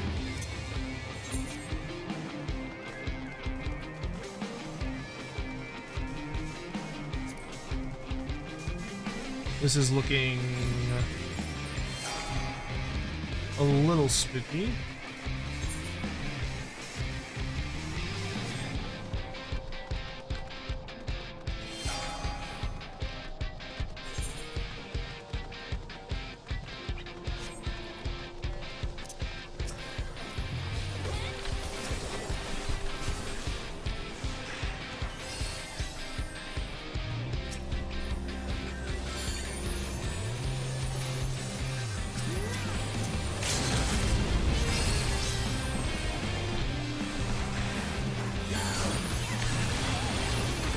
Oh, there it is.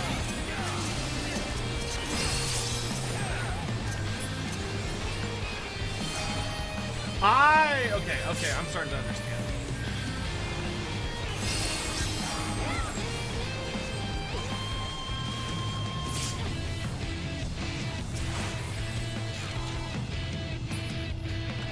I'm starting to pick up what this is putting down. Okay, so lethargy is a debuff. What is this? Heal unaspected, absorbs 50% as healing. Oh, that's very nice. Elemental weed changes to Wreath of Ice when under the effect. Okay, so that changes depending on what I'm doing. Okay.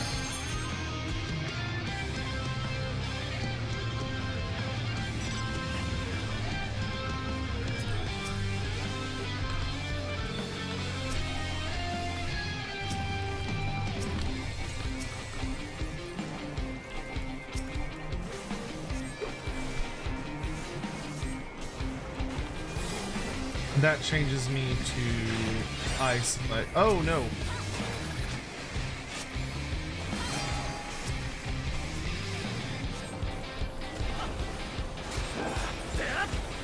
Uh-oh. Oh god, oh god, oh no. Ulted.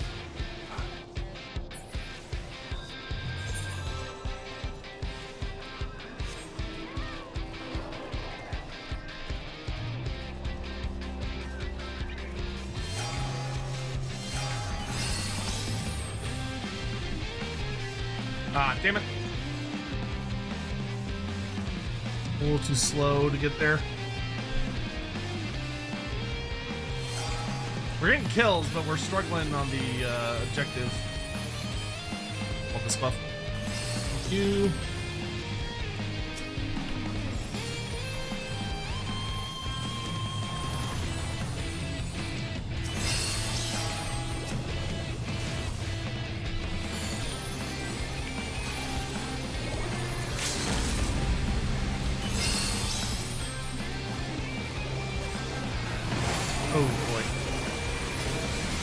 Oh boy.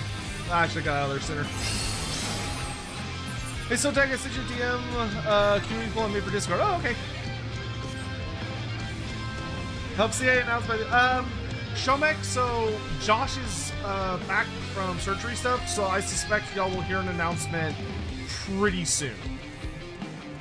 Because Josh is the one that'll run all that stuff. So he's back now. So I suspect y'all will hear news pretty ding-dang soon.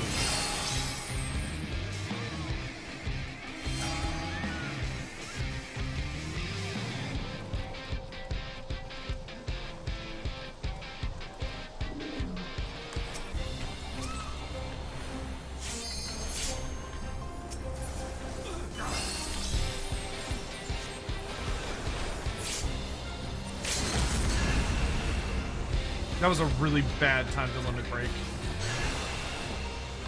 There's no one for me to target. I am not a smart man.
Damn it.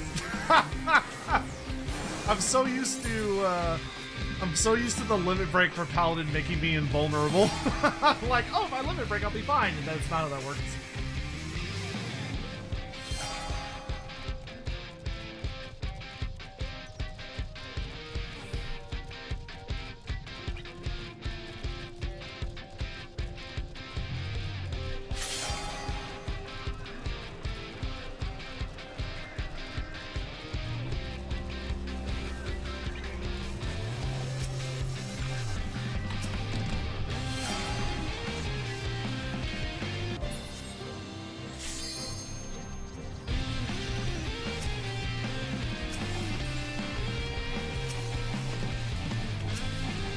Ah, I wish I was playing hard.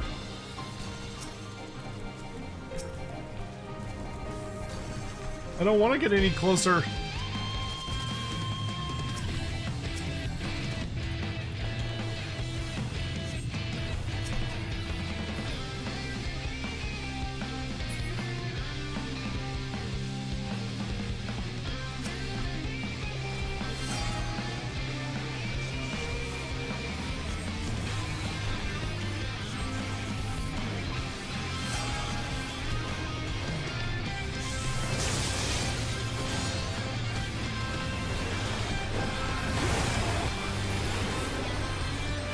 Woo, this blast is squishy. How am I enjoying the AOS League so far? It's been good. I've had a good time with it. I'm looking forward to my next game. I've been told my next opponent is pretty ding-damn scary. He has a very, very good list apparently, so I'm looking forward to it.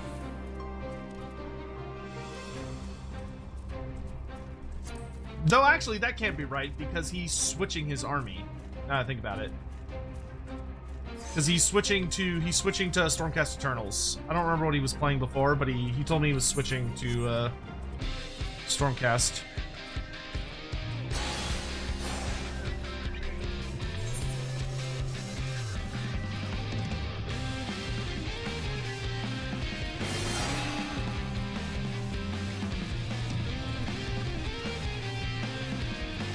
Well, we're just gonna let them fight amongst themselves. So if we can't go... They have 4, right? Yeah, they're good.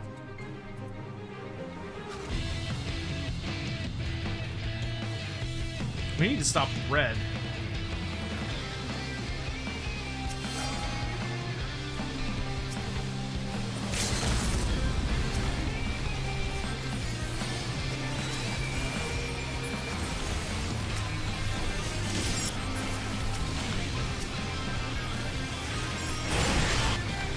Oh, that hurt.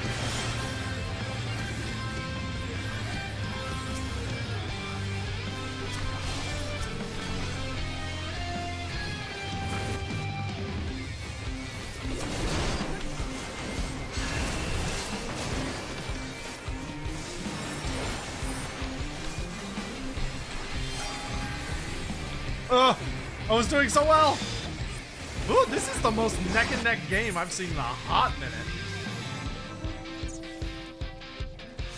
Oh, that's right. I'm playing Aleph. Yeah, I'm playing Aleph next.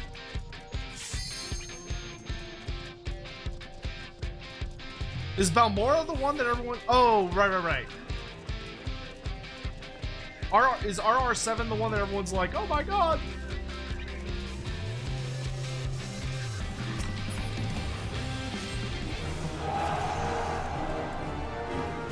Well, we lost, but I got a shitload of experience, so you won't catch me being sad.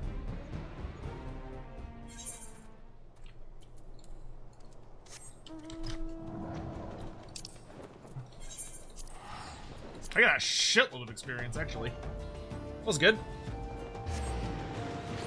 Have you seen the Disco Elysium light game for Vampire the Masquerade? I have. It hasn't come out yet, right?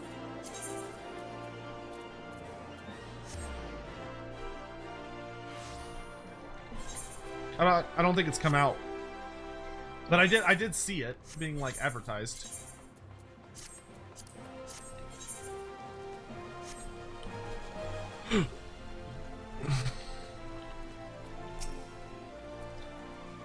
It is done then, but the blackness you have awoken has yet to settle within you. Time is needed, Dalcarius. Pray be patient. Continue to practice your mastery of the arcane. And come to me once more when the Dark God is as much as you as you it. Hooray!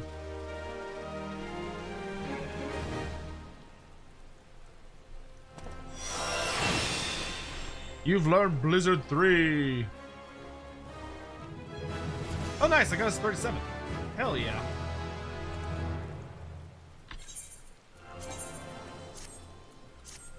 Okay, so let's put these down here because these are meant more for me to switch. So we'll eventually probably replace, like, transpose with those.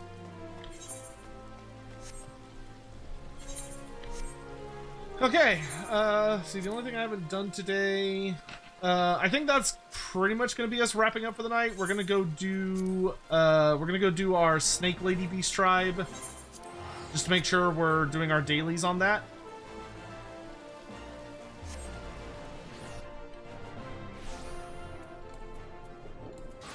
Nope. There we go.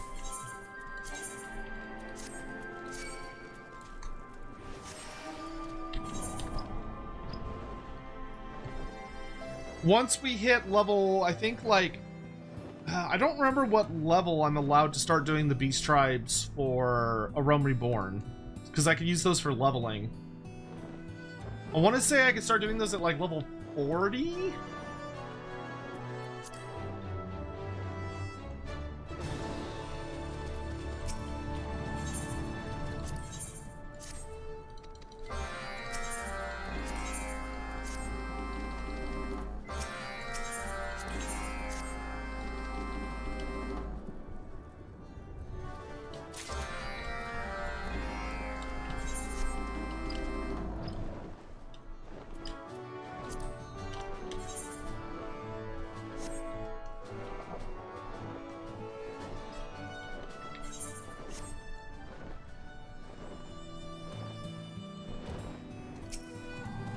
Yep, we can grab all our machine wreckage shit here.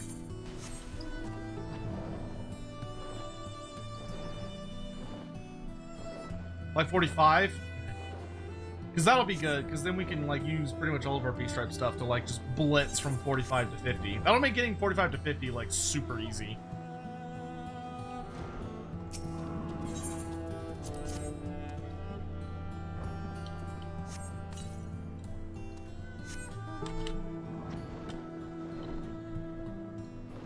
Gotta heal the contaminated roots.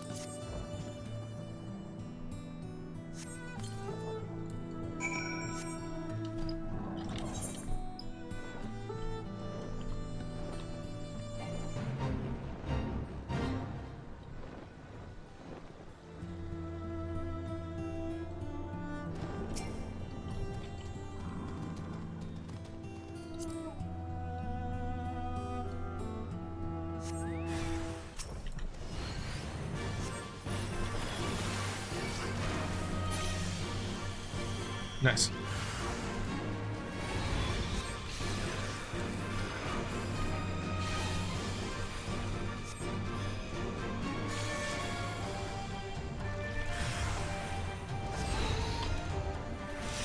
Severely severed slug.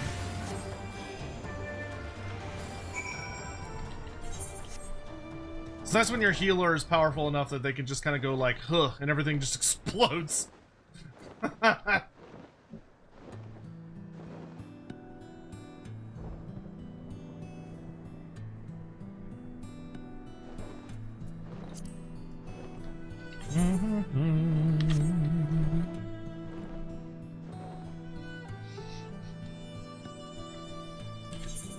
So that means tomorrow, we have a pretty good chance of getting our Black Mage to 50 because we just got to get within that range of doing the B-Stripe quest, and that'll give us so much bonus experience.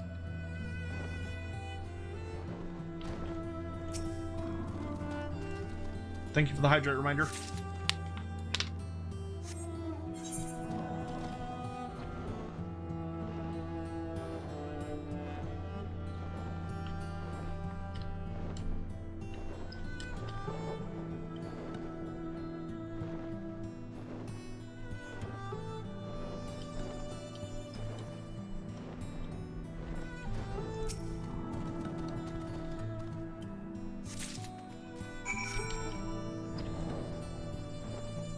It's a thunderstorm.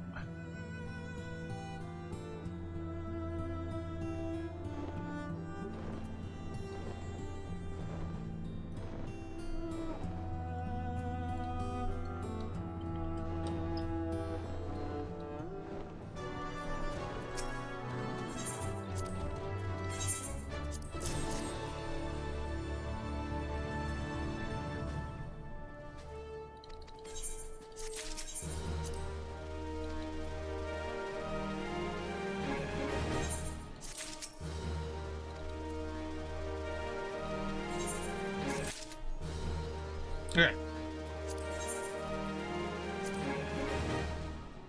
Almost halfway there. Alright. I don't think there's anything else we need to do today. We've done all the dailies that we can do on Black Mage. Yeah. So I think that is a reasonable place to call it a night. So tomorrow we will do. I think tomorrow we're probably gonna play some Total War. Hopefully during the day if I can get up at a reasonable hour. I'm gonna pop by Gridania. Actually, wait. I'm gonna pop by. Yes, Gridania real fast because I need to drop off a bunch of trade shit. Really enjoying all the AOS Lord content. Gordon stream gave me an elf lover appreciation for it. Oh, that's fun. Well, I'm not leaving just yet. I gotta go turn in shit. Or I gotta go see my lovely retainers who hold all my nonsense for me.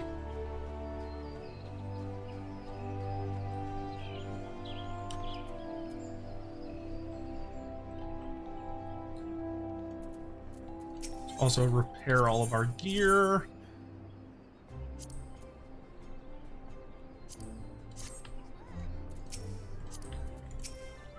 The really nice thing is I can also destroy and get rid of all of my, I can get rid of all the gear that I have that is below level 30. I don't need it anymore, which is super exciting.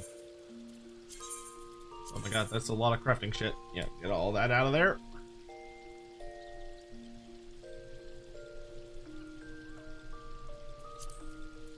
Okay, and then summon my bunny boy.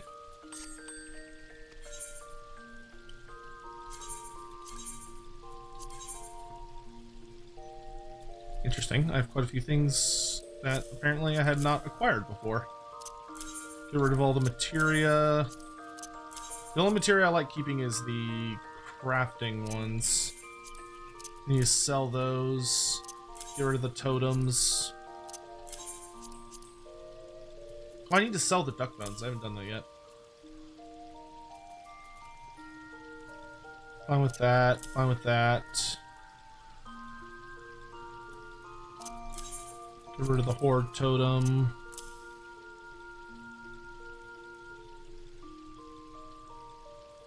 Alexander. Demon Totem. I don't trust those. I don't need those anymore. Alright, we can go sell some shit really fast over at the doctor. Not doctor, but whatever. Also, do I have any glamour dresser stuff that I can get rid of, like gear things?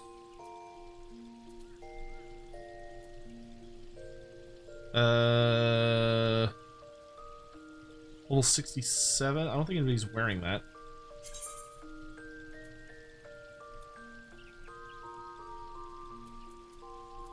I think I already have that, is why. Nope, nothing there. Survival boots, level 1. Yes, those may...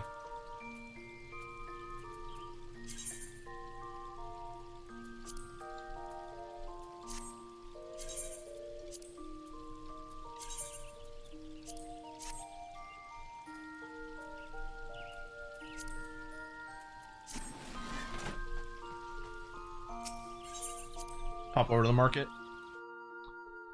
Sullen Goblin, hello, how are you? I hope you're having a lovely evening.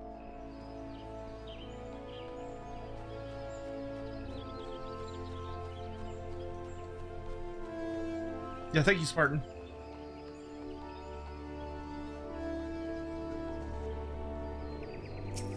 Alright, let's go over to the market.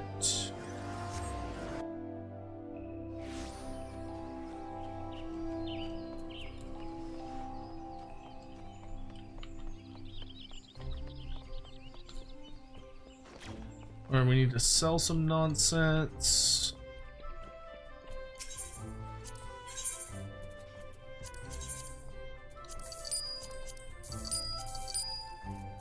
Alright, and I can also get rid of some shit from my inventory.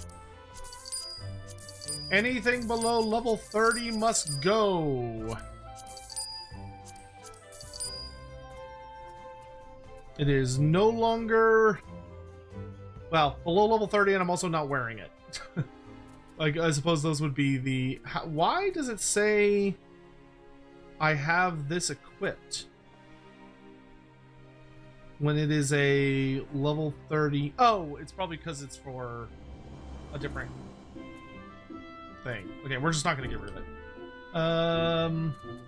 Okay, I think those are all fine. Get rid of the level 20 mask. Get rid of the level 16 mask. We can get rid of the level 5 hat. I should put the friendship circlet away. That's more for my crafting stuff, though. Get rid of that. Get rid of that. Get rid of that.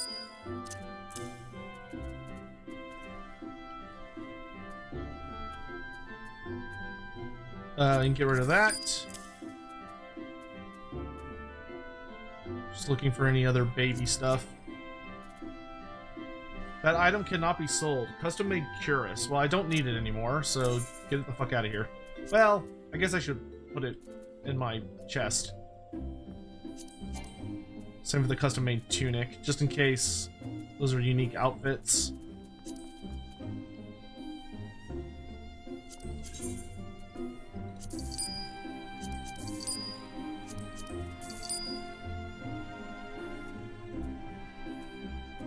Just looking for baby gloves.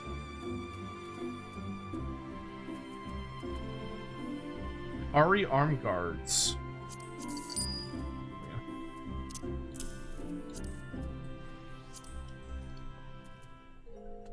No one should be wearing level 15 pants. Am I wearing level 15 pants? No. No one should be wearing these. Get rid of those.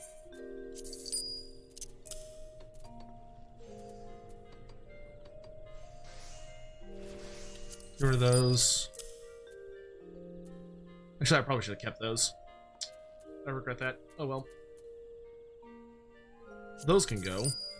Wait, what are the ones I just... Yeah. Because those could theoretically be worn by samurai. So we'll hang on to those, that's fine.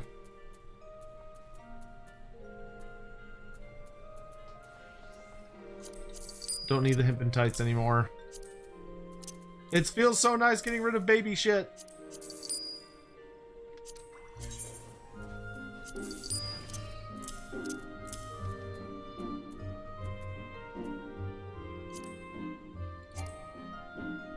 Brand new boots, okay.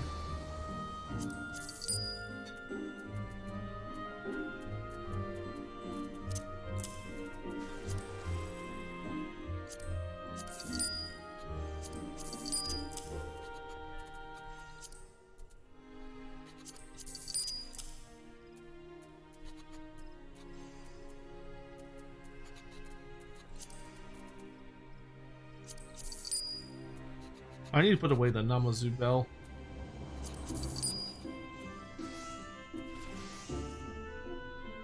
If it's above level 30, I'll keep it. But if it's below level 30, it is time to go.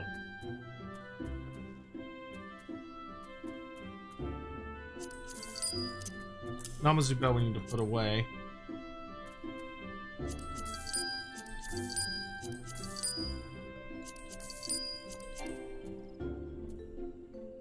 Dawn wrist guards cannot be sold. Interesting.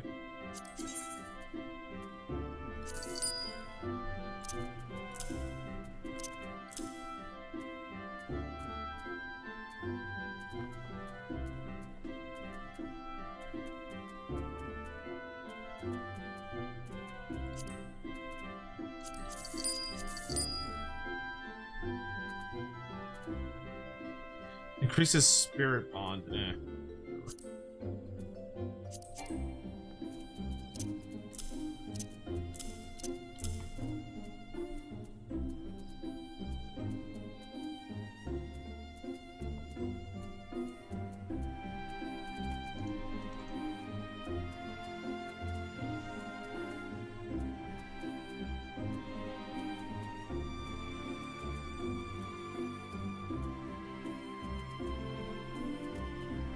Alright, we have officially gutted our inventories of trash.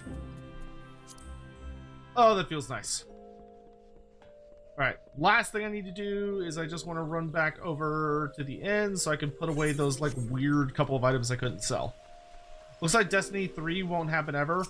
Yeah, it does seem like the Destiny universe is being put out to pasture.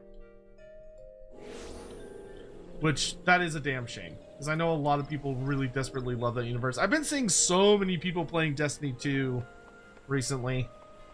Because it seems like they're all trying to like play it as much as they can before the servers go offline. Which is tragic.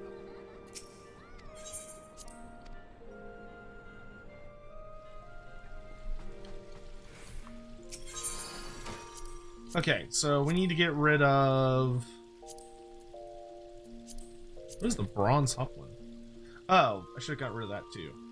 Well, I suppose no time to be present. Alright, so... It wasn't a hat, it was a body. Custom-made tunic. Custom-made cuirass. Custom-made robe of casting. Okay, those have all been put away.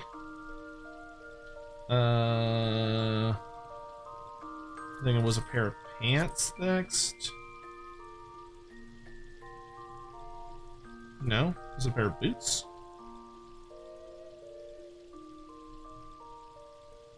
I know there's a pair of boots that's not in here for some reason. Oh, it's because I'm wearing it. Who's wearing it, though? It's the brand new boots. It says they're being worn by who?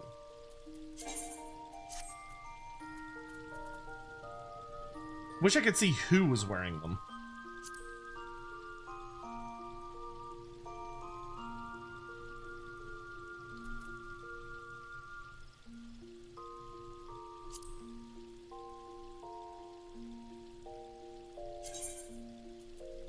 Oh, my machinist is wearing them. Why?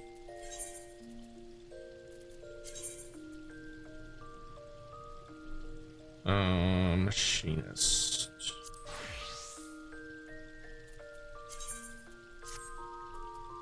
Take those boots off. I'll get you better boots.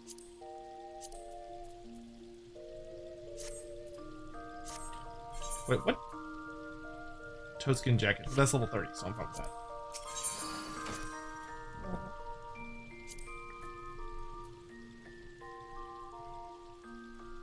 Interesting. I unequipped them, but they're still not showing up here. Oh, because I have to update gear set. Now they should not show up as... There we go. Brand new boots. In you go. Alright. My machinist is just going to look really dumb for a while, but I'm okay with that. Excellent. There we go. Just cleared out a ton of inventory space. You'll love to see it. Alright. That is going to be the end of Final Fantasy for tonight. It is 3 a.m. So I need to brush my teeth and go to bed. I slept way too fucking long yesterday. Anyway, thank you all for joining me. I hope you had a lovely time. We got to Black Mage, so that's great. We even got a little past. We got to 30. What were we at? 37, something like that when we ended. But in any event, I hope you all have a lovely day wherever you may be in the world, morning, afternoon, or evening. And I will see you all hopefully tomorrow for some Colex Sun Eater, and probably in the evening some more Black Mage leveling. Please do take care. Have a lovely night, and I'll see y'all around soon. Bye-bye.